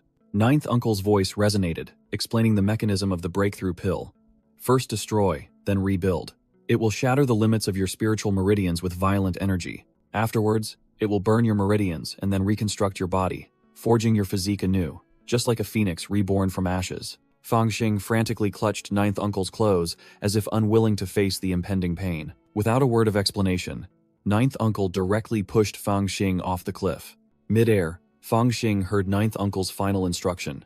"Remember, Fang Xing, you must survive and become stronger." Fang Xing plunged straight into the dark abyss. Fang Xing jolted awake in his house. His subordinates anxiously gathered around him, and he unconsciously called out, "Ninth uncle's name!" The leader reported, "Boss Fang, are you all right? Early this morning, we came back and found you lying on the ground, your entire body glowing red. And for some reason, this house too." Everyone's gaze turned to the ceiling, where a gaping hole had appeared. Fang Xing sat up, his mind still hazy. "I'm fine. I feel like I just had a dream, but suddenly I can't remember it anymore." A subordinate recounted, "Boss Fang, earlier you were muttering about Ninth uncle and something about a phoenix. We were scared to death." Fang Xing stood up, looking through the hole in the roof, feeling the new surge of power swirling within his body. So this is what the spirit resonance fourth layer feels like. He clenched his fist, his eyes filled with determination. "I finally did it." The lackeys gaped when they learned Boss Fang had reached the fourth level spirit resonance, meaning he had a ticket to become an inner sect disciple. Fang Xing smirked, summoning his 9 serpents golden flame sword, which erupted with brilliant golden flames, radiating an overwhelming aura. He casually stepped onto the sword, ordering his subordinates, "I'm leaving now. You all stay here and cultivate diligently." Before soaring away through the hole in the roof, Fang Xing didn't forget to add, "Oh, remember to use the money I gave you last night to fix the house." Fang Xing flew on his sword, radiating an overbearing aura, shooting straight forward like a streak of a meteor. The subordinates stared blankly after him, their leader scratching his head as he delivered a shocking piece of news. "But we already spent all the money you gave us, senior brother." A chubby subordinate among them watched with admiration. "Sword flight is truly cool. I wonder when I'll reach the 4th level spirit resonance?" The leader immediately smacked the chubby man on the head, snapping, "Stop dreaming. Do you know how many years it takes for a genius like Boss Fang to appear?" In midair, Fang Xing locked onto his target, his gaze sharp. Now it's time to pay young Master Xuanzhao a visit. In a quiet waterside pavilion amidst a bamboo forest, Xuanzhao was seated with a man and a woman. Xuanzhao's face was scrunched in a frown. He was enjoying tea with his 2 friends, but his mood was clearly extremely foul. He complained irritably, "I searched all night but found no trace of that brat. I turned over the entire valley, even the bamboo forest along the mountain road. Could that rascal have left the sect? But I asked the gate guards, and they said they didn't see him." The girl sitting next to him spoke up to comfort him. "Brother Xuanzhao, why be angry? That brat can't hide forever. If he doesn't show up, we sisters will help you, using our connections within the sect, to issue a search notice for him." She continued to offer a venomous suggestion. "If he still doesn't show his face by then, we can accuse him of betraying the sect. The world is vast, but where can he hide if the entire sect is hunting him down?" Xuanzhao secretly gritted his teeth, knowing full well that these good friends were merely gloating. "They say they're helping as friends, but in reality, they're laughing behind my back because my spirit stone powder was stolen." Crack! Unable to control his rage, Xuanzhao crushed the teacup in his hand. He slammed the table and stood up, turning to yell directly at Yusan Liang, who was kneeling nearby. "Speak! You're that brat's lackey. I don't believe you don't know where he's hiding." Yusan Liang's face was drained of color, his voice trembling as he stammered, I truly don't know." Xuanzhao growled, his eyes spitting fire. "Humph. Just you wait. If that rascal isn't found by the end of today, then you'd better prepare to keep Lu Feng company." Yusan Liang was so scared he teared up, secretly cursing in his heart. "Junior brother Fang, this time you've caused big trouble. If only I had known, you should have taken me with you when you fled." As Xuanzhao and his companions were chatting, they saw a streak of light hurtling towards them from the horizon, their faces filled with curiosity. In the eyes of Xuanzhao's female companion, a rapidly enlarging speck of light was reflected. Boom! An earth-shattering explosion blew away the entire pavilion area right in front of them. Xuanzhao and his group were covered in dust after the anything-but-gentle entrance, their faces all bewildered. Xuanzhao snarled bitterly, unable to believe someone dared to interrupt. "You dare." Fang Xing landed arrogantly on his blazing flying sword, his tone full of sarcasm. "Brother Xuanzhao, I heard you were looking for me, so I came right away. I hope I didn't scare you?" Xuanzhao's female companion was deeply shocked, realizing the opponent's cultivation level. Sword flight is a skill of the 4th level spirit resonance. Could this brat already be an inner sect disciple? Fang Xing turned to look at Yusan Liang, who was cowering in fear on the ground. He frowned and asked the chubby man directly, "Why do I keep running into you everywhere?" Which made Yusan Liang angrily retort, "Do you even have the nerve to ask? Don't, you know why I'm here?" Xuanzhao pointed his sword at Fang Xing's face, beginning his accusations. "Fang Xing, you dared to deceive us. Confess. What's your relationship with that black market thief? Where did you hide the spirit stone powder you stole from me?" Fang Xing's aura erupted as he roared. "Stolen? The spirit stone powder was a reward from the sect to me. You robbed me, and I haven't even settled that score yet. Now you're making my friend kneel. What exactly do you want? Hit where it hurt." Xuanzhao strained his neck and argued stubbornly. "Nonsense. You clearly gave it to me willingly." Fang Xing showed his disdain. "Willingly? Ask your 2 friends if any fool would just give away spirit stone powder for free. If you robbed me, admit it. Don't you have the guts to confess?" Enraged to his core, Xuanzhao mustered his strength and roared, "You arrogant brat, I'll kill you." Yusan Liang cried out in panic, "Junior brother Feng, be careful." While Xuanzhao had already shot forward like an arrow. Whoosh! Xuanzhao was stunned as his sword strike only cut through air. His target had vanished. Fang Xing had already gracefully glided behind him at some point, his speed utterly overwhelming. Wham! A heaven-shattering kick landed squarely on Xuanzhao's face, making his nose bleed like a fountain. Xuanzhao's body flew through the air, bouncing off the ground like a thrown stone. Fang Xing dusted off his hands, uttering a contemptuous remark to the defeated opponent. "You're weaker than me, yet you dared to strike first. I don't think you're the brave type." Yusan Liang knelt on the ground, his eyes wide with shock as he asked, "Junior brother Fang, since when did you become so incredibly strong?" The girl accompanying Xuanzhao cleared her throat, drawing attention. Qin Shinger spoke up, both placating and probing. "Senior brother Fang is truly impressive. We greatly admire you. Moreover, what you said makes sense. Xuanzhao shouldn't have taken your spirit stone powder." Xuanzhao was furious, pointing directly at her and snapping, "Qin Shinger, are you crazy? Why are you defending him?" But she immediately changed her tune, her eyes sharp. "But if I'm not mistaken, Senior brother Fang is the black market thief, isn't he?" Qin Shinger analyzed as if she were absolutely right. "With the 4th level spirit resonance strength you just displayed, if you're not the black market thief, then where did you get the spirit stone powder to refine breakthrough pills?" Xuanzhao seized the opportunity, straining his neck to chime in. "Exactly. My spirit stone powder was snatched the moment it arrived. If it wasn't you, then who else could it be?" Fang Xing smirked, his attitude utterly condescending. "You want to frame me just for a bag of spirit stone powder?" Qin Shinger pressed on. "Junior brother Fang, are you feeling guilty?" Fang Xing calmly retorted. "Ridiculous. My breakthrough pills were given to me by senior sister Ling Yun. What does that have to do with your bag of powder?" Qin Shinger sneered, resting her chin on her hand with a look of disdain. "Truly ridiculous, to even dare drag senior sister Ling Yun into this." Xuanzhao roared, pointing directly at Fang Xing's face. "Brat, I advise you to confess honestly. Where did the spirit stone powder come from?" Fang Xing maintained his calm expression, repeating firmly, "Senior sister Ling Yun gave me these spiritual elixirs." He casually presented a porcelain bottle, his demeanor as if bestowing alms upon a beggar. "Some are for cultivation, some are for healing." Bang! Fang Xing placed 4 pristine white porcelain bottles onto the stone table, his aura completely overwhelming. He picked up one bottle and sniffed it, adding provocatively, "Oh, there's even a bottle of beauty-enhancing pills to improve body odor. No wonder senior sister smells so fragrant." Xuanzhao stared at the bottles, his face blank, but still tried to argue stubbornly. They look quite real." He picked up a bottle and scrutinized it, his voice full of suspicion. "But who knows what kind of trash is inside?" Yusan Liang, sweating profusely behind him, tugged at Fang Xing's sleeve and whispered, "Big brother, it's fine if you brag to me about senior sister Ling Yun, but if you boast at such a crucial moment and get exposed, it's all over." With that, Fang Xing inverted the porcelain bottle, and 2 glistening golden pills, radiating spiritual energy, fell out, illuminating a corner of the courtyard. Xuanzhao's eyes widened. His jaw dropped, unable to believe his eyes. How can this be? Is this a real qi-gathering pill?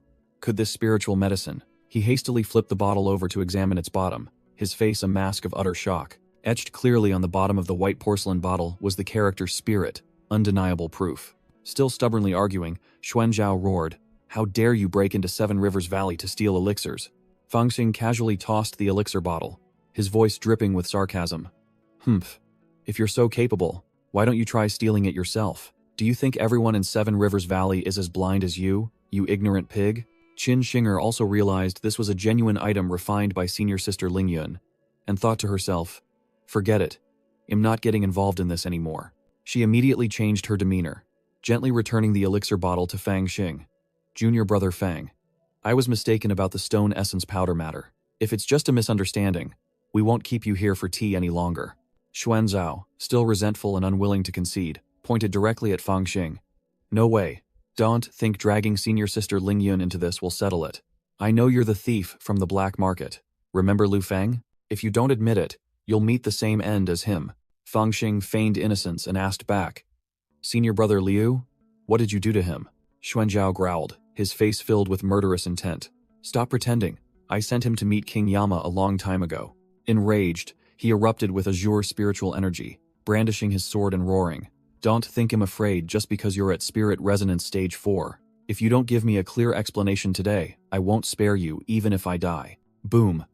Fang Xing merely placed a hand gently on the stone table, completely nullifying his imposing aura. Xuanzhao and his cronies were all stunned into silence by this display of power. Fang Xing growled, pointing directly at Xuanzhao.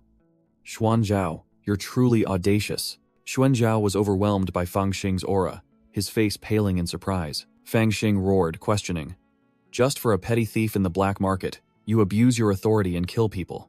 Who gave you the right to kill fellow disciples within the sect?" Xuanzhao sneered brazenly. "Even if I did, so what? Do you have any proof?" Whoosh! Fang Xing threw out a jade sound transmission talisman that emitted a brilliant golden light. He declared loudly, "Here's the proof. Do you still want to argue?"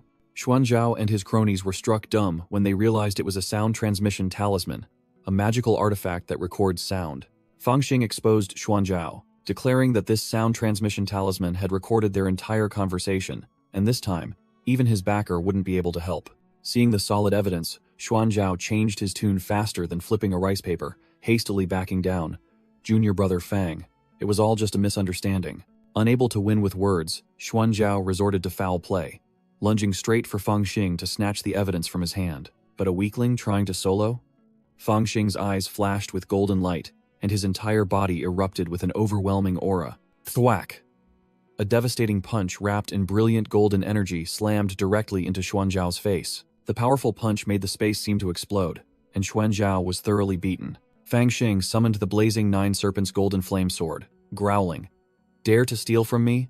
Accidentally skewering you to death wouldn't violate sect rules, you know." Whoosh!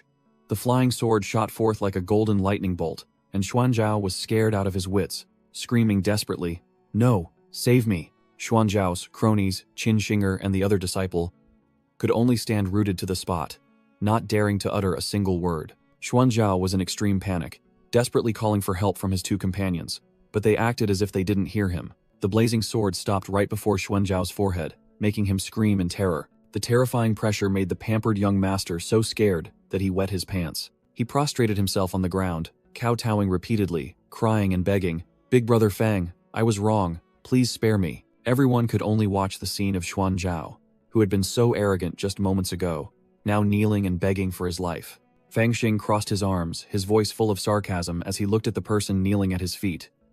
"You killed my closest brother, and now a simple apology is enough?" Xuanzhao trembled, stammering. Then, "Big brother Fang, what do you want me to do to satisfy you?"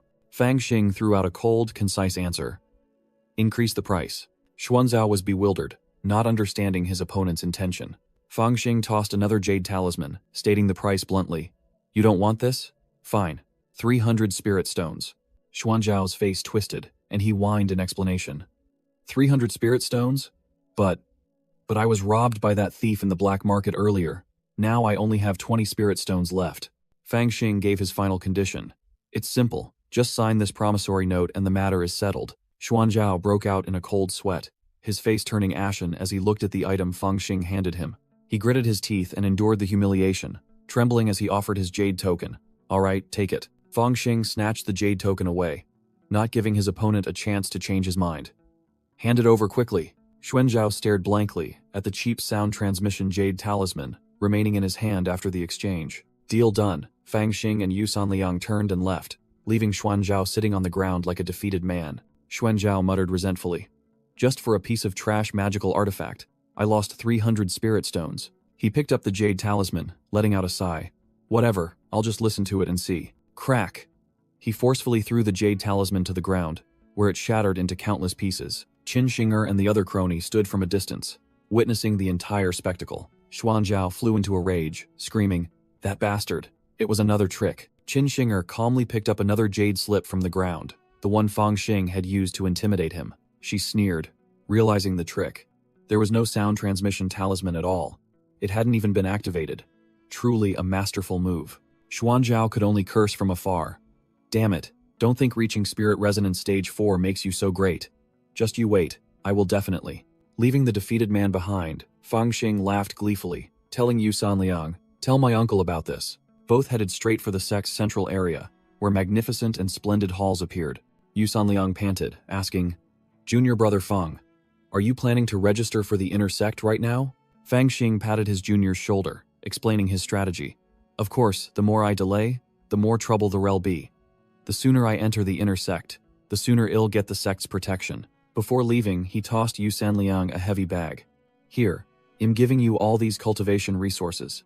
Make sure you cultivate properly. I'm off." Yu Sanliang opened the bag and froze.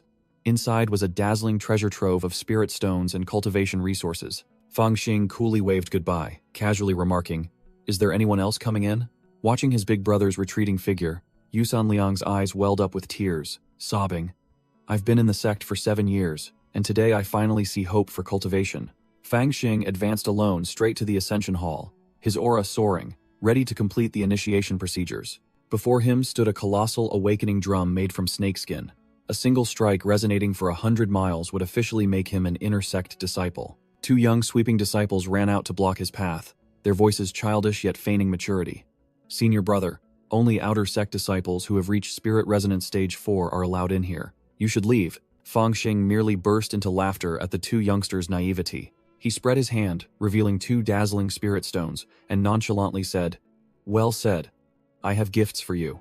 The 2 gatekeeping youngsters accepted the gifts, their eyes gleaming, and immediately fell silent, not daring to utter another word. Without further ado, Feng Xing grabbed a drumstick as thick as a pillar, gathering all his strength to unleash an earth-shattering blow. Boom!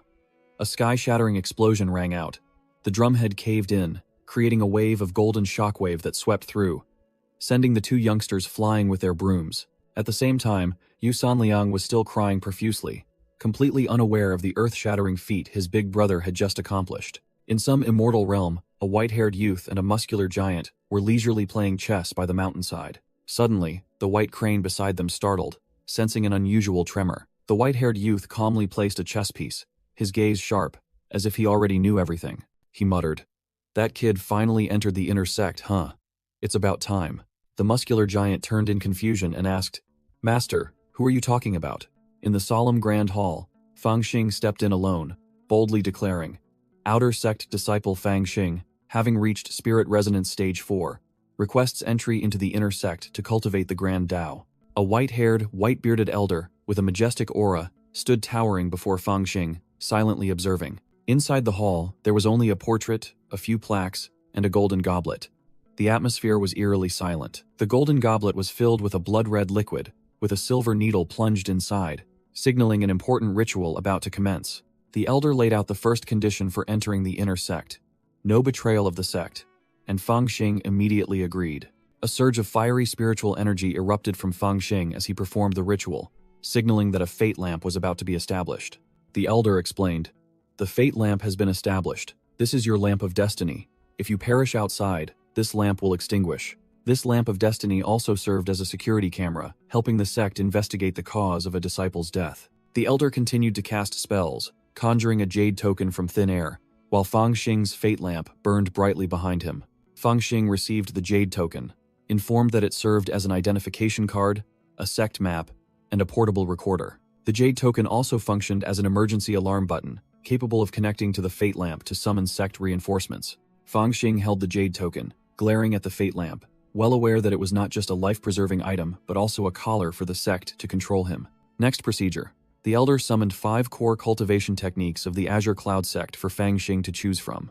5 glowing books floated in midair, representing power ranks from lowest to highest: Foundation, Law, Profound, Divine, Immortal, Heavenly, Tao. Fang Xing was slightly shocked to realize that the sect's strongest cultivation technique was only at the Law rank, wondering how much more formidable the higher-ranked, terrifying techniques would be. The Elder emphasized that choosing a cultivation technique would determine his cultivation path and future means of livelihood, telling him to choose carefully. The first option presented: a wood element cultivation technique, specializing in growing plants and concocting medicine, a path for support cultivators. Fang Xing flatly refused.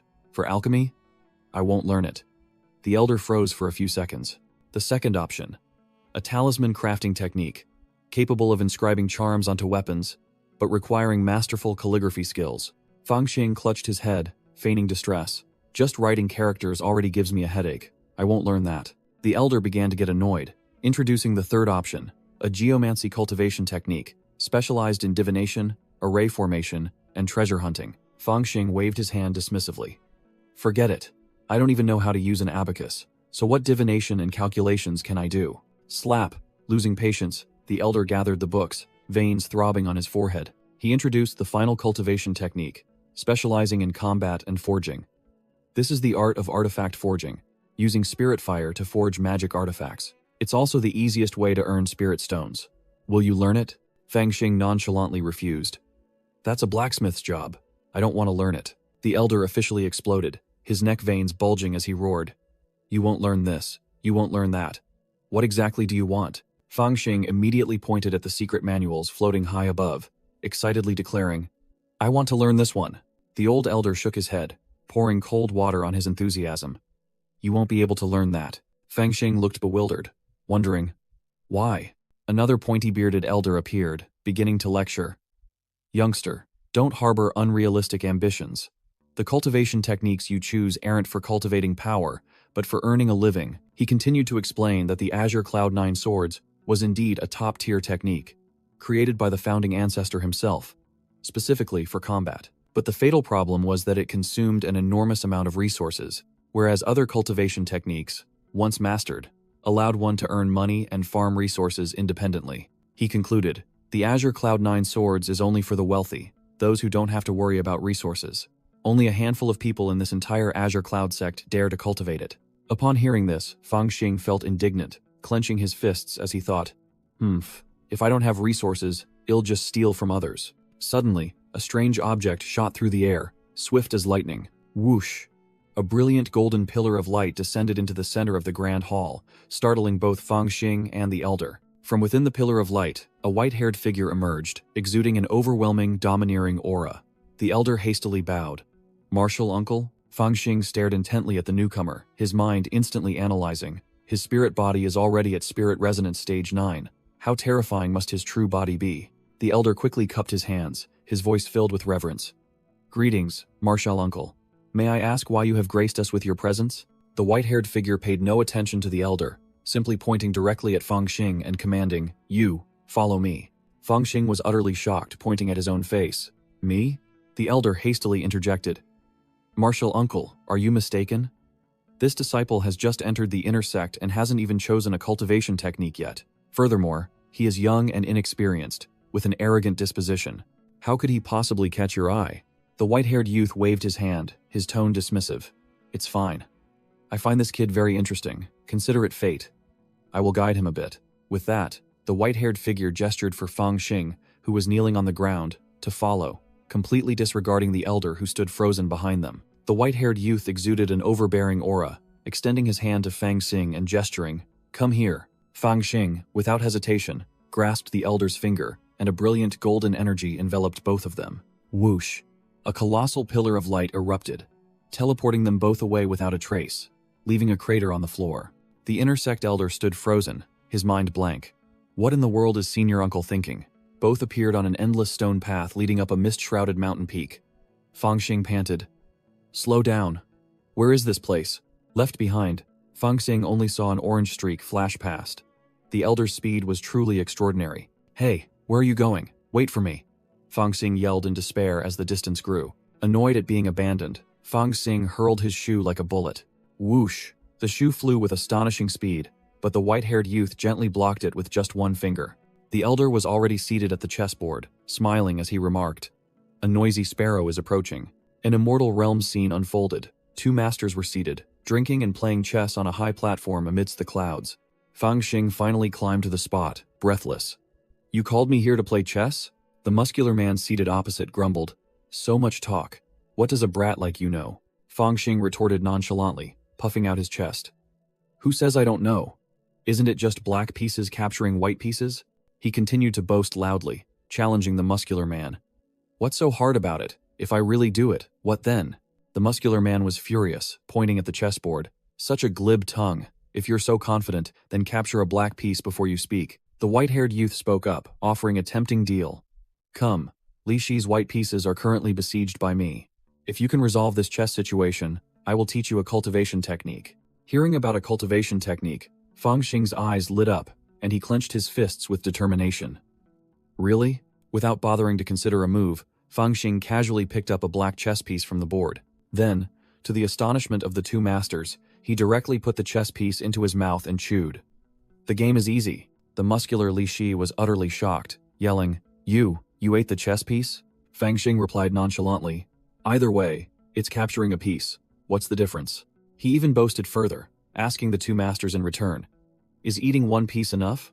Or should I devour two more?" Fangxing smirked, secretly thinking that this chess piece, made from black rhinoceros horn, was truly full of spiritual energy, the real deal. Li Shi was speechless, turning to look at his senior uncle with a face that showed he didn't know what to say. The white-haired youth smiled and declared, "Nephew Li Shi, this brat has already relieved your siege by eating a black chess piece. The game ends here."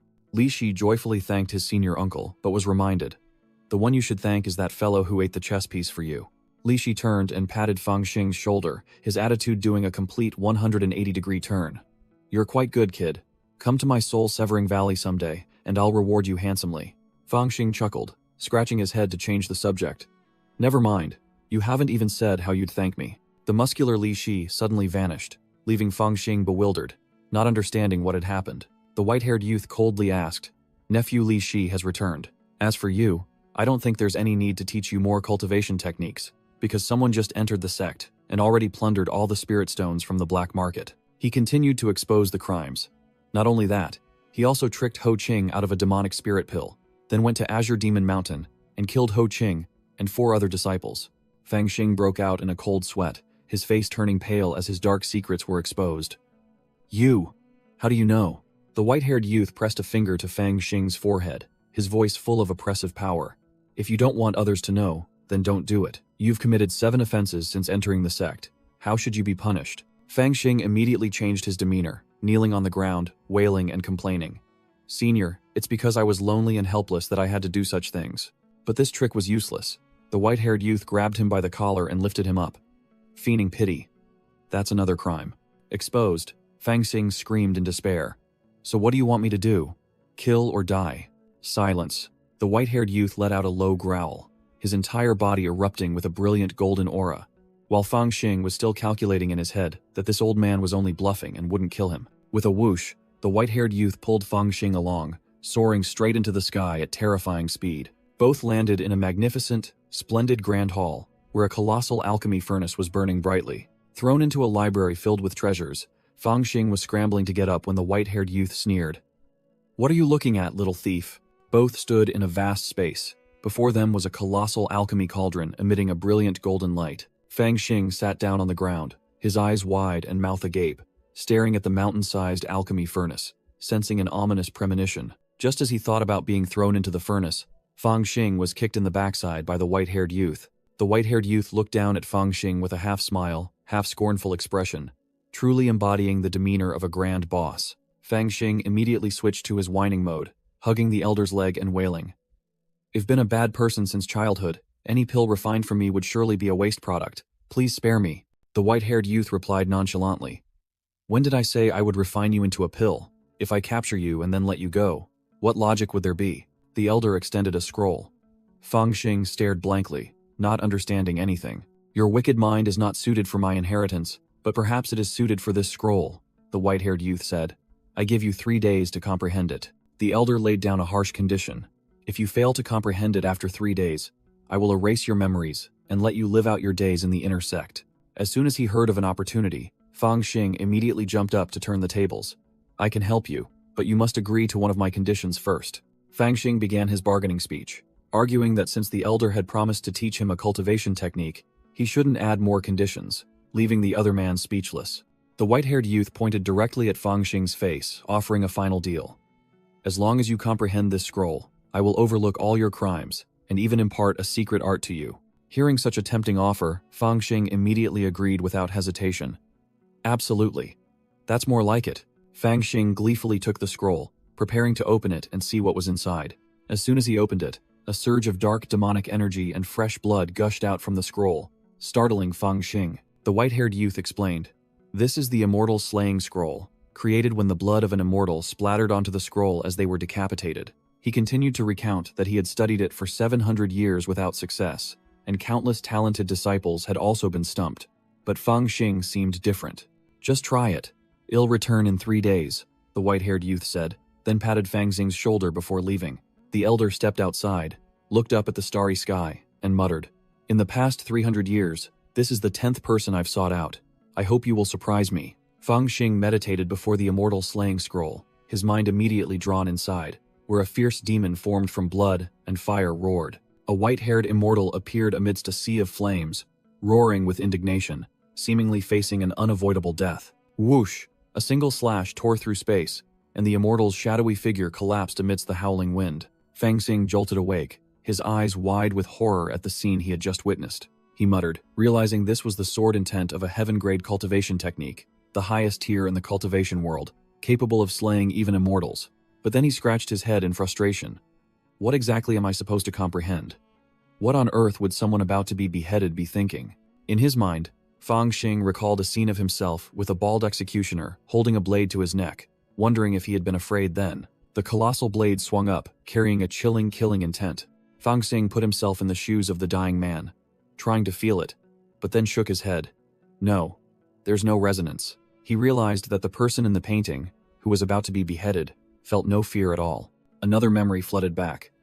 2 guards whispered about a young boy who dared to kill the landlord's son, and was about to be executed, while another child was tied to a cross. That brat is truly something. Hell be beheaded tomorrow, one said. But Fang Xing still shook his head, feeling this wasn't the answer either. The memory shifted, showing young Fang Xing walking through a bustling market. Suddenly, a tall, masked man brushed past, his eyes filled with disdain. Fang Xing fell sprawling after the collision, the stench from a nearby bucket of water assailing his nose. He looked up, facing a swaggering ruffian who was looking down at him. The ruffian placed his foot on Fang Xing, growling.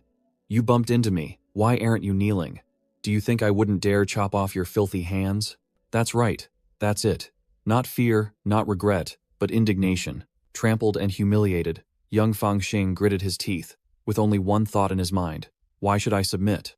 Why should I be trampled underfoot by you? Back in reality, Fang Xing gnashed his teeth, clenching his fists, finally grasping the core emotion, the ultimate fury of being pushed to the brink. Fang Xing braced himself as a scorching, fiery energy erupted from his body, signaling an imminent chi deviation. Within his consciousness, his spiritual energy transformed into a pillar of pure blue energy, surrounded on all sides by raging crimson flames of indignation. The source of the chaos came from the immortal slaying scroll. 2 streams of blue and red gold energy poured out from it like 2 pythons tearing at each other. Fang Xing gritted his teeth, realizing the indomitable will within the painting was burning his spiritual energy. Damn it, I'm screwed this time. He realized that indignation was only half the truth. Something was still missing to balance this berserk power. In that life or death moment, Fang Xing wondered if he would perish like this, with one side burning with rage, and the other chilling with icy will. No. This stubborn young man refused to die in vain. He exerted all his strength to find a path to survival within the deadly painting. As his hand touched the chaotic energy stream, a thought flashed in his mind. That's it! A blurry image appeared. a shadowy figure torn apart by an invisible slash, shattering into pieces. Fang Xing's eyes widened, and he screamed in his consciousness as he found the key. That's it. The Sword of Destiny. He understood now. It was that very Sword of Destiny that had beheaded the immortal, creating this immortal slaying scroll. The Sword of Destiny was even more powerful than an immortal's blood. True indignation and will would complement and balance each other. The moment he achieved enlightenment, the chaotic energy stream began to swirl rapidly, submitting and being absorbed by Fang Xing into his body. The flames of indignation extinguished, leaving only a pure, gentle stream of blue spiritual energy enveloping Fang Xing, much to his own astonishment. The young man floated in midair, grinning with delight as ribbons of blue energy coiled around him like small dragons. Fang Xing leaped with joy, laughing heartily. Amazing! I did it! Though drenched in sweat and bruised, he clenched his fists with a satisfied smile. I have comprehended it. Fang Xing collapsed onto the floor from exhaustion, and the mysterious white-haired youth suddenly appeared, remarking, "The flames burned it but didn't kill it. It seems he truly understands now." The white-haired man caught Fang Xing, while the immortal slaying scroll on the wall splattered with a streak of blood and golden sparks. The white-haired youth gazed into the distance, muttering about his dwindling 1,000-year lifespan and hoping to unravel this mystery before his death. The domineering white-haired youth scooped up the unconscious Fang Xing, a brilliant golden magic array lighting up beneath his feet. With a whoosh, he descended as lightly as a feather, preparing to place Fang Xing on the bed. The master carefully laid Fang Xing on the bed. The young man was still sound asleep, oblivious to the world. Looking at the sleeping Fang Xing, the white-haired man smirked, thinking to himself, "If I can obtain the immortal's essence from the painting, perhaps I can achieve a breakthrough." A few days later, Fang Xing sprang up amidst hot steam, exclaiming, "Ah, it's so hot," while streams of blue spiritual energy still coiled around him. The young man jolted awake, drenched in sweat, his face filled with panic as he looked around. Fang Xing breathed a sigh of relief, reassuring himself, "Damn it, I really thought I was a goner this time." He looked around the luxurious, unfamiliar room and wondered, "Where am I? And why am I sweating so profusely?" Deciding to ignore it, Fang Xing planned to take out some wine for a few calming sips, remembering he still had half a gourd in his storage ring. But just as he was about to search for it, a voice rang out, startling him. "Are you looking for this gourd?" The white-haired youth was already standing there, holding Fang Xing's very own wine gourd. The man casually said, "While you were asleep, I tasted some of this wine. It's terrible." Fang Xing could only force a laugh. "Really? I'm used to it," the white-haired man continued, dropping a bombshell. "But thanks to it, I discovered your cultivation secret, which made Fang Xing, who was gulping down wine, freeze." Fang Xing choked on his wine, coughing violently, spraying water everywhere. He hastily denied it. "What cultivation secret? I just like drinking wine. I get more inspired when I cultivate while drunk," while internally screaming. Could he have discovered the divine demon book? The white-haired man sneered, exposing the lie. "Ordinary people cannot directly absorb wine brewed from demon cores. Do you still intend to hide it from me?" Fang Xing broke into a cold sweat, realizing this man was more perceptive than he thought, and he had to find a way to conceal the secret of the yin-yang divine demon book. The young man immediately resorted to feigning distress, whimpering as he tried to recount his hardships. But the white-haired man cut him off. "Enough. I already guessed your identity is special. If you don't want to tell the truth, then don't." The master uttered a shocking statement that left Fang Xing stunned. "In truth, you possess the bloodline of the ancient Tao Ti, don't you?" He explained that he had consulted ancient texts, learning that the Tao Ti clan possessed the power to devour heaven and earth, and concluded that Fang Xing was a hybrid, which was why he could directly swallow elixirs like that. Fang Xing's face went blank, speechless at the white-haired man's half-demon deduction that came out of nowhere. The white-haired man continued to monologue, assuming Fang Xing concealed his identity, because the world disdained hybrids, but also comforted him that the cultivation world didn't care much about such matters. Fang Xing immediately changed his demeanor, fawningly praising the elder's keen insight, while secretly thinking this absurd excuse was perfectly reasonable to hide his secrets. The white-haired man changed the subject, directly asking Fang Xing if he had comprehended the mystery of the immortal slaying painting. Fang Xing began to boast, explaining that the first mystery was the executed person's wrath, and that anger activated the power within his body, transforming his spiritual power into terrifying flames. He continued to analyze, stating that if he only understood the immortal's wrath in the painting, he would suffer chi deviation and lose control. Fang Xing concluded, the true essence of the painting was not anger, but the very sword strike that severed the immortal's head. Sword intent? The white-haired man was deeply shocked, finally understanding why the previous disciples couldn't escape the illusion. It turned out the painting contained not only wrath but also sword intent. Fang Xing laughed gleefully, asserting that no matter how angry the immortal was, his head was still severed, proving that sword intent was even stronger than wrath. And that was the second mystery. The white-haired man merely gave a faint, meaningful smile. Is that all? What a pity. The master turned and left, leaving Fang Xing resentful that his efforts in deciphering had been dismissed. The white-haired man sighed, muttering to himself that he had hoped the painting contained an immortal-grade cultivation technique to help him break through realms and extend his lifespan. He was disappointed because the painting only contained evil flames and sword intent, both combat arts rather than cultivation techniques. A leaf fell into his hand, and the white-haired man sadly realized that his life was nearing its end. He suddenly clenched his fist, roaring decisively.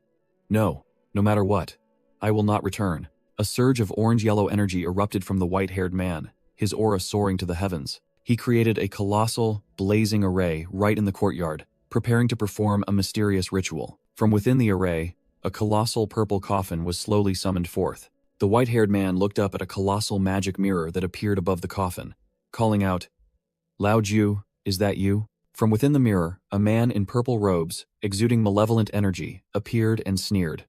"So you finally decided to contact the clan, have you?" The white-haired man declared he had already set up formations, challenging Lao Ju to find his whereabouts. But Lao Ju merely scoffed. "Caution is useless." Lao Ju sneered from the mirror. "Contacting us proactively like this, you must be on your last legs, aren't you?" Lao Ju continued to taunt, recalling the white-haired man's past. Treated like trash by the clan, yet secretly breaking through to the golden core stage, and even stealing the god-slaying coffin painting. He slammed his hand on the chair, roaring. "But what about now? Have you made any breakthroughs?" Lao Ju looked down from above, his voice full of disdain. "This is the price of betraying the clan." He furiously roared, lamenting the white-haired man's talent. "If you had swallowed your pride back then, with the clan's resources, you would have reached the nascent soul stage, or even the tribulation-transcending realm by now," the white-haired man calmly admitted. "Big Brother is right. I've been stuck at the peak golden core stage for 500 years. Now my great tribulation is approaching, and there's no path to nascent soul." Lao Ju narrowed his eyes, seemingly having achieved his goal. Lao Ju laid out his conditions, his voice condescending. "Bring the painting back, apologize to Third Brother, and I will speak on your behalf. With the clan's resources, you still have a chance to break through." The white-haired man exploded, veins bulging as he roared. "Apologize to him? That bastard committed such a heinous act, and now you want me to apologize to him? What about my child?" Lao Ju appeared cold, dismissing his pain. "Is that so important? It's been 700 years. I thought you had come to terms with it." The white-haired man gave a faint, defiant smile, declaring he had indeed come to terms with it, and sneering at the clan's plans. He pointed directly at Lao Ju through the mirror, declaring war.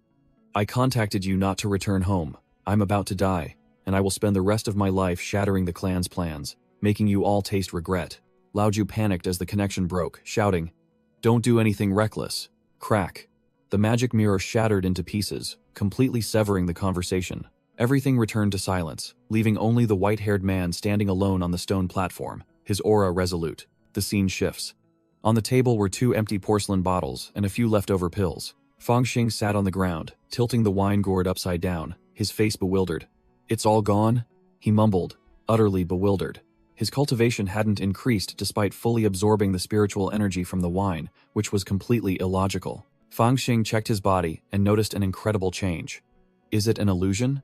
The spiritual energy within me seems to have become purer. Fang Xing decided he had to immediately test how formidable his new power was. Test targets: empty bottles, books, potted plants, and a ceramic vase. Fang Xing circulated his cultivation technique, his hands gathering brilliant golden spiritual energy, and shouted, "Come here." A dazzling golden dragon-shaped energy burst forth, sweeping all objects in the room into the air. He delightedly realized his martial skills had become significantly stronger, despite his cultivation remaining unchanged.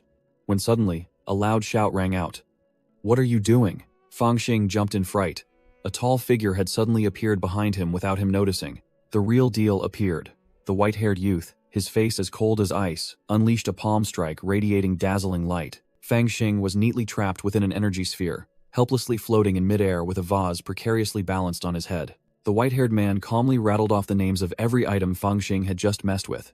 Cultivation techniques, pills, jade bottles, all genuine articles. He resentfully picked up a branch, growling. "And the flower I painstakingly cultivated for 300 years, which was supposed to bloom in 3 days. Fang Xing broke into a sweat, stammering, "How about I plant it back in the soil for you?" He was immediately silenced by the man's roar. With an unamused expression, the white-haired man tightened his grip on the branch and commanded, "You, follow me." True to his word, he dragged the energy sphere containing Fang Xing to fly behind him, ignoring Fang Xing's shouts of not knowing how to move. Both landed in a vast courtyard, its architecture ancient and majestic. The white-haired man now wore a black blindfold, perched on a stone pedestal, and commanded, "Come here." Seeing Fang Xing still hesitating afar, he coldly added, "Closer." Fang Xing swallowed, cautiously stepping closer to the senior brother, who didn't seem very friendly. Suddenly, the white-haired man grabbed Fang Xing's clothes, yanking him forcefully forward. Fang Xing panicked and pushed him away, yelling, "No way! What are you trying to do? I'm not selling myself just for a flower." The white-haired man froze, his mind unable to process Fang Xing's self-infatuated remark, only able to mumble blankly, "Body." Fang Xing strained, refusing to yield to the white-haired man's pressure. The white-haired man couldn't help but burst into laughter at the boy's self-admiration. He smiled meaningfully, his hand radiating a brilliant golden light. "You're right. I am indeed interested in your body." Golden threads of energy immediately coiled tightly around Fang Xing, binding him completely. Fang Xing cried out in alarm as he felt an invisible force pulling his clothes off. With a whoosh, Fang Xing's outer robe flew into the air, revealing a blazing red flame tattoo on his back. The robe circled once before falling to the ground, while Fang Xing remained bound in the middle of the courtyard. The white-haired man immediately realized, as expected, what was hidden within the immortal slaying diagram is the immortal flame body tempering art. Fang Xing grabbed his robe, his expression a mix of bewilderment and confusion. Thud!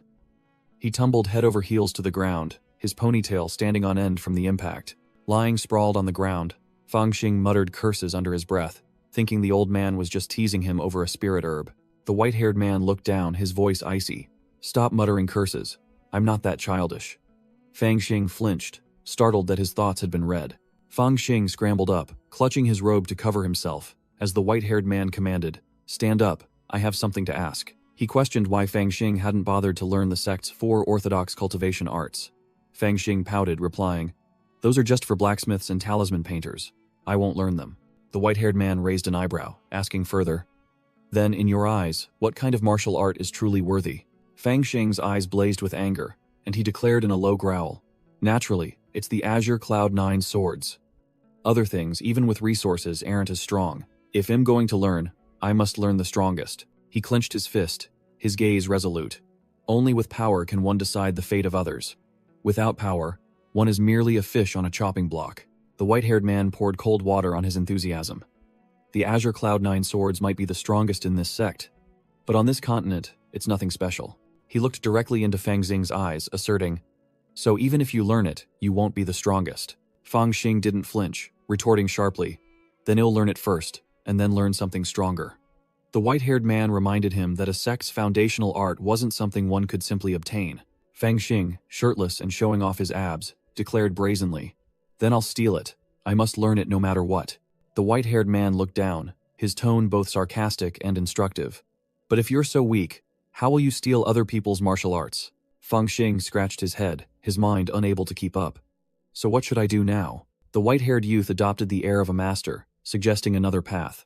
"You don't have the strongest martial art, but you possess the strongest cultivation method, and it suits you quite well." Fang Xing's eyes lit up, eagerly asking, "What is it?"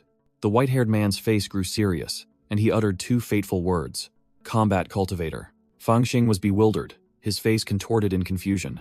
"Combat cultivator? What the hell is that?" The white-haired man began his introductory lecture, summoning illusions of various artifacts and pills. Cultivators rely on their skills to make a living. Those skilled in alchemy are called pill cultivators. Those skilled in crafting are artifact cultivators. And there are also talisman cultivators. Formation cultivators. He elaborated, the scene expanding across the southern continent. That's just within the Azure Cloud sect. Outside, there are also those who specialize in raising demonic beasts, cultivating spirit fields, and even cultivating in pleasure districts. The white-haired man concluded, "In short, the cultivation world is more complex than you imagine, and all of them toil solely for 2 words, resources." After hearing this, Fang Xing's mind started calculating in a roguelike manner. What the hell? If only there were a type of cultivator who specialized in robbery, that would be great. The white-haired man continued his lecture, creating an illusion of a golden glowing cultivator in battle. Combat cultivators are the most special kind. They don't refine pills, nor do they craft artifacts. They dedicate all their energy to studying techniques and martial arts. Upon hearing this, Fang Xing's eyes shone like headlights, and he clenched his fists in excitement. I like that. I want to become a combat cultivator. The white-haired man extinguished the boy's excitement. It's not that simple.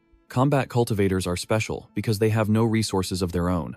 If their cultivation isn't successful, even surviving day-to-day is difficult. He sketched a pyramid of power with golden light. Therefore, only two types of people choose this path. One is the privileged children, the geniuses of major sects, who never have to worry about resources. Another illusion appeared. A lazy man sprawled on a stream of green energy. The second type are the incompetent good-for-nothings, too lazy to refine pills, too ignorant to draw talismans, getting headaches from formations, merely borrowing the name of combat cultivator to escape reality. The white-haired man placed a hand on Fang Xing's shoulder, summarizing bluntly. To put it plainly, combat cultivators are either geniuses or trash. Fang Xing's face fell, and he mumbled, "But I don't belong to either of those types." The white-haired youth sneered, his eyes full of hidden meaning. "Are you sure you're not the second type?" Fang Xing puffed out his cheeks in annoyance. "I lack money, not brains. Are you keeping me here for half a day just to mess with me?" The white-haired man calmly replied, "What's the rush? I said you're suited to be a combat cultivator for another reason," he explained as he walked. "Because you have comprehended the immortal slaying diagram and possess the Samadhi true fire, you were born with a combat cultivator talent superior to others." Fang Xing was bewildered. Samadhi true fire? What the hell is that? An illusion appeared of a cultivator engulfed in crimson-purple flames, explaining that this was the immortal flame of the Divine King Tribulation transcending realm, refined from 7 emotions and 6 desires. The white-haired man smirked. The formidable aspect of the Samadhi true fire is that it not only causes physical damage, but also attacks the divine sense, making it extremely difficult to defend against. Fang Xing's eyes shone brightly, and he touched the flame tattoo on his back. "So, I've already mastered this incredible thing?" The white-haired man immediately poured cold water on him. "You only possess the rage fire of Samadhi. You're still missing 2 other types, tens of thousands of miles away from the legendary flame." Fang Xing blinked, his mind starting to process. Rage fire? Could the flame within the immortal slaying diagram be one of those true fires? The white-haired man confirmed, an illusion of the silver-haired immortal roaring in fury appearing. Indeed, that old immortal's unyielding will before death stirred up the rage fire, and when you resonated with it, you awakened the rage fire within your body. Fang Xing looked smug. So getting burned has its benefits. No wonder my body changed when I drank the spirit wine. It turns out this flame helped temper my physique. The white-haired man warned with a serious expression. This flame is extraordinary but unrefined. Before your cultivation reaches the tribulation transcending realm, wielding it will be extremely difficult. However, the white-haired man continued, this flame can greatly assist your path as a combat cultivator, which is body tempering. Fang Xing asked in surprise. Fang Xing looked down at his body with a doubtful expression. Are you sure? The white-haired man snapped his fingers, creating a brilliant golden flame. Absolutely. Just like true fire refines steel, you can use the Samadhi rage fire to temper your body. The white-haired man's purple eyes gleamed with fire. With ordinary cultivation, you stand no chance against those born with powerful physiques and pure spiritual energy. A series of illusions of peak body tempering arts appeared. Spirit liquid body cleansing, true essence body, wind swallowing dew drinking, weak water transformation, all formidable methods. The white-haired man explained.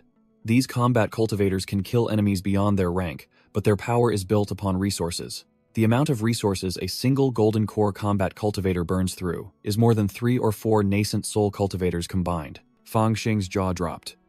Isn't this just like those prodigal sons who squander their family's wealth? The white-haired man flicked Fang Xing's head, growling. Nonsense. It's not wasteful. It's just that combat cultivators inherently consume more resources than ordinary cultivators. He explained clearly. For any major clan or sect, combat cultivators are the protective barrier. Without combat cultivators, the sect would eventually vanish. They are the protectors of the Tao, understand? Fang Xing rubbed his forehead, his face gloomy.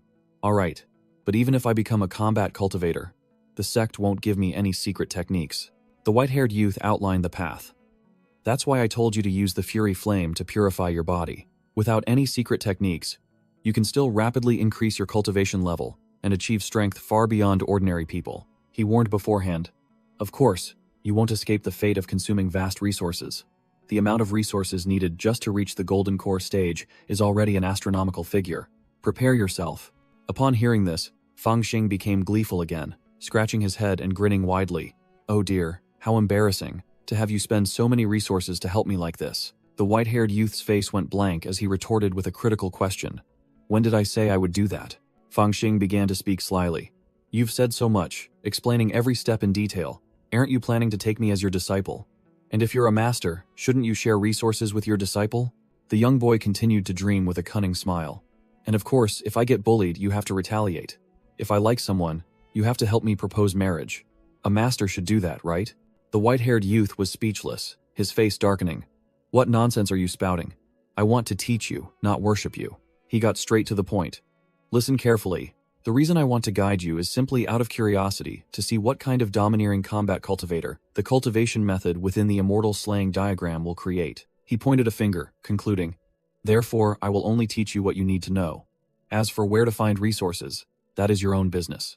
Fang Xing sulked, pouting as he thought to himself, this old man talks a good game but won't do anything. Has clearly forcing me to become a bandit cultivator. The white-haired youth rubbed his forehead, immediately reading the young boy's absurd thoughts. One look at that gaze, and I know you're thinking nonsense again. I want to teach you how to become the strongest combat cultivator. Do you want to learn? Hearing this, Fang Xing's eyes shone brightly like headlights, and he gave a thumbs up with both hands. Learn? Of course I want to learn.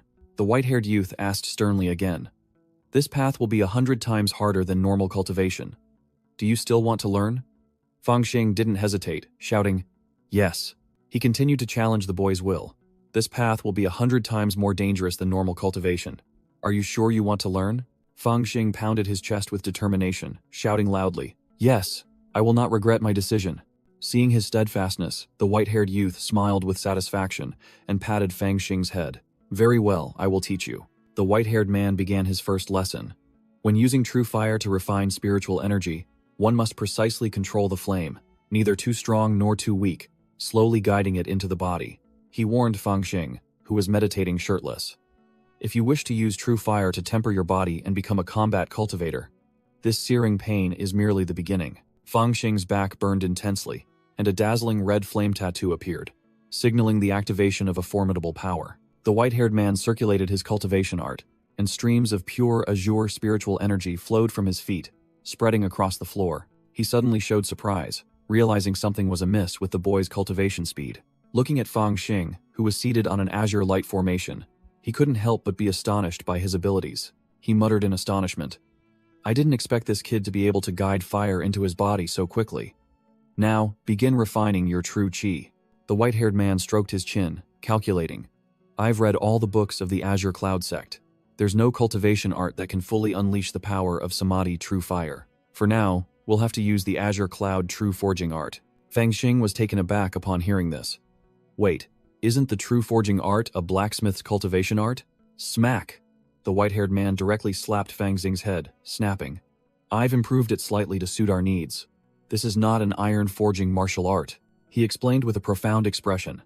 The reason I chose this cultivation art is to use its forging mental technique to control the Samadhi True Fire, both tempering your physique and helping you conceal your true strength. Fang Xing rubbed his head, grumbling with a pained expression. Stop hitting me so casually. Yesterday you said you'd teach me an ultimate technique, but now you're pulling out some improved cultivation art? Stop toying with me. The white-haired man sighed, looking helpless. This kid truly knows nothing. It's useless to say more. Whoosh! He unleashed a red energy whip, lashing directly at the bewildered Fang Xing. The whip tightly bound Fang Xing, lifting him into the air and dragging him away at terrifying speed. The white-haired man glided like the wind, coldly declaring, Too noisy, while Fang Xing was dragged behind, screaming, Hey, what are you doing? Fang Xing yelled in despair as he was rapidly dragged away.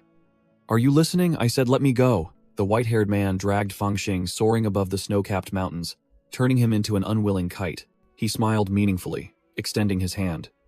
Very well, since you want me to let you go then. He severed the energy whip, and Fang Xing immediately fell freely from high in the sky, his face pale with horror. Fang Xing dropped like a bomb into the snowy mountain region, creating a massive shockwave. With a splash, the boy plunged straight into a freezing lake, sending water columns splashing everywhere. The white-haired man stood on the shore, coldly explaining that this was the cold pond, the only place capable of harmonizing the extreme yang true fire within Fang Xing's body. Underwater, Fang Xing bitterly cursed under his breath. Damn old man, daring to tease me all day. Just you wait. When I get to shore, I'll spit water in your face." Without another word, Fang Xing circulated his cultivation art, and 2 sharp streams of yellow energy shot out from his feet. The white-haired man immediately showed off, unleashing a dazzling golden energy orb, introducing it as the upgraded version of the Azure Cloud True Forging art. Fang Xing swallowed hard, his eyes wide with shock, as he realized this man could upgrade a mid-tier cultivation art to a high-tier one in a single night. This level of skill would make even elders bow down. The boy began to be suspicious, wondering why such a master would bother teaching him, but the white-haired man interrupted his thoughts. "Don't dawdle, sit down and meditate." Fang Xing began to regulate his breathing, secretly thinking that although the white-haired man was very mysterious, he didn't dislike him, even feeling a certain resemblance. The white-haired man meticulously instructed, "Circulate the spirit fire within your body. Convert spiritual energy into external spirit fire, then use the qi refining method to temper your body and absorb spiritual energy." Fang Xing sneered, confident in his own formidable power.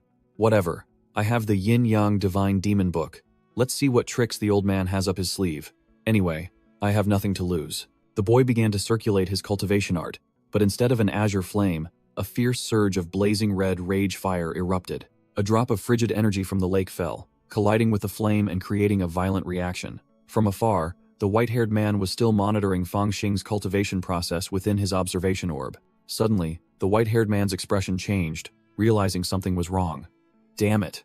Fang Xing screamed in pain, his body invaded by dark energy, showing signs of qi deviation. The white-haired man immediately acted, yelling loudly, "Quickly calm your mind.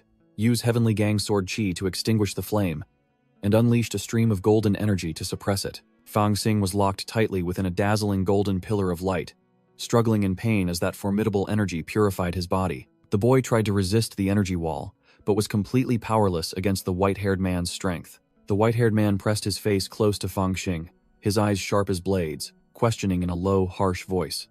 "Fang Xing, what is the meaning of the 2 words true forging in the Azure Cloud, true forging art? Speak." Fang Xing screamed in agony, enduring the process of purifying impurities to rediscover his true self. After the process concluded, the boy lay exhausted and motionless on the cold snow, the dark energy having vanished. In his daze, Fang Xing could only utter a single word: sword. The white-haired youth descended from above, his spirit body hovering beside the disciple lying sprawled on the ground. Fang Xing woke up, coughing violently, fresh blood trickling from the corner of his mouth. The boy angrily punched the ground, roaring, "Damn it, failed again." The white-haired man coldly spoke, "Still have the strength to punch the ground? As I see it, you haven't failed at all." Hearing this, Fang Xing's eyes lit up with hope, and he stammered, "Really? So I've been accepted into the sect?" Smack! The white-haired man grabbed Fang Xing's face, squeezing it mercilessly. His master directly trolled him. "In other words, you've been very successful in becoming a highly intelligent, talking piece of roasted meat." Fang Xing forced a laugh, trying to salvage the situation. "I didn't expect you to enjoy such dry humor." The white-haired man stared with a deadly gaze. "Do you find this very funny?" Fang Xing immediately changed his attitude, seriously shaking his head repeatedly. "Not at all. It seems you're fine now.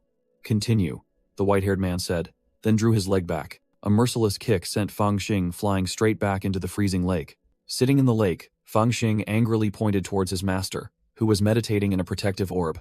"Hey!" Blatant abuse of power. A small bird perched on a branch, tilting its head and looking at the noisy scene below. Boom! A giant ice pillar exploded again, and Fang Xing yelled in helplessness. "Damn it, it's ruined again." The boy sprang up, yelling towards the shore. "How many times have we practiced this already? Don't interfere anymore, this time let me do it myself."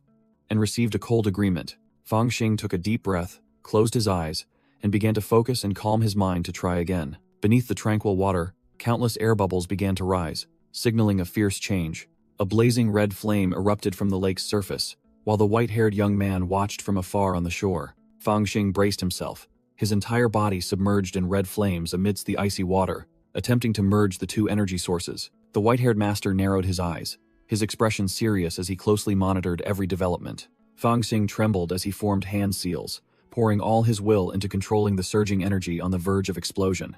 After a struggle, the young man winked confidently, determined to give his all for the final attempt. He roared a battle cry, "Go, and burn everything." But the blue energy backlash struck him directly, causing Fang Xing to cough up fresh blood. The young man was flung into the air by the energy explosion, his entire body paralyzed by the shock. The white-haired man realized something was wrong, immediately preparing to intervene. Something is amiss. From the lake's surface, a massive current of water began to swirl, condensing into the shape of a dragon. A majestic water dragon, formed entirely from spiritual energy, its water scales shimmering. The water dragon roared resonantly, its power stirring an entire area of space. The white-haired man stood watching the result, unable to hide his astonishment. Did he actually succeed? Fang Xing lay exhausted on a rock, while the master coldly announced, "It seems you succeeded on your 7th attempt." Fang Xing sprang up full of vigor, flexing his muscles boastfully. "That's right. I feel like I can punch through mountains now." He was then told that his body had been tempered, and his spiritual energy was 3 times denser. The young man touched his 6-pack abs, delightedly showing off his breakthrough, praising the body-tempering secret art of the 3 essences true fire as truly authentic. The white-haired man continued his lecture, saying that even if other cultivators of the same level didn't possess spiritual energy as pure as his, he then handed Fang Xing a bottle of spiritual medicine, making the young man happily accept it and ask what good stuff he had today. The master, expressionless, concluded, "But they also didn't burn through my 300-year elixir reserves in 6 months," while Fang Xing was cultivating voraciously. Fang Xing gulped down the medicine, casually tossed the empty bottle away, and grinned widely. "Ha, I'll help you throw away the empty bottle. No need to thank me." The white-haired man ignored him, explaining that the resources spent were not in vain, as Fang Xing now had the foundation of a combat cultivator thanks to the 3 essences true fire. Fang Xing saluted confidently, promising to diligently cultivate this body-tempering technique upon returning to the inner sect. The white-haired man's face stiffened as he asked, "Who said you could return to the inner sect?" This made Fang Xing freeze. The mysterious master ordered Fang Xing to follow him down the mountain to cultivate, an overwhelming aura emanating around him. Both rode on clouds, flying away. The white-haired man explained that to become a combat cultivator, one must experience the mortal world, not hide in the mountains. Fang Xing asked blankly about the difference between cultivation practice and Dao cultivation. The master explained, "Cultivation practice is merely tempering the body, while Dao cultivation is learning combat skills and acquiring resources, which are more important for a combat cultivator." Fang Xing's eyes lit up, realizing he was about to be taught true combat martial arts. The white-haired man smiled meaningfully, revealing that he had prepared a method to help the young man both cultivate the strongest martial arts and farm a pile of resources. Fang Xing rubbed his hands excitedly, curiously asking what method it was. The master pointed downwards and coldly replied, "Right below." Fang Xing looked down at a vast lake and wondered what was special about it. Without another word, the mysterious master unleashed a kick, sending Fang Xing flying off the cloud. Fang Xing screamed loudly, free-falling from the sky. As he fell, the young man cursed loudly, "Damn it, old white-haired devil. Up to your tricks again," while the master merely smirked. Splashing into the lake, Fang Xing surfaced, pointing skyward and questioning, "What the hell did you kick me down here for?" The master explained from above. "Beneath the lake is a level 6 demonic serpent, about to transform into a flood dragon. Your mission is to slay it to both train and farm demonic cores." Fang Xing protested loudly. "Is this what you call a great method? I'm only at spirit agitation stage 4. Are you telling me to kill it, or offer myself as its meal?" The white-haired man coldly concluded, "Today you can find 1,000 reasons to refuse, but later, when facing powerful enemies, you'll only have 1 life." Fang Xing's eyes widened, stunned by the insane task his master had just assigned. From above, the master threw down several yellow talismans, his voice full of challenge.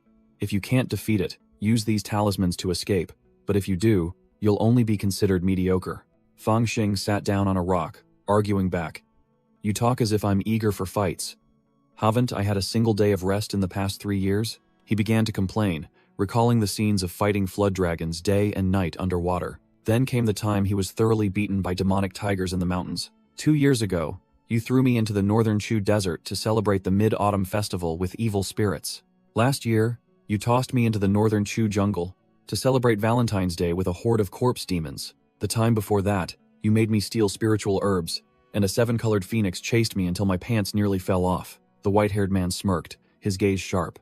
"So, with all that experience, if I tell you to go slay a level 7 demonic beast now, do you dare?" Provoked, Fang Xing sprang up, his fighting spirit surging. "If it's a kill, then ill kill, no matter what it is."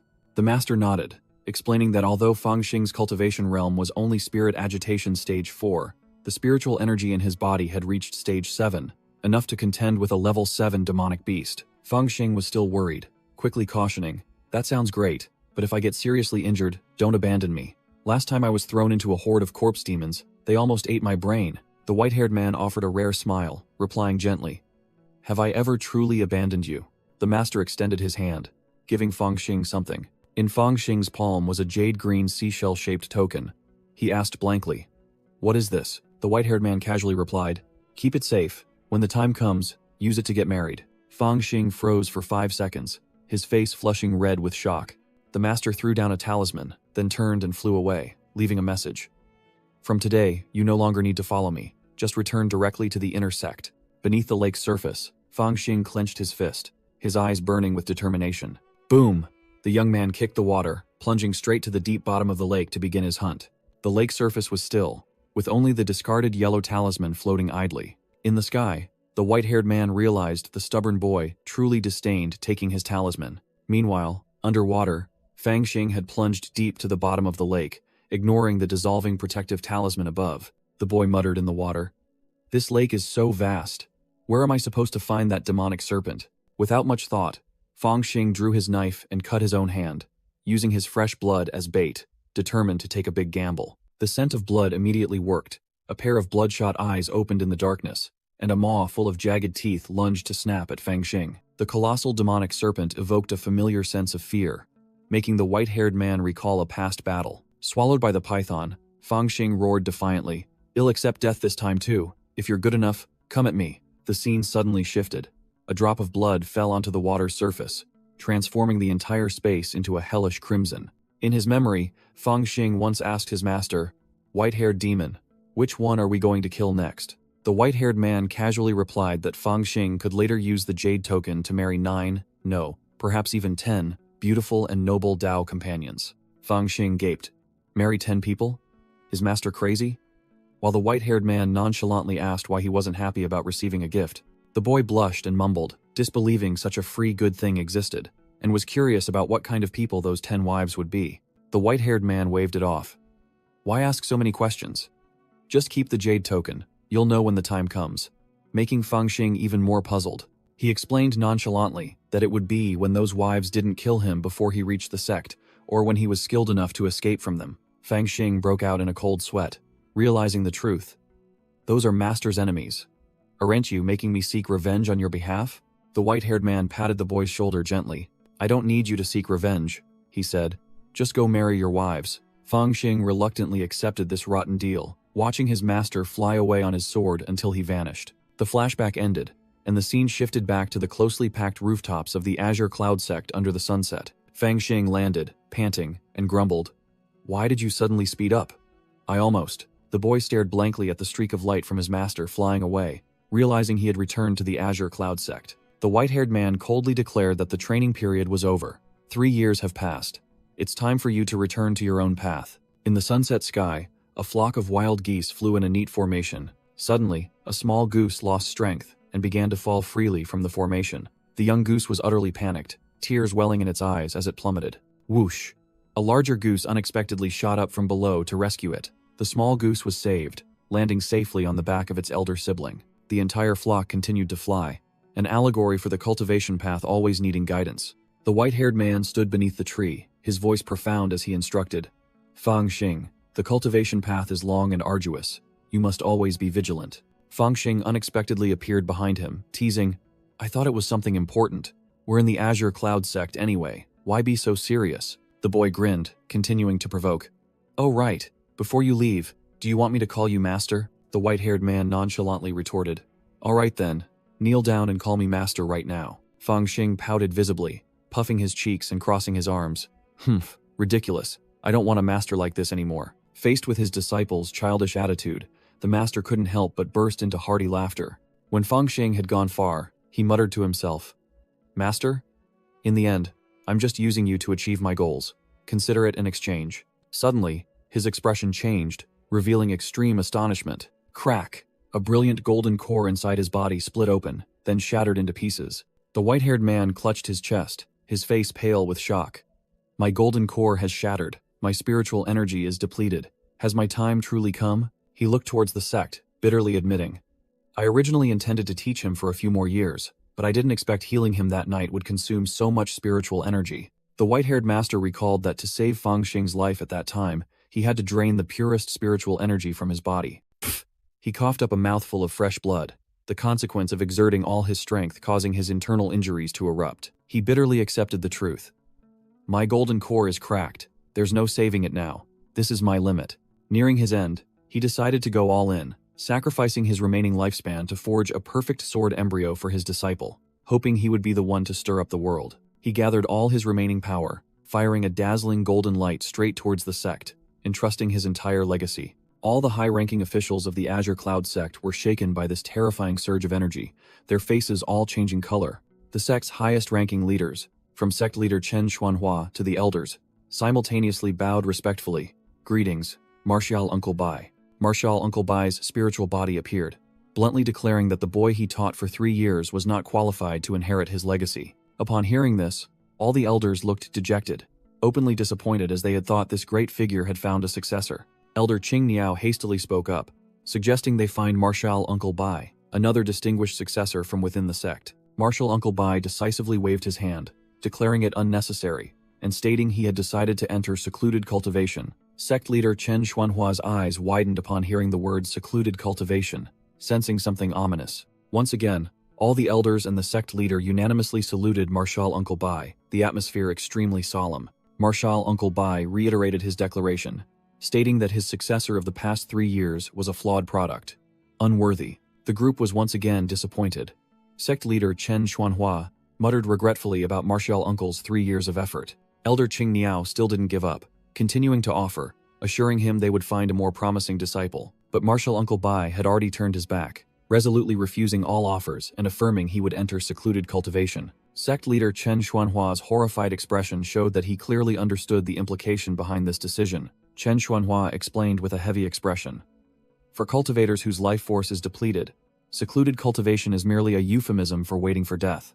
In his memory, Martial Uncle Bai informed a young Chen Xuanhua that he was about to enter secluded cultivation, leaving the future sect leader stunned. Master, you. In a flashback, Martial Uncle Bai explained his final move, feigning death and entering seclusion so that no one would dare approach the Azure Cloud sect. Sect leader Chen Xuanhua recalled with teary eyes.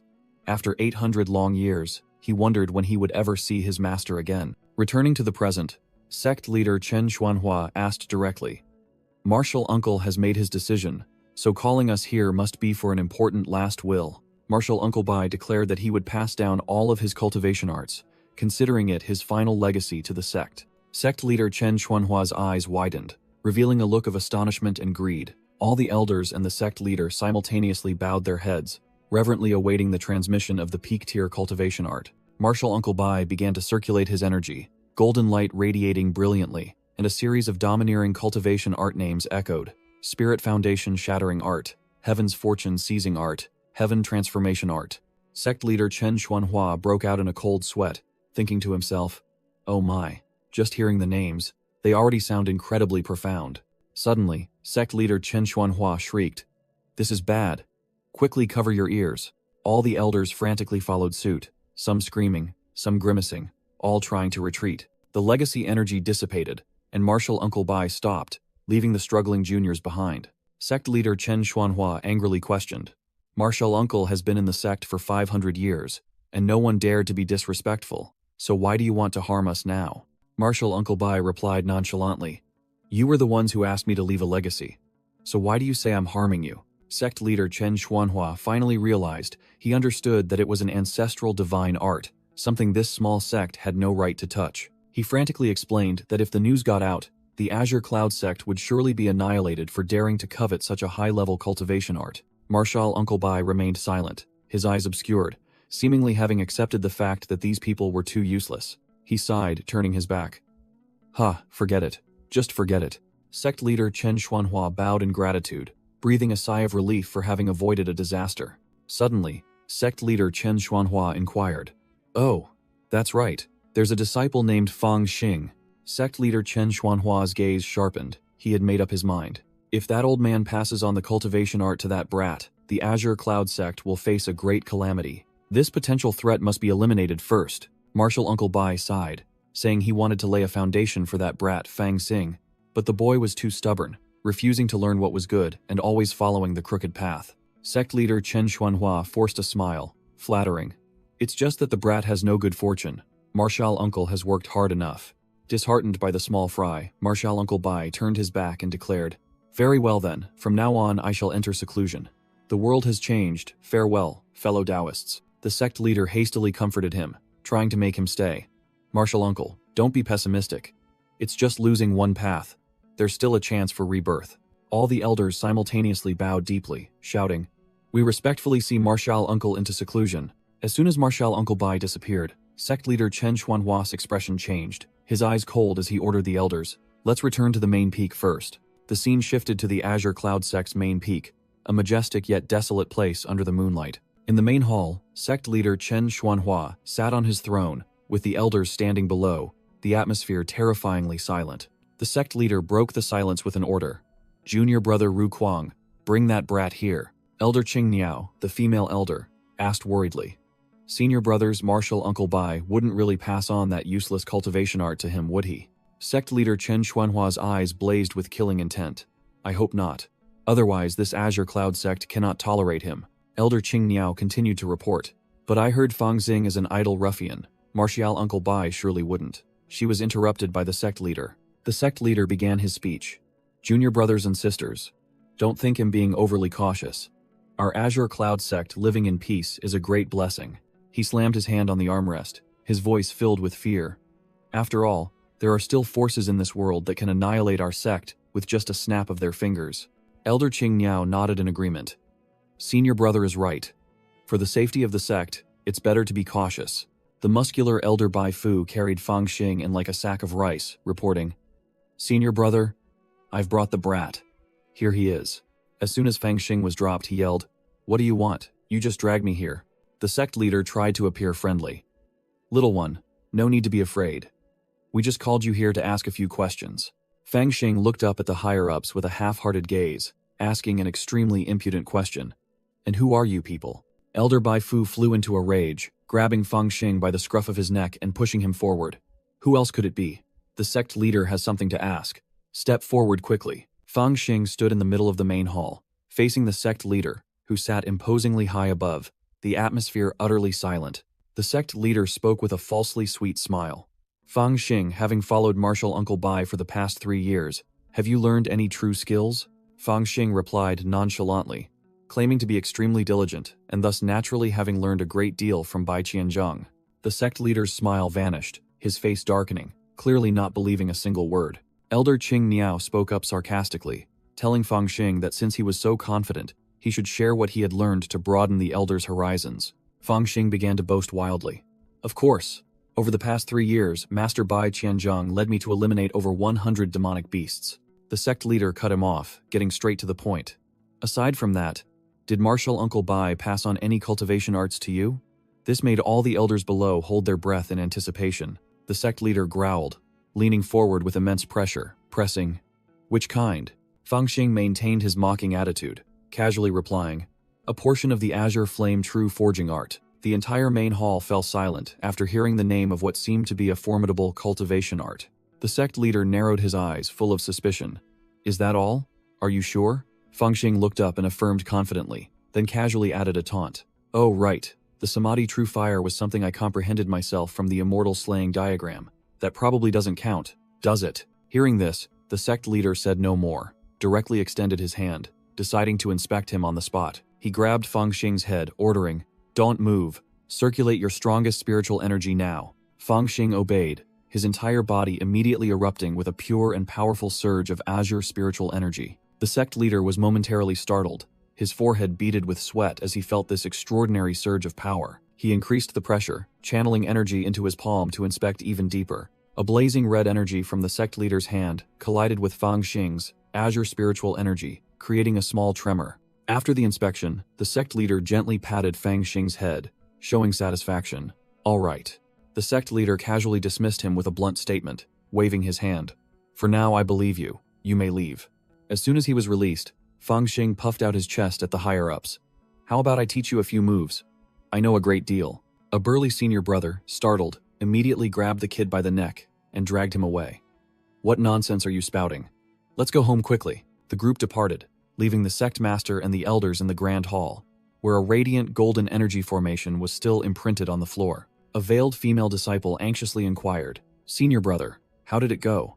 Did Marshal Uncle Bai truly not impart a cultivation technique to that kid?" The sect master explained, affirming that Fang Xing's spiritual energy was stable, showing no signs of the violent cultivation techniques he was familiar with. Hearing this, the elders sighed in relief, but Elder Qing Niao still questioned, "Are we just going to let him remain in the Azure Cloud sect like this?" The sect master declared bluntly that the kid should be left free, and at the same time issued an absolute prohibition against anyone uttering a single word about today's events. He turned and assigned a task to Elder Xiao Shanhe.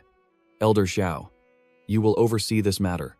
Anyone who violates this, do not blame me." The scene shifts to Bicey Cliff of the Azure Cloud sect, a place of lush green mountains and clear waters, yet seemingly secluded. Two inner sect disciples were strolling, discussing choosing cultivation techniques, one of them expressing a desire to learn the Azure Cloud 9 swords in the Phoenix Heaven Hall. The other disciple brushed it aside, explaining that while the 9 swords was powerful, it was a bottomless pit that consumed immense resources, only suitable for the wealthy or geniuses. The first disciple lost interest upon hearing this, telling himself that, as a commoner, he should learn something practical to make a living instead. Suddenly, they spotted a figure sprawled out on a rock below. "Hey, look, isn't that trashy Fang Xing?" They scoffed in disdain, believing that someone like Fang Xing, who only lay around drinking wine and not cultivating all day, would only remain at Bicey Cliff for the rest of his life. Being mocked, Fang Xing shot up and cursed directly. "What are you looking at? I'll gouge out your eyes right now." The hot-headed disciple was about to charge in for a fight, but his friend held him back. "Stop it. Why bother with such a good-for-nothing and waste cultivation time?" Fang Xing watched the two small fry leave, muttering irritably. "Just a bunch of annoying insects, bothersome to death." He scratched his head in frustration, complaining that it was all the old white-haired demon's fault, who for 3 years only made him fight monsters without teaching him a single basic spell. After a period of dejection, Fang Xing decided to take matters into his own hands. "Forget it. It'll just take one step at a time. It'll reach my destination sooner or later." His destination was the Scripture Repository Pavilion, a magnificent structure partially hidden in the clouds. As soon as he arrived at the Scripture Repository Pavilion, Fang Xing was stopped by the gatekeeping elder. "You're Fang Xing, correct? You're only allowed into the low-level spell area," the elder pointed, guiding Fang Xing into the annex hall on the right. Fang Xing stepped into an enormous hall, completely empty, not a soul in sight, only books and more books. He pulled out a secret manual for the dragon-seizing crane-controlling art, and the cultivation techniques information appeared in glowing green text. Fang Xing tossed the book away in frustration. Tisk, still the same old tricks, nothing new. He scanned through rows of bookshelves, muttering the names of cultivation techniques he already knew by heart.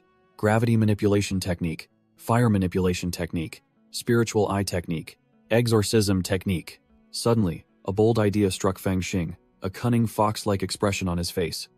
"Not bad, everything has its use. I'll take them all." Bang!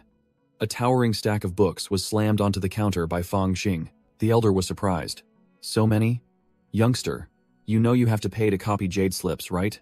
Fang Xing puffed out his chest, acting like a rich master. "Just do it. I have plenty of money. I've earned a fortune by slaying demons these past few years. 500 or 600 spirit stones for books is nothing." The elder calmly quoted the price. 13 books in total. That will be 1,300 spirit stones. Fang Xing froze on the spot, as if struck by lightning, sweat pouring down like rain. "How much?" he shouted, unable to believe his ears. "How can that be? You must have miscalculated. Calculate it again." The elder patiently explained. 13 books, each costing 100 spirit stones to copy. Totals 1,300. Not to mention these are all priceless cultivation techniques. The material cost alone is expensive, and 100 is already the cheapest price. Fang Xing broke out in a cold sweat, bitterly realizing he had underestimated the prices within the sect. Just copying a few basic cultivation techniques costs this much? It seems I've been roaming outside too much, so my standards have dropped. The elder sneered mockingly. "Since you can't afford it, just pick a few. The copies only last for 7 days, and with your level, I doubt you'll learn anything in 7 days anyway." Being ridiculed but out of money, Fang Xing bowed his head in acceptance. "All right, I'll choose," he pouted, picking out the 6 books that seemed the most decent. The elder activated his cultivation, a red light flashed, and he copied the 6 books into jade slips. "Take them. 600 spirit stones in total." As Fang Xing received the stack of jade slips and grumbled, the elder leaned in and whispered, "Still too expensive, huh? Why don't you just steal them? Fang Xing emptied all the spirit stones from his pouch to count them, his face turning pale as he realized he only had 591, exactly 9, short. He immediately switched to flattering mode, his eyes sparkling as he begged the elder for credit. "Oh, great one, please give me a small discount. I'll pay double next time," the elder growled, activating his cultivation technique, glowing with purple light. "No more talk. Even 1 stone short, you won't get the books." Fang Xing still tried to haggle, but the elder forcefully snatched back the pile of jade slips, declaring bluntly, "There is no next time. Pay the full amount right now." Just as he was at an impasse, Fang Xing heard someone commenting on his tight financial situation. Turning around, he saw a beautiful woman and a frowning senior brother entering, and he asked cautiously, "Who are you?" The woman smiled, recalling an old incident in the purple bamboo forest, then gently handed the elder 9 spirit stones. "Let me pay for junior brother Fang." Fang Xing waved his hand in refusal, his mind full of suspicion, as there was no such thing as a free lunch. The girl, Qin Xinger, was still beaming brightly, saying it was just a small favor, not a loan, so he shouldn't be shy. Fang Xing remained stunned, analyzing the situation. This woman is on Xuan Zhao's side, though not an enemy, she's not close either. Her suddenly being so kind definitely smells fishy. The purple-haired senior brother accompanying Qin Xinger saw Fang Xing bewildered and immediately shouted, "Hey, what are you standing there for? Quickly thank junior sister Qin." Fang Xing retorted immediately, with a challenging attitude. "I'm talking to senior sister Qin. Who are you to butt in?" Qin Xinger immediately grabbed the purple-haired man's hand, preventing an unnecessary confrontation. The man immediately changed his attitude, introducing himself as Shen Hu Jun, Qin Xinger's close friend, then probed about her relationship with Fang Xing. Fang Xing seized the opportunity, puffed out his chest and declared, "I am Fang Xing, an old acquaintance of senior sister Qin." "Right? Senior sister?" Shen Hu Jun's face darkened. He turned to question Qin Xinger about her relationship with this kid and why she gave him 9 spirit stones for free. Qin Xinger coldly retorted, putting Shen Hu Jun in his place. "Firstly, don't call me Xinger. Secondly, who I give spirit stones to is none of your business." She continued to praise Fang Xing, emphasizing that he was the first new recruit to be promoted to the inner sect, implicitly comparing him to the old, stagnant disciples. Shen Hu Jun sneered upon hearing this, pointing directly at Fang Xing and insulting him. "Who did I think it was? Turns out it's the #1 piece of trash in the Azure Cloud sect. So what if you entered the inner sect? You're still just a penniless nobody." Fang Xing scratched his head, casually retorted with a fatal blow. "I'm useless trash, and you're ugly trash. What's the difference?" Fang Xing smirked, challenging him directly. "I'm talking about you. If you're not convinced, then let's have a duel." Shen Hu Jun roared furiously. "Are you courting death?" Then unleashed a blazing red palm strike towards Fang Xing. Suddenly, the library elder appeared, shouting loudly, "Stop!" halting Shen Hu Jun's attack. The old man growled, his overwhelming aura enveloping both of them. "Do you two truly take my presence for granted?" The entire scripture repository fell silent, with only the 3 of them facing the furious elder. The library elder declared coldly, his eyes sparking with electricity. "If you wish to enter the forbidden grounds, then do so. I shall watch your duel." Shen Hu Jun had no choice but to swallow his anger, pointing a finger at Fang Xing's face and warning, "Brat, you got lucky this time," he muttered to himself, resentful that the brat had almost tricked him right there in the scripture repository. Fang Xing openly showed his boredom, uttering, "Tch, how dull." Shen Hu Jun turned his back and left, not forgetting to throw back a threat. "Just you wait. I'll have my fun with you when the opportunity arises." Qin Xinger, seeing that fellow still rambling, immediately shouted, "Enough talk." She turned and bowed, apologizing to Fang Xing on behalf of Shen Hu Jun, hoping he would show some face and let today's matter pass. Fang Xing nonchalantly stated his condition. "Senior sister Qin, I am not a petty person. As long as he kneels and kowtows 3 times, I will let this matter slide." Upon hearing this, both Shen Hu Jun and Qin Xinger burst into uproarious laughter, unable to believe their ears. Shen Hu Jun crossed his arms, his voice full of sarcasm. "I, Shen Hu Jun, have been in the inner sect for 3 years, and no one has ever dared to be so insolent in front of me." He growled, his face filled with murderous intent. "Brat, I had intended to spare you out of respect for junior sister Qin, but now you are truly courting death." Fang Xing picked his ear, nonchalantly retorting, "Who's courting death remains to be seen. You still have time to kneel now." Shen Hu Jun sneered, sealing the deal. "No more nonsense. If you dare, follow me to Soaring Peak for a decisive battle. Brat, do you accept the challenge?" Fang Xing snapped his fingers, concluding, "What's so difficult? Let's save time and go now. Whoever doesn't go is the loser. Qin Xing'er could only remain silent, thinking to herself that after 3 years, Shen Hujun had not only failed to become calmer, but had grown even more arrogant. With his powerful cultivation, how could that brat possibly win? The entire group made their way to an open clearing near the waterfall, preparing for the life-and-death duel. Along the way, Shen Hujun muttered that he would beat the brat to a pulp so junior sister Qin would see what a useless person begging for mercy looked like. Midway, another disciple stopped and asked Shen Hujun where he was going. He immediately boasted that some brat who didn't know his place dared to challenge him to a duel in the back mountain. Brother Murong appeared surprised, asking who was so audacious and blind as to provoke Shen Hujun. Shen Hujun pointed towards Fang Xing, who was walking ahead, sneering that it was that brat, who was apparently also a well-known figure. Upon hearing Fang Xing's name, Brother Murong immediately recognized him, scoffing, "Ah, isn't that the Azure Cloud Sect's #1 good-for-nothing?" Seeing an interesting match, Brother Murong decided not to miss it, gleefully going to call more brothers to watch the spectacle. Before long, a crowd of disciples had gathered in the bamboo forest, eager for drama and waiting to watch the fight. The crowd began to whisper, believing that this legendary good-for-nothing was truly a troublemaker, and this time, senior brother Shen would have a field day teaching him a lesson. Another group, even more eager, decided to open a betting pool to see how many moves Fang Xing could withstand before being defeated. One person boldly wagered 10 spirit stones on him, losing within 3 moves. Qin Xing'er worriedly turned to advise Fang Xing, "Junior brother Fang, it's still not too late to retreat now." Fang Xing nonchalantly replied, his voice full of defiance, "Retreat? I'm eager to fight right now."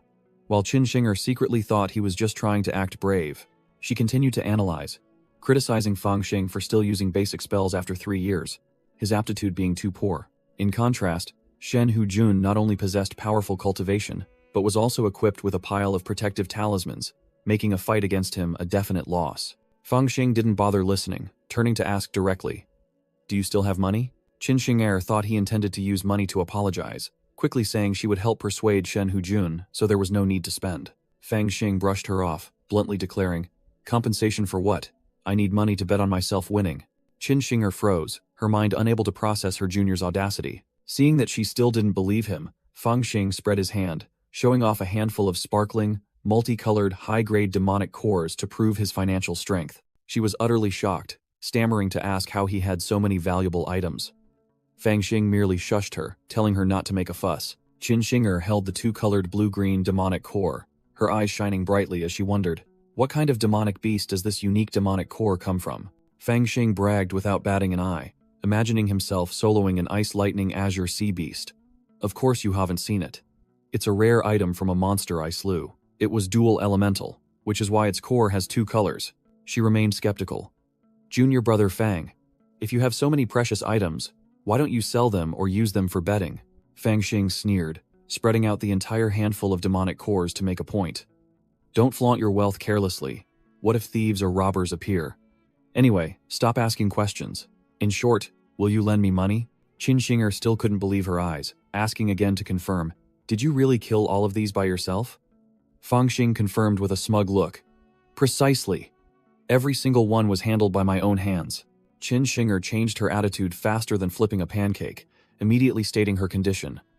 "Okay, I'll lend you, but there's an agreement. If you win, the prize money will be split 50-50. Fang Xing strained his neck to argue. 50-50? Based on what? Give me the money, I'll go place the bet myself. She crossed her arms, adopting a superior air. Then, no loan. Either we cooperate, or we go our separate ways. Fang Xing was immediately speechless. Cornered, Fang Xing began to haggle like he was at a market. 2-8? 4-6? Alright then. 3-7. I get 3. You get 7. Qin Xing'er grinned widely, immediately sealing the deal. Deal. In another corner, Shen Hujun's lackeys were frantically reporting, "Oh no, senior sister Qin, she." Shen Hujun grabbed one by the collar, roaring, "Speak clearly. What about junior sister Qin?" The lackey trembled. "Senior sister Qin has wagered 10 mid-grade spirit stones on that brat winning." Shen Hujun froze, his face turning pale as he felt betrayed right before the match. "Xing'er, does she truly not want me to win that badly?" He flew into a rage, about to rush off to get to the bottom of it. "Impossible. I don't believe it. I must go ask her directly." Brother Murong hastily held him back. Brother Murong advised, "Senior brother Shen, don't get angry. Junior sister Chin is clearly deliberately betting against you. If you rush in now, wouldn't that just be adding fuel to the fire? Brother Morong leaned close to Shen Hujun's ear, whispering a highly insidious plan. Upon hearing it, Shen Hujun's expression changed, and he nodded, thanking Brother Morong for enlightening him. Meanwhile, Qin Shinger had arrived at the betting table, pouring out a bag full of blazing red spirit stones onto the table. She coldly placed her bet, to the astonishment of the bookmaker, while Shen Hujun was approaching from behind. Brother Morong stood afar, commenting to his lackeys, his face full of hidden meaning. Is there any reason for junior sister Qin to provoke senior brother Shen? 10 mid-grade spirit stones is no small sum. Qin Shinger brushed aside the bet manager's words, declaring bluntly, "What I bet on is my business. It has nothing to do with him, and it's certainly not to provoke him." Brother Morong approached, feigning gentlemanly grace as he explained that Shen Hujun only felt sorry for her losses, which was why he asked him to bet against her to recoup them. Morong continued his hypocritical act, asking Qin Shinger if she truly didn't understand Shen Hujun's sincere intentions. Qin Shinger smirked, knowing full well that this group was ganging up to put her in a difficult position, clearly trying to set a trap. If it's such good intentions, why not accept them? Qin Shinger sneered, pulling out her three-headed phoenix hairpin and raising the stakes. Add this to the bet? Are you in? The hairpin emitted dazzling golden light, making even Fang Xing, who stood afar, squint his eyes. He secretly thought this was a chance to get everything, and he wouldn't give up this windfall. Brother Morong was no pushover either. He laughed heartily and brought out a sword box. In that case, I'll go all out too. I'll bet this jade dragon flame sword against you, junior sister. As soon as the box opened, a fierce blue sword energy erupted. Brother Morong proudly displayed his item, asserting that this precious sword was no less than the phoenix hairpin. As the betting stakes intensified, Fang Xing had finished his preparations, his entire body radiating golden light, ready for battle. Qin Shinger no longer bothered to look at Brother Morong, turning sharply to shout, "Let's do it. A bet is a bet." She strutted through the crowd, her sharp gaze fixed on the arena, muttering curses. "Arrogant bastard. Even if you kneel and beg for mercy today, I won't let you off." Fang Xing saw Qin Shinger looking at him, and a confident smile played on his lips. Seeing his opponent in position, Fang Xing pointed directly at Shen Hujun's face and boasted loudly, "You ugly-faced fellow, come here. Your grandpa promises not to beat you to death." The surrounding crowd began to murmur. Some criticized Fang Xing's arrogance, while others analyzed that Shen Hujun possessed not only cultivation, but also talisman techniques, so that kid was surely dead. Provoked to the extreme, Shen Hujun roared furiously, "Do you want to die?"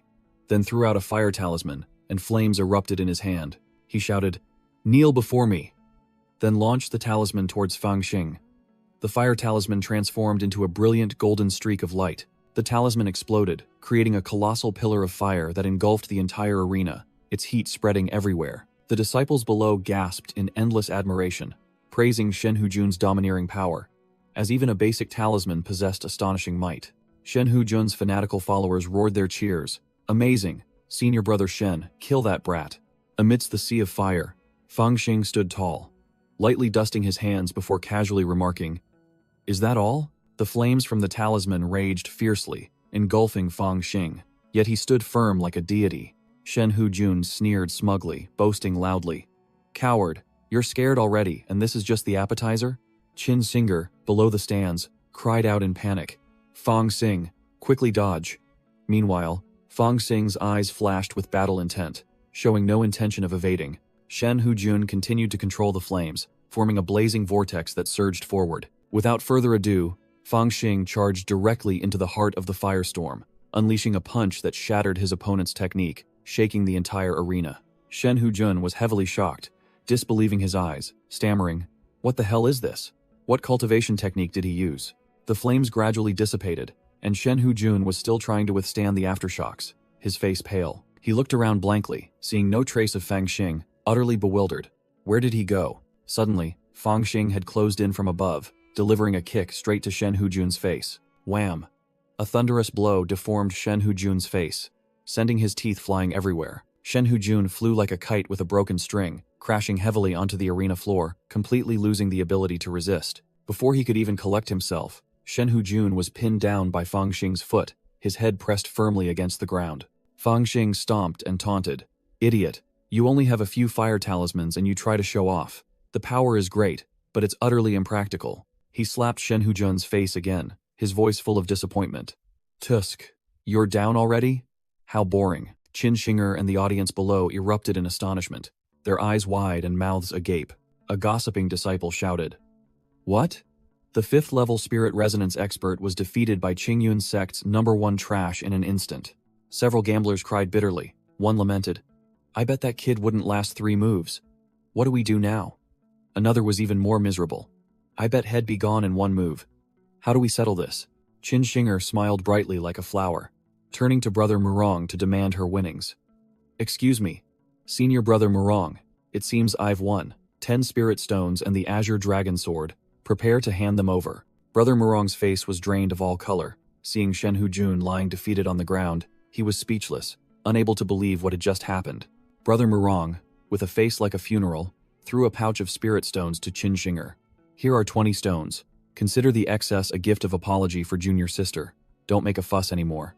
Qin Shinger only managed to call out Senior Brother Murong before he shot away, leaving behind a dazzling golden streak of light. Meanwhile, Fang Xing gleefully looked at the unconscious Shen Hujun. Good, he's passed out. Let's see if this guy has any good stuff. Then began stripping him clean. As he emptied the pouch, a pile of glowing red elixirs and a short sword poured out in a torrent. Fang Xing's eyes lit up as he secretly thought, wow, this ugly guy is really rich. Then he glanced at the group of gambling disciples secretly trying to sneak away. He immediately stood up, his imposing aura overwhelming the trembling small fry. Stop right there. Fang Xing pointed directly at all of them, growling. Has everyone paid their bets? Don't miss a single one, Qin Shinger replied. Eve received Senior Brother Murong's share, but not the rest. Fang Xing began calling out each person. Did you think I wouldn't remember? You bet I wouldn't last 10 moves, and you too. You fat guy. Don't even think about running. He grabbed a fat guy who was trying to escape, growling. You bet I couldn't withstand 1 blow. And now that you've lost, you're trying to run? The fat guy quickly prevaricated. You're mistaken. I bet with Junior Brother Liu. Not you. If you win, this bet doesn't count. Wham. Fang Xing didn't say much, immediately delivering a thunderous punch to the fat guy's face, snapping, Stop babbling. Hand over your stuff. The fat guy was punched sober, quickly kneeling to offer his money pouch, his voice trembling. I'll give it. Please don't hit me anymore. Having dealt with one, Fang Xing extended his hand towards the remaining individuals, with a friendly smile that reeked of gunpowder. The rest of you, hand over your stuff too. A leader among the group boasted loudly. Hez crazy. Brothers, let's all go up and see what he can do. And they all drew their swords and followed suit. Fang Xing deftly dodged the chaotic attacks of the small fry, his movement technique as swift as lightning, weaving through every sword strike. Qin Shinger, standing beside him, could only gape in astonishment, asking in an incredulous tone, Junior Brother Fang, are you really going to do this? Fang Xing sat casually on someone's back, calmly wiping sweat. Obviously I've finished cleaning up here, how about your side? Qin Shinger gleefully showed off her bag of spoils. Junior Brother Fang, you've hit the jackpot. Senior Brother Murong of Forging Truth Valley bet 10 spirit stones and a high-grade magic treasure. She continued to recount with an excited expression. After losing, he didn't want to hand over the Azure Dragon Sword, which is worth over 100 spirit stones, so he gave 10 more instead. In total, you just received a sweet 14 spirit stones, double the bet. Upon hearing this, Fang Xing flew into a rage, punching the disciple beneath him repeatedly. What? You guys dared to exchange 100 spirit stone sword for just 10 stones? Making the other guy scream miserably. Fang Xing remained seated on the lackey's back, growling that he wanted to be led to Forging Truth Valley to retrieve his item, despite Qin Shinger's dissuasion that Senior Brother Murong giving up that much was already a great show of respect. The protagonist snapped. That's not your item, so you don't feel the pinch. But no. Today, I must reclaim that sword. Qin Shinger pouted, puffing her cheeks as she refused to go along, but the leader, who was pinned down, hastily agreed. I'll go. The leader, drenched in sweat, secretly thought, I'll just lead this brat to Senior Brother Murong. Let Senior Brother teach him a lesson and avenge me. Fang Xing exuded killing intent, his face darkening menacingly. What are you waiting for? This scared the guide out of his wits. The leader scrambled away at top speed, Fang Xing hot on his heels, shouting, Lead the way! News spread quickly. The gossiping crowd began to whisper that this brat dared to pick a fight with Senior Brother Murong, and he was surely doomed this time. The gambling disciples who had been beaten also scrambled to their feet, inviting each other to watch the drama unfold. Let's go. Even if we have to crawl, we must see how miserably he loses. The guide pointed towards the entrance of a gloomy valley. We've arrived at Forging Truth Valley. You may enter. Then pointed out the entrance to the west. Without bothering to waste words, Fang Xing took a deep breath and roared inside. Murong Ying, you don't keep your promises. Fang Xing continued to boast loudly. This old man is here to pick a fight with you. And a gatekeeping disciple stepped out from within to block his path. The gatekeeper arrogantly asked, where did this brat come from, daring to humiliate senior brother Murong? Fang Xing showed no respect. I'm here to settle some matters with him. It's none of your business. Get lost. Feeling disrespected, the gatekeeper flew into a rage, roaring, how dare you, then charged straight to attack. Fang Xing merely flicked his finger, and the 9-serpent golden flame sword, blazing with golden fire, instantly appeared, spinning rapidly in midair. With a light flick of his hand, the radiant golden flying sword shot forth like a streak of meteor, aiming directly at the gatekeeper. The gatekeeper hadn't even fully registered what was happening. His face had already turned pale, his eyes wide with terror at the sword's speed and power. Whack! A sharp, resounding slap echoed as the sword struck the gatekeeper's face with its flat side, sending him flying. The lackey fell sprawling on the ground, only able to let out a miserable shriek, completely defeated with a single blow. Having cleared the obstacle, Fang Xing once again raised his voice in challenge. Murong Ying, where are you hiding? Drag your carcass out here for this old man. The crowd of disciples whispered amongst themselves, unable to believe that this unknown brat had defeated a spirit resonance 5th layer senior brother with a single blow, and even dared to come demand a debt from senior brother Murong. Meanwhile, Murong Ying sat alone, seething with resentment, blaming Shen Hu Jun, and bitterly regretting the 20 spirit stones that had vanished due to the foolish bet. He gritted his teeth and crushed the cup, vowing to reclaim the 20 spirit stones from that brat.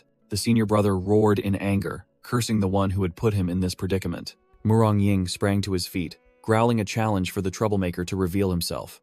A disciple, as burly as a guardian deity, appeared, roaring, who dares cause trouble in Forging Truth Valley? Fang Xing pointed directly at Murong Ying, exposing his misdeeds. You are the swindler, Murong Ying. You lost the bet for the sword, yet you're still hiding like a coward.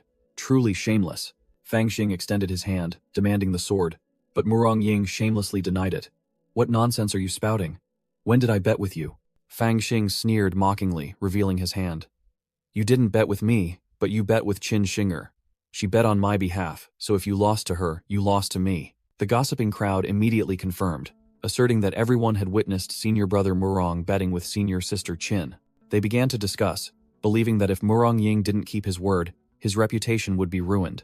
Murong Ying smirked, clearly having a plan to turn the tables. He loudly admitted to betting, but then fabricated a story that he had already paid Qin Shinger in full, even giving her an additional 10 spirit stones. The senior brother began to boast loudly, falsely accusing Fang Xing of being unreasonable, coming to Forging Truth Valley to cause trouble, and disrespecting the disciples there. Just then, Qin Shinger appeared and interrupted his act. Senior brother Murong, you are mistaken. She flatly declared that she had never agreed to exchange the sword for 10 spirit stones. She merely helped Fang Xing place the bet, and the debt was a matter between the two of them. With that, Qin Shinger threw back the bag of spirit stones, declaring that she had only come to return these 10 stones, and would not interfere further. Murong Ying was furious, realizing that the beauty had openly sided with that brat. Fang Xing laughed gleefully, rubbing his hands with satisfaction.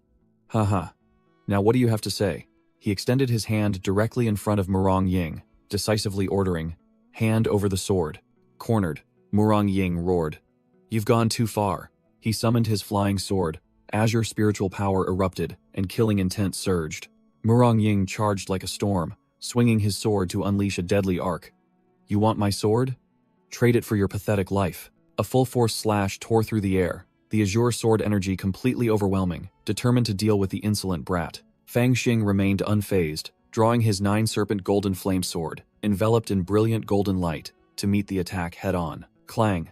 The two swords clashed, and a terrifying surge of energy erupted at the center, shaking the entire area. Murong Ying smirked, his eyes filled with confidence that victory was firmly in his grasp. Both sides exchanged blows. Fang Xing launched a kick, but it was blocked bare-handed by his opponent. The situation was extremely tense. Crack!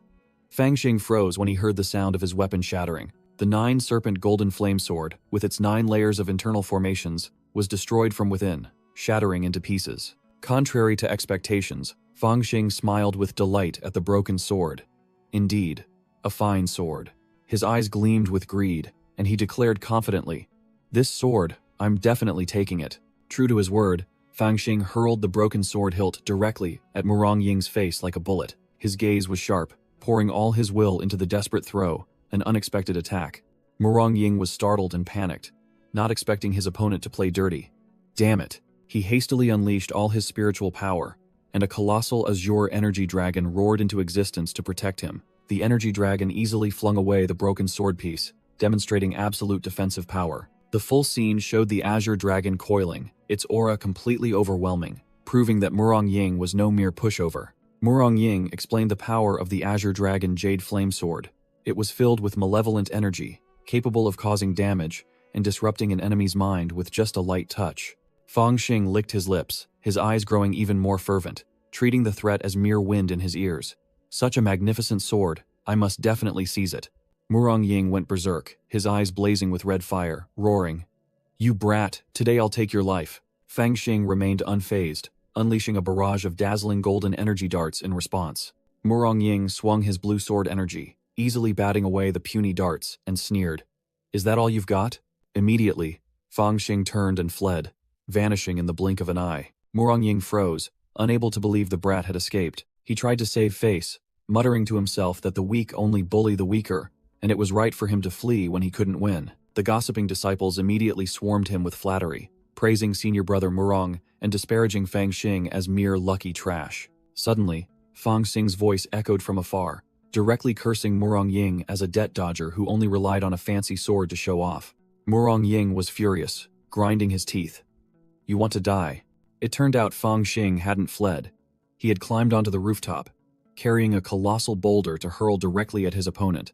Murong Ying was forced to swing his sword, shattering the boulder, his face darkening at the brat's outrageousness. The crowd was terrified by senior brother Murong's power, but even more shocked to see Fang Xing hadn't given up and was carrying another boulder. Everyone gaped as they looked up at the rooftop, where an even larger boulder was being held aloft by Fang Xing.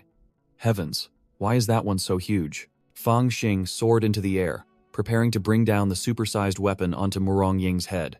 Murong Ying broke into a cold sweat, realizing it was a weapon-testing stone from the Forging Valley, the lightest of which weighed nearly 5,000 kilograms. He couldn't understand how a brat with such low cultivation could lift it. "Where are you running to?" Fang Xing roared, throwing the boulder with all his might. Murong Ying had no choice but to raise his sword to block, and an earth-shattering crash resounded. Blue sword energy erupted, slicing the colossal boulder into countless fragments. Murong Ying panted, his face pale as he realized the attack wasn't over, his voice trembling. "There's still more?" A series of other boulders rained down from the sky. Murong Ying frantically shrieked, "You mad dog, you've gone too far." Cornered by the hailstorm of rocks, Murong Ying roared, deciding to stop playing around. "Can't take it anymore, huh?"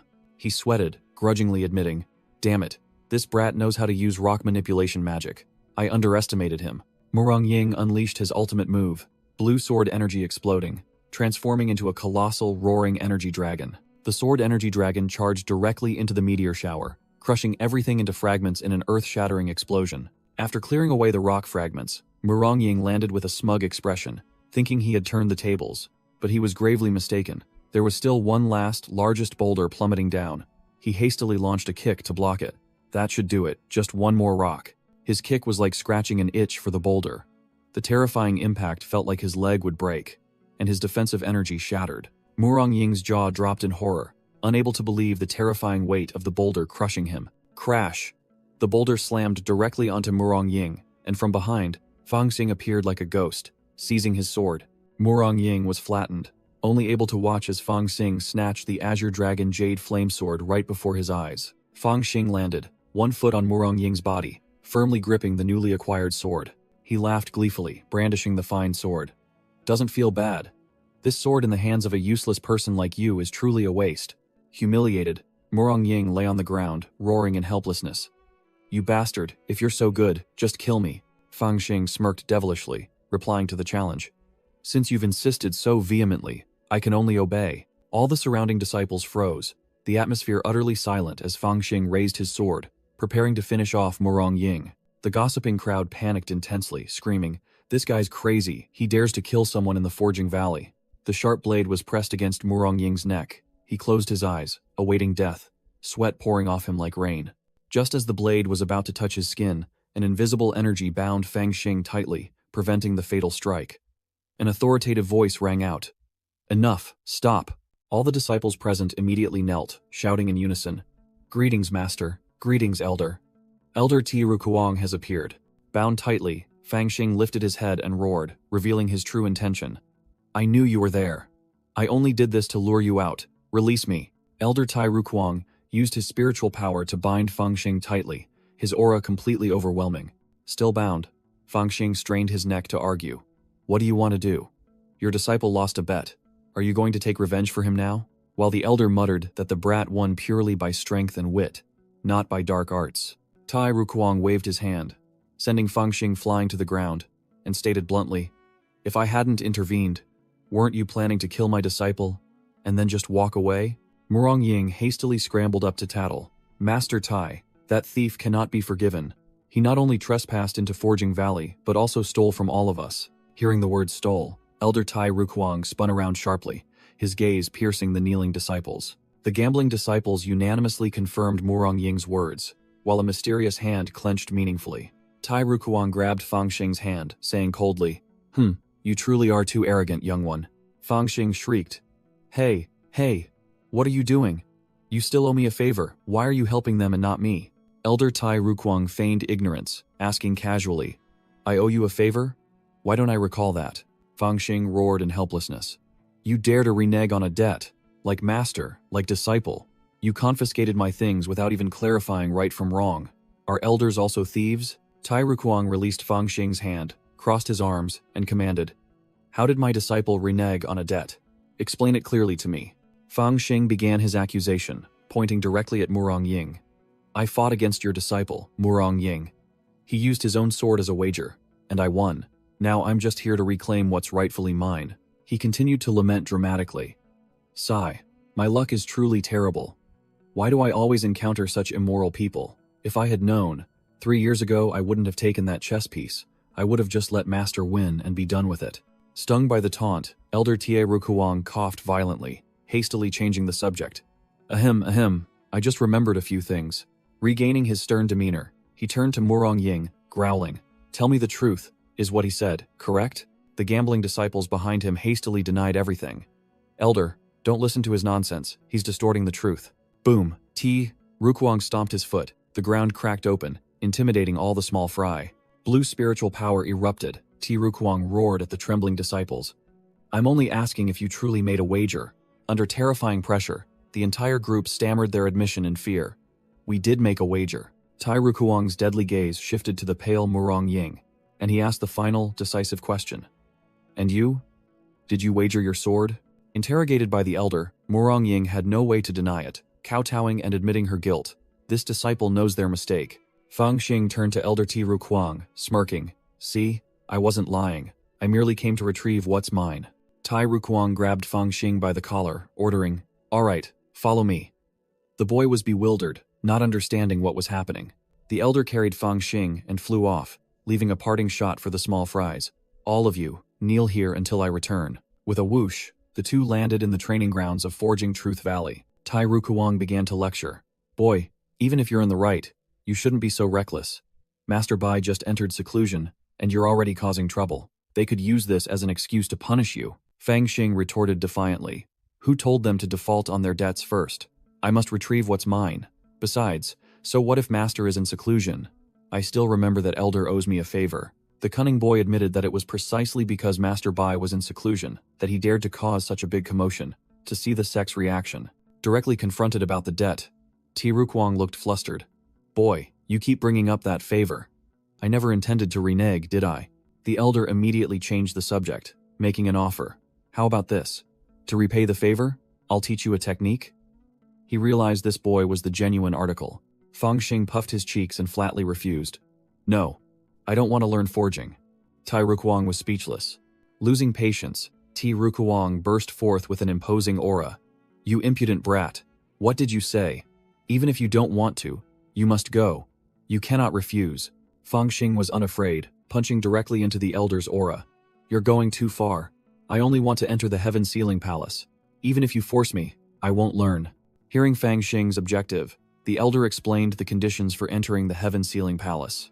Spirit resonance, 6th layer cultivation, 10 years of sect membership, and ranking among the top 3 in the Grand Assembly. All tough conditions. Fang Xing was confident in his cultivation and strength, but he immediately stumbled upon the 10-year seniority condition, as he had only joined the sect 4 years ago. Tai Rukwang smiled slyly, looking mysterious. Of course, rules are rules, but that doesn't mean there are no exceptions. Fang Xing's eyes lit up, and he eagerly asked, Elder, do you have a solution? The boy's face was full of hope, as if head struck gold. The elder revealed a shortcut. As long as an elder on the council vouched for him, the cultivation and seniority conditions could be bypassed. Tai Rukwang finalized the offer. How about it?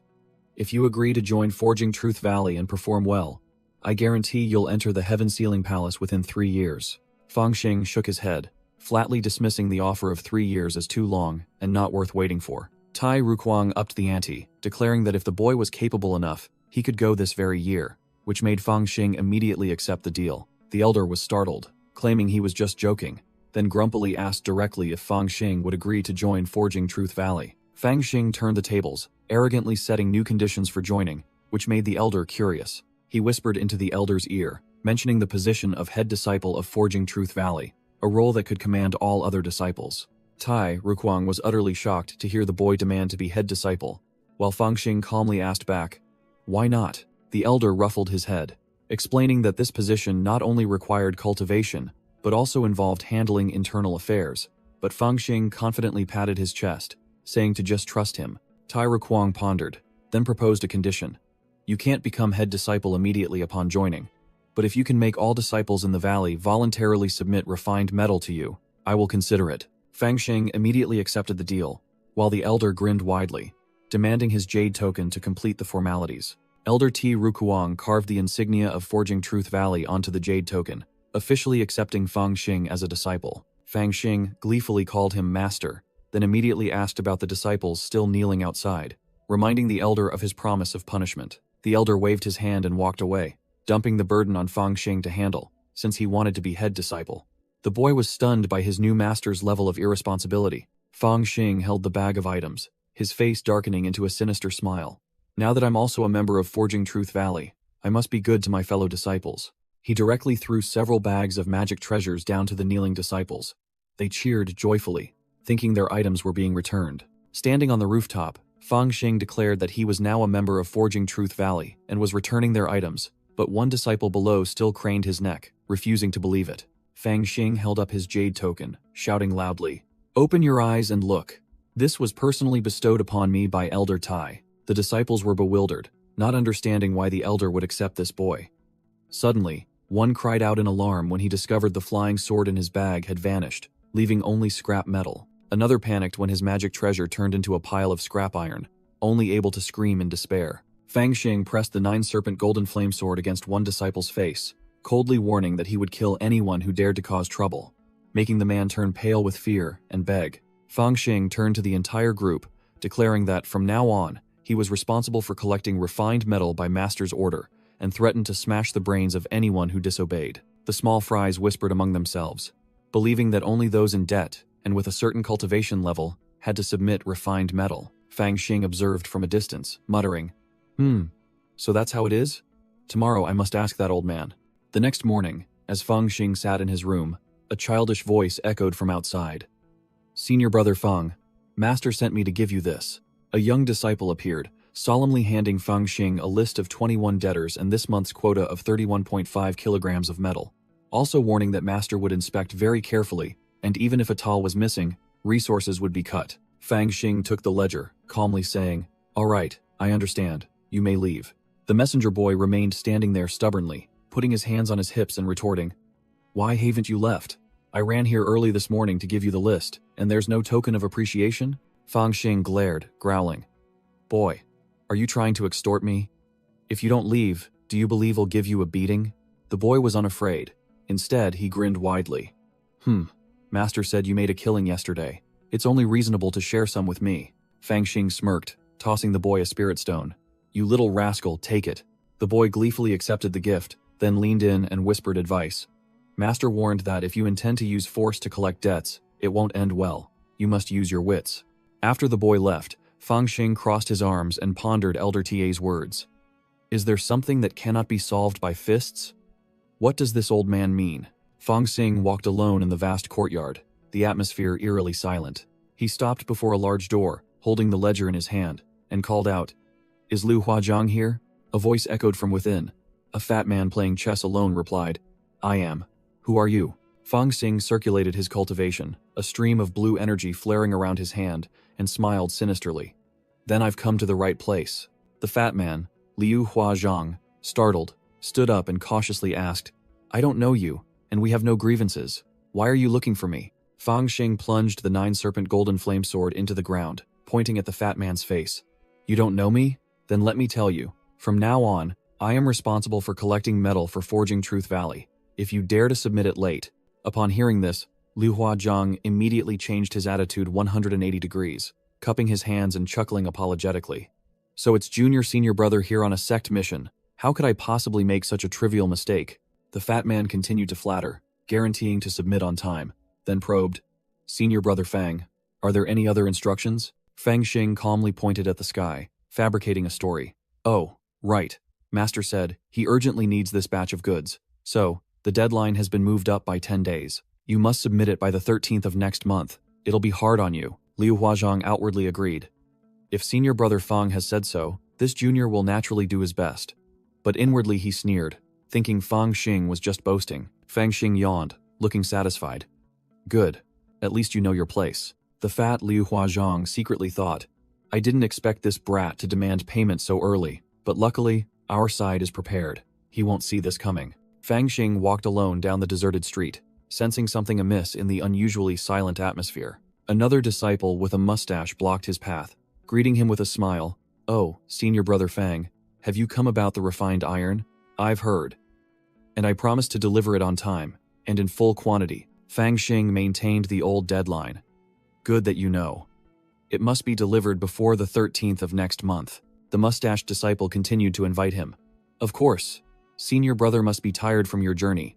Why not come to my cultivation dwelling to rest?" Fang Xing waved his hand, flatly refusing, and walked away with his sword. "No need. I still have matters to attend to." The entire street suddenly became lively, disciples swarming out to greet Fang Xing like an emperor, some offering tea, others wine, all promising to pay on time. Fang Xing sat perched on a rock, muttering to himself, realizing things were too easy. It must be because yesterday's beating had scared them witless. But he quickly dismissed that thought, knowing full well the old elder wouldn't assign such an easy test. He suddenly realized the problem. If not, then there's only one possibility. They've colluded beforehand to trick me. Fang Xing smirked, snapped his fingers, and already had a plan to turn the tables. A crowd of disciples had gathered, all with eager expressions, seemingly waiting to watch a good show. Liu Huazhang and the mustached disciple stood at the front, leading the murmuring crowd. The two ringleaders exchanged meaningful glances, then one of them shouted loudly at the crowd, "Clear the way." Liu Huazhang swaggered forward, feigning surprise. "Senior brother Fang, why are you here?" Fang Xing was lounging on a chair, two chests of glowing red spirit stones beside him, casually waving his hand. "Oh, it's junior brother Liu. Come here, I have something to tell you." Liu Huazhang was stunned, sweat pouring down him like rain, his mind screaming, "Damn it, how does he have so many spirit stones? What trick is this brat planning?" Fang Xing cheerfully held up a pristine white banner. "Junior brother Liu, look at this. These are the words I specially printed for the refined iron submission. What do you think?" Liu Huazhang was annoyed, secretly thinking, "Is this kid trying to bribe others with money? Don't even dream of succeeding." The fat man feigned politeness, asking Fang Xing with a suspicious tone, "Senior brother Fang, are you really going to give away all those spirit stones and the great sword you've accumulated?" The disciples behind also murmured, one of them agitated. "That's right. The sword was stolen from senior brother Murong, and the spirit stones were extorted from us. How can he just give them away?" Fang Xing looked directly at Liu Huazhang, his voice full of sarcasm. "Junior brother Liu, it seems you still don't understand me." Fang Xing declared boldly, "I have always been a man of my word, but now that I am a member of the Forging Valley, how can I not consider my brothers? I'm spending spirit stones to subsidize the refined iron. Are you brothers still unhappy?" Liu Huazhang quickly changed his tune, laughing awkwardly. "Senior brother, you've misunderstood. I'm just so unexpectedly happy, it's hard to believe." Without further ado, Fang Xing took out an oath stone, declaring bluntly, Anyone who submits refined iron of sufficient quality by the 13th will be rewarded with 10 low-grade spirit stones. Break this promise, and may the heavens strike me down. Liu Huazhang gritted his teeth, cold sweat breaking out. He dares to use an oath contract? This brat is playing for high stakes. This is trouble. As night fell, in another corner, the debtors gathered again to discuss. They were worried because Fang Xing had moved the deadline forward by 10 days, fearing that if they delayed, he would come directly to their doors to collect. Liu Huazhang roared, quashing his subordinates' wavering intentions. Enough! Are you blinded by a mere 10 spirit stones? After helping senior brother Murong, the reward will be many times greater. The mustached disciple beside him immediately offered a plan, smirking. Senior brother Liu, calm down. That kid has spent spirit stones and even made an oath. Let's just give him what he wants to put his mind at ease. Liu Huazhang curled his lip, acting as if he had a brilliant strategy. Do you think I don't know what you're thinking? I have a trick that guarantees everyone gets that brat's spirit stones and still receives senior brother Murong's reward. All the debtors' eyes lit up, clamoring for Liu Huazhang to enlighten them. When the appointed time came, a disciple excitedly brought refined iron to Fang Xing. Here are my 3.5 caddies of iron. The odd bit doesn't count. Please accept it, senior brother Fang. Fang Xing calmly replied from behind the signboard. All right, take your 10 spirit stones. Next, the disciple was overjoyed, quickly grabbing his share of spirit stones from the basket. The scene was bustling. As the basket of refined iron emptied, so did the basket of spirit stones, and everyone was delighted. Finally, it was Liu Huazhang's turn. The fat man carried a huge pile of refined iron before Fang Xing, his face beaming. Fang Xing picked up Liu Huazhang's refined iron, his expression full of hidden meaning. The fat man sensed something was wrong and quickly asked, Senior brother Fang, is there a problem? Without another word, Fang Xing used a single punch to shatter the refined iron right in front of Liu Huazhang. He stood in the middle of the courtyard, pointing directly at the crowd. You scoundrels, I'm subsidizing you with spirit stones, and you dare to trick me with this garbage? Liu Huazhang's strategist broke out in a cold sweat, stammering, unable to speak. Liu Huazhang tensed up, secretly thinking, this brat just joined the Forging Valley. How could he know the quality of the iron? We only reduced it by 2 cycles of spirit flames. Even a grandmaster would find it hard to tell. He's definitely trying to trick me. The fat man immediately played the victim. Senior brother Fang is slandering us. We sacrificed our day and night cultivation to forge this iron. How could there be a problem? You arbitrarily changed the delivery date and then blame us. That's truly outrageous. Fang Xing thrust his 9-serpent golden flame sword directly at the fat man's face, coldly declaring, no one else is saying anything. Only you are babbling. So you must be the mastermind. Seeing this, the debtors immediately chimed in loudly. Brother Liu is right. There's nothing wrong with the iron. If you say there's a problem, prove it. Fang Xing smirked, raised a finger, and golden spiritual energy began to gather. Liu Huazhang still appeared confident, secretly thinking, this time I'm sure to win. Boom, boom, boom. Fang Xing swung his hand, and the entire pile of refined iron shattered, revealing the impurities within, making the fat man's face drain of all color. This brat was completely right. Fang Xing grabbed the strategist by the collar, issuing an ultimatum. Last chance, return the spirit stones you took, pay an additional 20 as a fine, then scram back and reforge the iron. Otherwise, die. That guy dared to haggle, so Fang Xing sent him flying straight to the ground with a kick. Fang Xing immediately raised the price on the spot. Return what you took, plus 30 spirit stones as a fine. Hand it over now. Liu Huazhang began to argue stubbornly, citing rules. Fines are against regulations. If you hadn't changed the date, none of this would have happened. Fang Xing sneered, his killing intent erupting. When you took my spirit stones, why didn't you mention rules? Since you dared to play me, don't blame me for playing dirty. You started it first. A disciple who tried to flee was immediately sent flying into the sky by a giant water orb, screaming miserably. Fang Xing stomped into the air, chasing after the scattered small fry. Where do you think you're going? He gathered power into his sword, unleashing an extremely powerful water strike from above, clearing them out completely. Liu Huazhang was pinned face down to the ground by Fang Xing, a sword at his throat, screaming in terror. This brat is trying to kill someone again. Quickly, report to the sect leader. Fang Xing ignored him, forming hand seals. A brilliant golden sword energy erupted, sweeping away the remaining disciples who were about to charge in. Fang Xing glanced disdainfully, uttering a light remark. Child's play. He unleashed a surging wave of blue spiritual energy, sweeping away the small fries charging towards him. Cornered, one of the debtor disciples yelled, Quick! Use the body-forging art on him. Fang Xing coldly carried the massive sword on his shoulder, his overwhelming aura turning the two disciples' faces pale with fear. He placed the sword on the ground, and a wave of blue energy spread out, shaking the entire area. Standing in the center of the arena, Fang Xing challenged, "If anyone thinks what I did was improper, step forward." Just then, a new group appeared, their red-robed leader shouting, "How audacious! Daring to act so viciously towards a junior brother. Do you think yourself invincible?" The beaten disciples rejoiced as if they had found gold, bowing deeply. "It's senior brother Ye Tianlong, we are saved." Ye Tianlong pointed directly at Fang Xing, then turned to Murong Ying and asked, "Junior brother Murong, is this the brat who stole your sword?" Truly ignorant of the immensity of heaven and earth, Murong Ying's face was full of resentment, and he quickly clarified, "Senior brother Ye, you don't know, this guy only uses petty tricks. In a one-on-one fight, he stands no chance." Yi Tianlong sneered, patting Murong Ying's shoulder. "There's no need to hold back against a mad dog that bites people. Just block him and teach him a lesson." Ye Tianlong summoned a colossal hammer, radiating brilliant golden light, declaring, "Don't worry, it'll help you. This is the Sun Moon Yin Yang hammer. It has been with me for 3 years and never lost. Don't let me lose face." Murong Ying gleefully accepted the hammer, his aura surging. "Thank you, senior brother Ye. Rest assured, I will not disgrace this hammer." Fang Xing stood opposite, sneering. "Murong Ying, you think borrowing a weapon will let you defeat me? Who gave you that confidence?" Murong Ying roared, swinging the hammer and charging forward. "You cunning brat, take a hit from my hammer." Clang! Fang Xing raised his sword to block the blow, the immense impact force making him realize, this hammer is truly powerful. It's a branded magic treasure. No wonder he's so confident.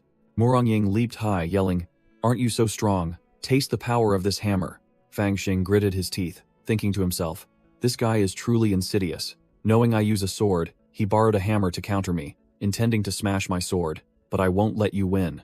"Watch me defeat you," Fang Xing shouted, charging directly to confront the colossal hammer descending, startling the crowd. A disciple in the crowd suddenly noticed something unusual, his eyes wide. "Wait, this brat isn't using his sword. He's using the hilt of his sword to block the hammer. No wonder the sword didn't break." Fang Xing strained, using the sword hilt to thrust the hammer back. "Coward, take this back." Clang! The colossal hammer was repelled, flying back towards Murong Ying like a bullet. Murong Ying's face turned pale, horrified to see his weapon about to smash into his face. Damn it! The hammer bounced back. Senior brother Ye, standing outside, shouted loudly, instructing his junior. "Murong Ying, use Yang hammer offense, Yin hammer defense." Murong Ying snapped awake, hastily using the Yin hammer to create a blue energy shield. "Understood. Thank you, senior brother." Boom! The Yang hammer crashed directly into the shield, creating a terrifying shockwave. Murong Ying boasted loudly, "Haha, is that all you've got, brat?" But Fang Xing merely smirked. "To defeat you, I don't need many tricks." Fang Xing growled, channeling power into his sword. Ascend! An earth-shattering surge of power erupted, as the Dragon Soul Golden Flame and Dragon Soul Blue Flame manifested simultaneously. Murong Ying was utterly shocked, unable to believe his eyes.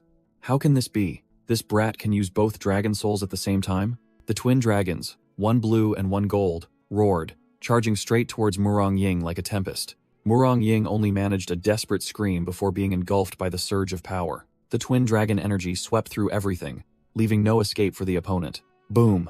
A terrifying explosion shook the entire arena, sending debris flying everywhere. Murong Ying lay unconscious amidst the rubble. Fang Xing stood there, dusting his hands. The battle concluded. Fang Xing picked up the hammer, praising it. A genuine article is truly different. The owner is down, but the hammer is still perfectly fine. Ignoring Murong Ying's groans demanding his weapon back. Senior brother Ye stepped forward with a cold expression, acting superior. "I merely lent it to him. Now return it." Fang Xing twirled the hammer, smirking. "Ah, so you were backing him.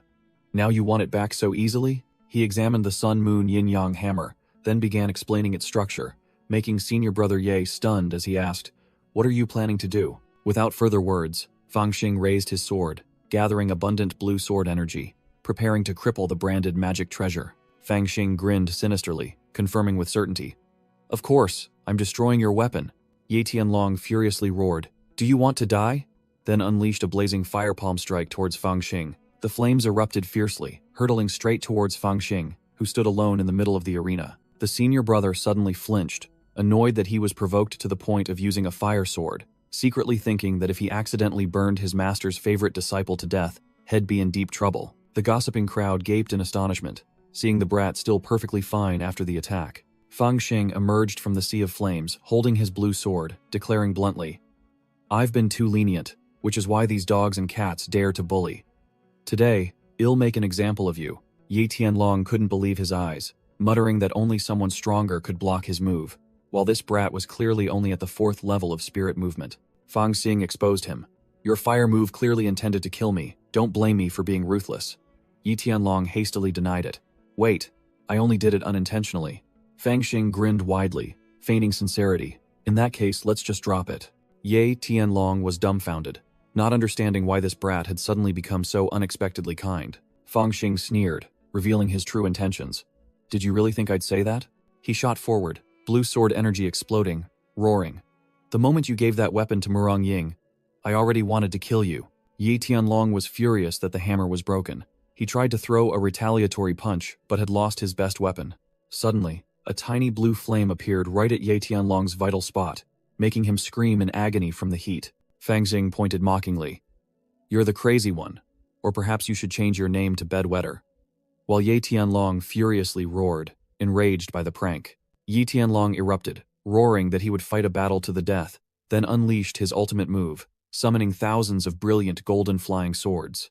Thousands of swords hovered in the air, ready to descend and crush their target. Yi Tianlong shouted the name of his technique. Myriad swords unleashed. Undeterred, Fang Xing also activated his cultivation, 2 streams of blue and gold dragon energy swirling around him, ready to meet the challenge. The scene shifted to a quiet courtyard, where a small figure walked alone. Yi Tianlong arrived only to witness a horrifying sight. His sword formation was utterly shattered. He realized his opponent was overwhelmingly powerful, and only one thought remained in his mind. Run. Yi Tianlong's face turned ashen, and he was drenched in sweat as he realized this fight was unwinnable. Giving his opponent no time to breathe, Fang Xing shot forward like an arrow, delivering a kick straight to the face. Bang! Yi Tianlong took the full force of a blue energy kick, blood splattered everywhere, and he was sent flying like a kite with a broken string. Panic-stricken, Yi Tianlong screamed in despair, wishing only for more speed to make his escape. He channeled all his spiritual energy into his legs, bursting forth with speed to flee from the terrifying figure behind him. Fang Xing pursued closely, roaring mockingly. "Why aren't you fighting anymore, you coward?" Seeing the entrance to his dwelling, Yi Tianlong was overjoyed, plunging headfirst inside. "Don't even think about running," Fang Xing roared, determined not to let his prey escape. Knowing he couldn't shake off his pursuer, Yi Tianlong played his last card, cutting his own hand to draw blood and activate a formation. Fresh blood dripped down, and a brilliant golden defensive formation lit up from beneath the floor. Thud! Fang Xing was flung far away by an invisible surge of energy from the formation. The heavy iron gate slammed shut. Yi Tianlong sighed in relief, finally safe within his own turtle shell. Blocked by the gate, Fang Xing stood outside and shouted, "You scoundrel! You were so arrogant when you lent things to Murong Ying. Why are you cowering and hiding now?" The debtor, disciples, watching the scene, trembled uncontrollably, whispering among themselves. Even senior brother Ye was chased until he fled in panic. This guy's cultivation has far surpassed the 4th layer of spirit movement. Having dealt with the ringleader, Fang Xing spun around abruptly, his sharp gaze sweeping over the gossiping debtor disciples. He advanced with his sword, issuing an ultimatum. "Listen up, you useless bunch. In 3 days, anyone who fails to submit refined iron will have their legs broken. Anyone who submits shoddy goods will have all 4 limbs chopped off." Faced with his oppressive presence, the disciples were scared out of their wits, simultaneously kneeling down and shouting, "We understand." The chubby leader was drenched in sweat, his face drained of all color, knowing he had messed with the wrong person. Only after Fang Xing had left did the group dare to sigh in relief, muttering, "Finally, that calamity is gone." After dealing with the debtor disciples, Fang Xing turned and walked away amidst the frightened crowd. He suddenly turned back and immediately grabbed a chubby guy trying to sneak away. "Did you think I wouldn't see you hiding in the crowd?" Fang Xing grabbed Liu Huazhang by the collar and growled, "If you hadn't instigated this, things wouldn't be so troublesome." The chubby guy hastily offered a bag of spirit stones, stammering and begging for his life. "Do you think I need your paltry sum?" Fang Xing delivered a kick that sent the chubby guy flying, his spirit stones scattering everywhere. He held his sword to the chubby guy's neck, his gaze cold. "Last chance. If you can't answer, prepare to see blood." The chubby guy was so scared he wet his pants, pleading for his life. Fang Xing stepped on the chubby guy's chest, interrogating him about how to break open Yi Tianlong's cave dwelling, threatening to cut out his tongue if he lied.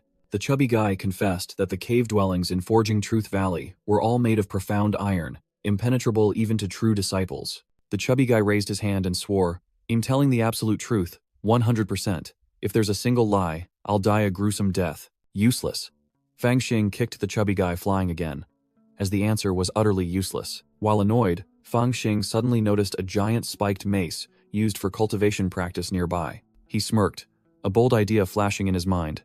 This might be useful. Meanwhile, in a solemn grand hall, the Qingyun sect elders were holding an emergency meeting. The disciplinary elder reported, "Martial Uncle Bai has entered secluded cultivation, and the Demon King's seal in the chaotic wilderness ridge has weakened." Elder Qing Niao was astonished. "Impossible. That old demon is still alive after all these centuries?" Images of the earth-shattering battle from 400 years ago reappeared, when two esteemed experts joined forces to unleash brilliant golden techniques, suppressing a surge of blue demonic energy. The disciplinary elder explained that 400 years ago, the Grand Elder and Martial Uncle Bai had sealed the Demon King, originally believing the seal would drain its life force over time. He concluded, "But now it seems to still possess vitality. Opening the seal now is too dangerous. It would be best to reinforce it." Elder Tai Rukuang, with his bulging muscles, spoke up. "In that case, just let the youngsters go. Consider it an opportunity for them to temper themselves." The disciplinary elder nodded in agreement. "Exactly my thoughts. The young ones have been too comfortable for too long. They need to experience danger to mature." He added that the chaotic wilderness ridge, infested with demonic energy and teeming with demonic beasts, was a perfect training ground. Elder Xiao Shanhe wondered. The sect has over 400 disciples. Has the sect leader decided who to send yet? The disciplinary elder announced the plan. The 4 Valley Masters will each select 10 disciples, entrusting them with the task of reinforcing the seal. At the same time, the resources harvested in the chaotic wilderness ridge will be their reward. The disciplinary elder declared they would adopt the selection method of the demonic sect, while also lamenting the sect's situation, with all its experts in secluded cultivation, leaving it vulnerable to covetous outsiders. He gazed into the distance, worried that the Qingyun sect could only rely on training a new generation of disciples to have any hope. Elder Xiao Shanhe confidently assured, "Sect leader, rest assured. After this trip, the sect will have many more elite disciples. I will also bring Jianming, so safety is guaranteed." The disciplinary elder ordered the Valley Masters to quickly decide the list of participating disciples and select a reputable person to lead the team. Elder Qing Niao gently nominated Ling Yun, causing Elder Ti Rukuang to snap, as his Forging Truth Valley had no such formidable talents to choose from. While the other valleys already had promising candidates, Elder Ti Rukuang clutched his head in distress, having a headache not knowing who to choose. He clicked his tongue and reluctantly nominated Ye Tianlong. As among his disciples, only he was somewhat presentable. Just then, a communication jade talisman in Elder T.A. Rukuang's hand suddenly flashed brightly, signaling an urgent matter. He frowned and activated the jade talisman to see who was bothering him. A blurry image appeared, revealing Ye Tianlong, his face drained of all color, screaming, "Master, save me. That scoundrel is insane. He wants to kill me." All the elders froze, staring blankly at the distress signal that had just been sent by the very person who was just nominated. Elder Qing Niao exclaimed in astonishment.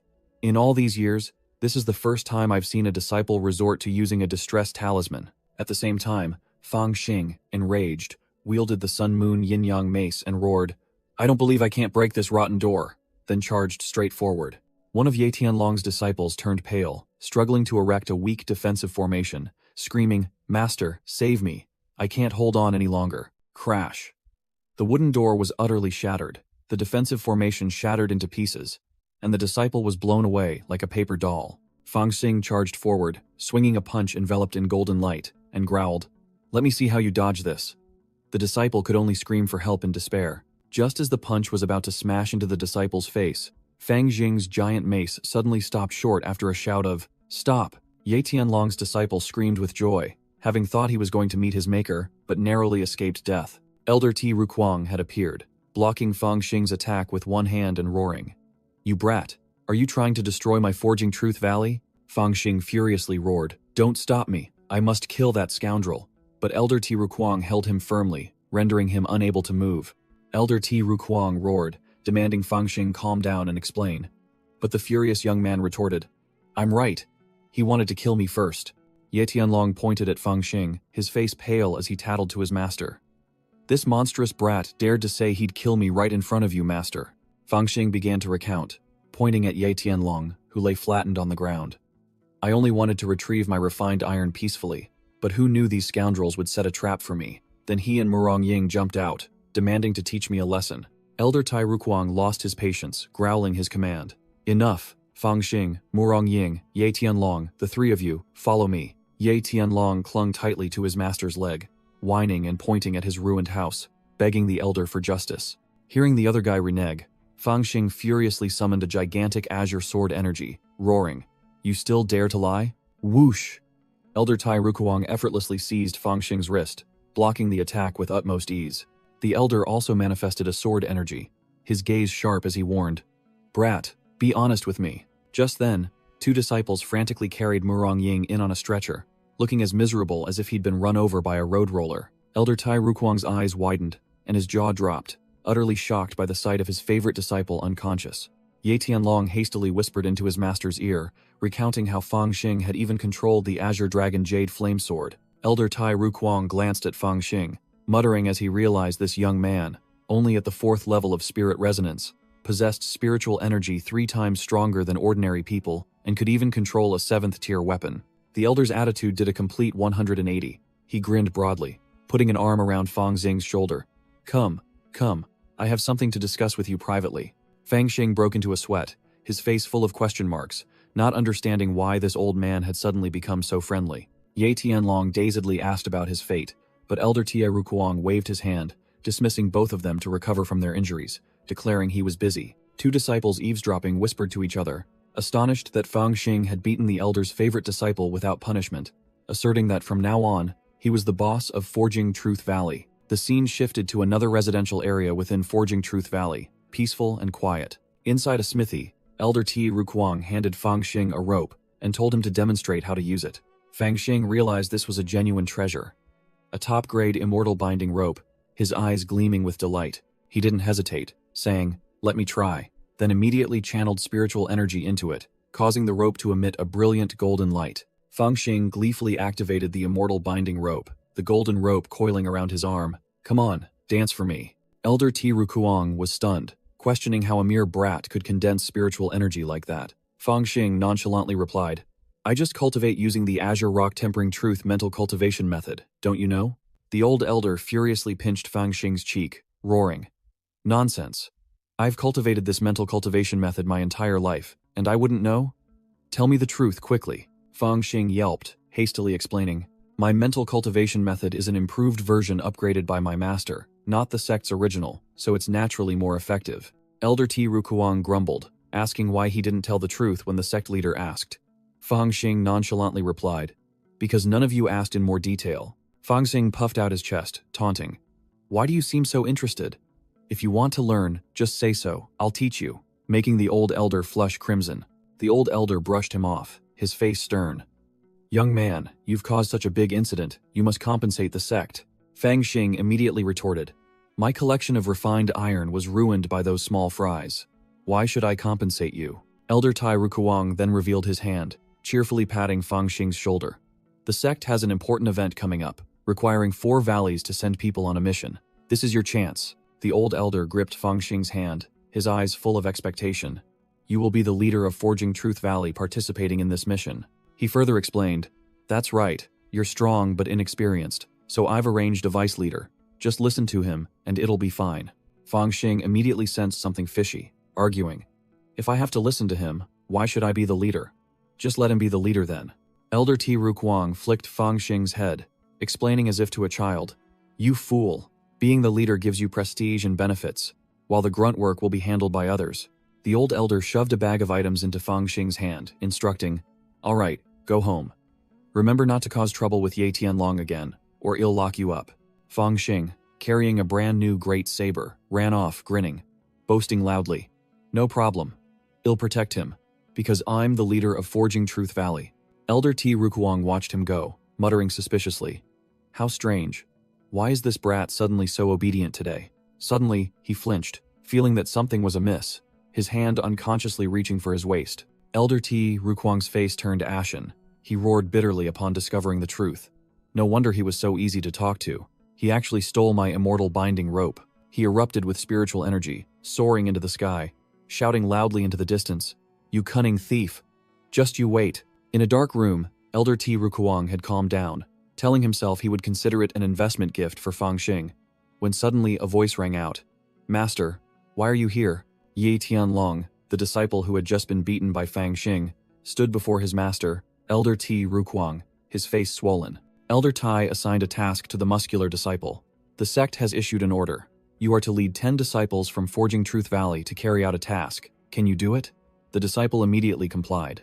Elder Tai further instructed, mentioning the group's leader, Fang Xing, a stubborn young man with a wild streak, advising his disciple to prioritize harmony. The old elder dismissed the baseless rumors, asserting that although Fang Xing did not possess Master Bai's true inheritance, his spiritual power was pure, and his strength extraordinary, absolutely not to be underestimated. The muscular disciple's face grew serious, promising to try and get along with senior brother Fang, clearly having taken his master's warnings to heart. Elder Tai handed the disciple something, whispering a few more secret instructions before sending him off. In the Grand Hall, Elder Tai was reporting to the other elders about Fang Xing's incident, astonishing the entire council. What? He tried to kill a 6th-level spirit resonance disciple, while only at the 4th level? Elder Xiao Shanhe wondered, not understanding what divine cultivation method Master Bai had passed on to that young man for him to be so overwhelmingly powerful beyond his level. The female Elder Qing Niao also eavesdropped, urging Elder T not to be so vague anymore. Elder Xiao Shanhe lost his patience, snapping, "Speak quickly." Elder Tai cleared his throat, proudly explaining that Fang Xing cultivated a cultivation method improved by Elder Bai, which helped refine spiritual energy, which was why his spiritual power was far superior to ordinary people's. Elder Qing Niao chuckled, immediately realizing, "I thought it was something amazing. Turns out it's just a strength-tempering trick. This only works for new recruits, it's useless for us." Elder Xiao Shanhe immediately seized the opportunity, proposing to the sect leader to share this cultivation method with all low-level disciples to improve the entire sect's strength. The presiding elder nodded, conveniently pushing this difficult task onto Elder Tie, as Fang Xing was his disciple. Elder Tie's face twisted, but he still had to accept the order, secretly cursing Xiao Shanhe for his foolish scheme. A streak of red light tore through the night, flying straight towards Mountain River Valley, Elder Xiao Shanhe's residence. Inside a spacious grand hall, Elder Xiao Shanhe stood before a gigantic golden bagua symbol, preparing to cast a spell. He formed a hand seal, and a surge of purple energy erupted from his fingertips, activating the communication formation. A figure appeared within the energy vortex. It was Xiao Jianming. Elder Xiao Shanhe spoke, asking, "Jianming, I have waited for you for 4 years. Are there any results yet?" Xiao Jianming reported in disappointment. "Uncle, over the past 4 years, I have killed all those who might be involved, but still found no clues about the treasure from that mysterious coffin."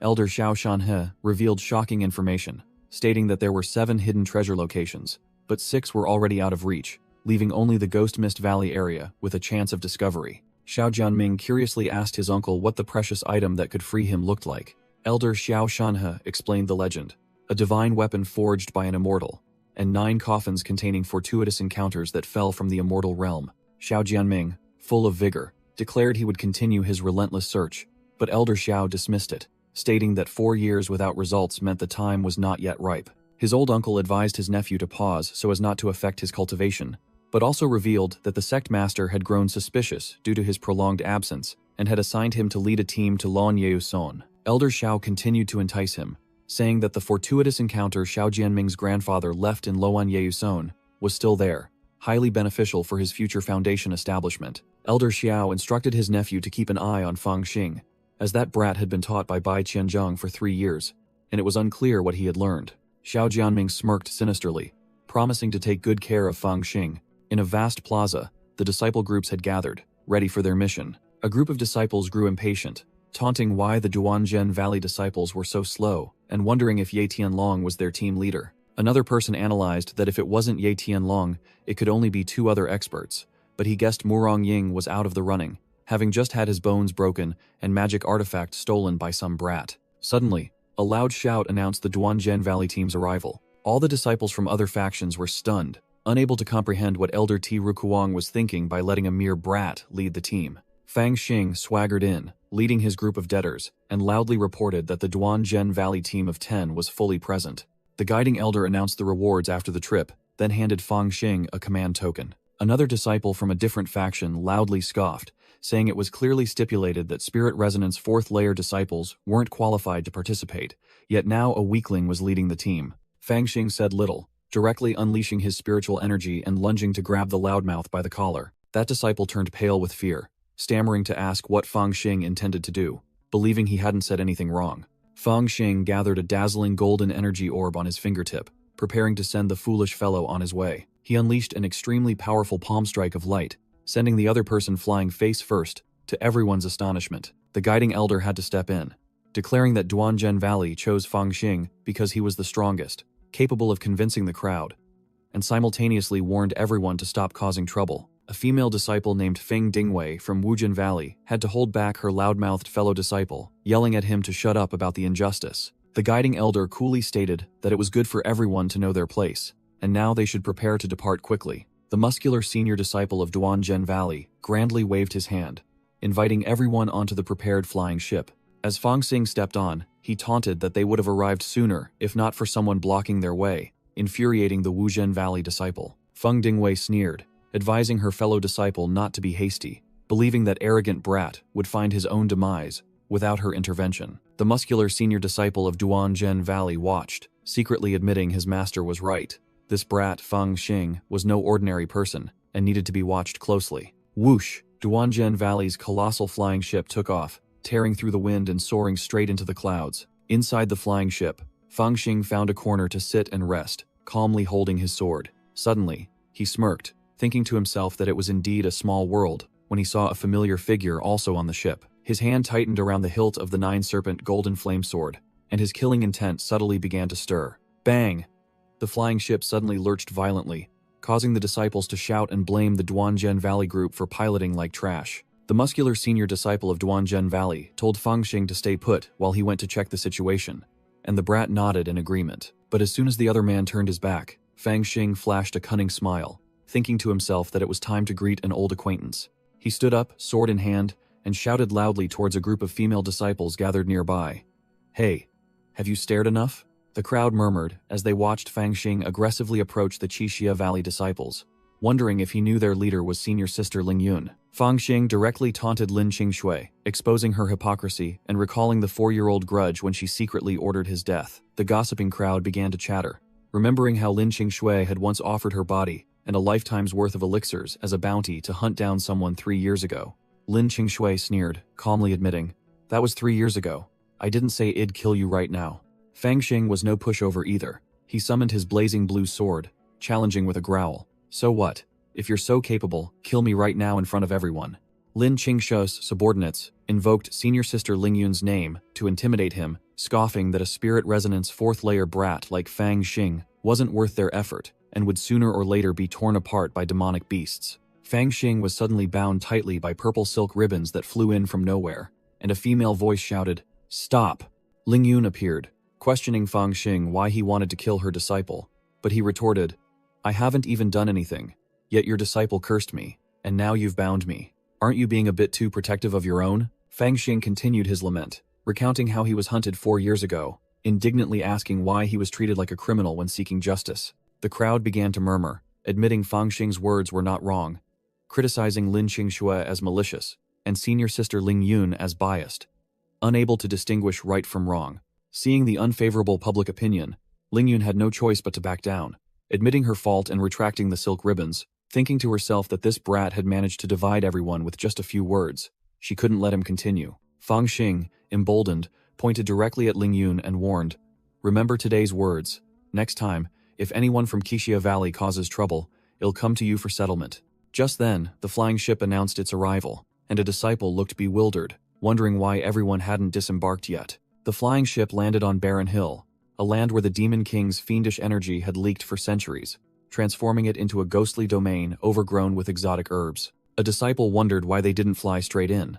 Fang Xing explained that the demonic energy was dense, and the terrain complex. Flying in and encountering strong enemies would mean their collective demise. Fang Xing called Ling Yun by her name directly to ask about the situation, causing a subordinate to frantically remind him to be respectful and call her senior sister.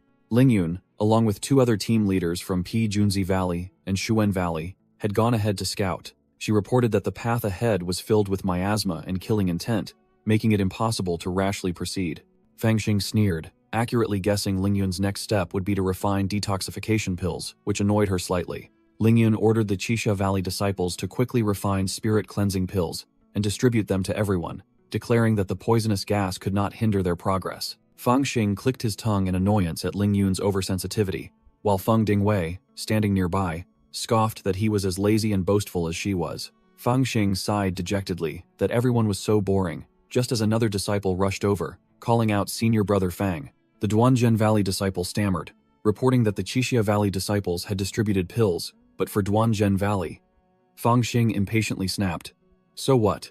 Speak quickly." Fang Xing patted the disciple's shoulder, a sinister smile on his face. "No need to say more, just follow me." A Qixia Valley female disciple haughtily refused to distribute pills to the Duanzhen Valley group. "Want pills? Go find your own team leader."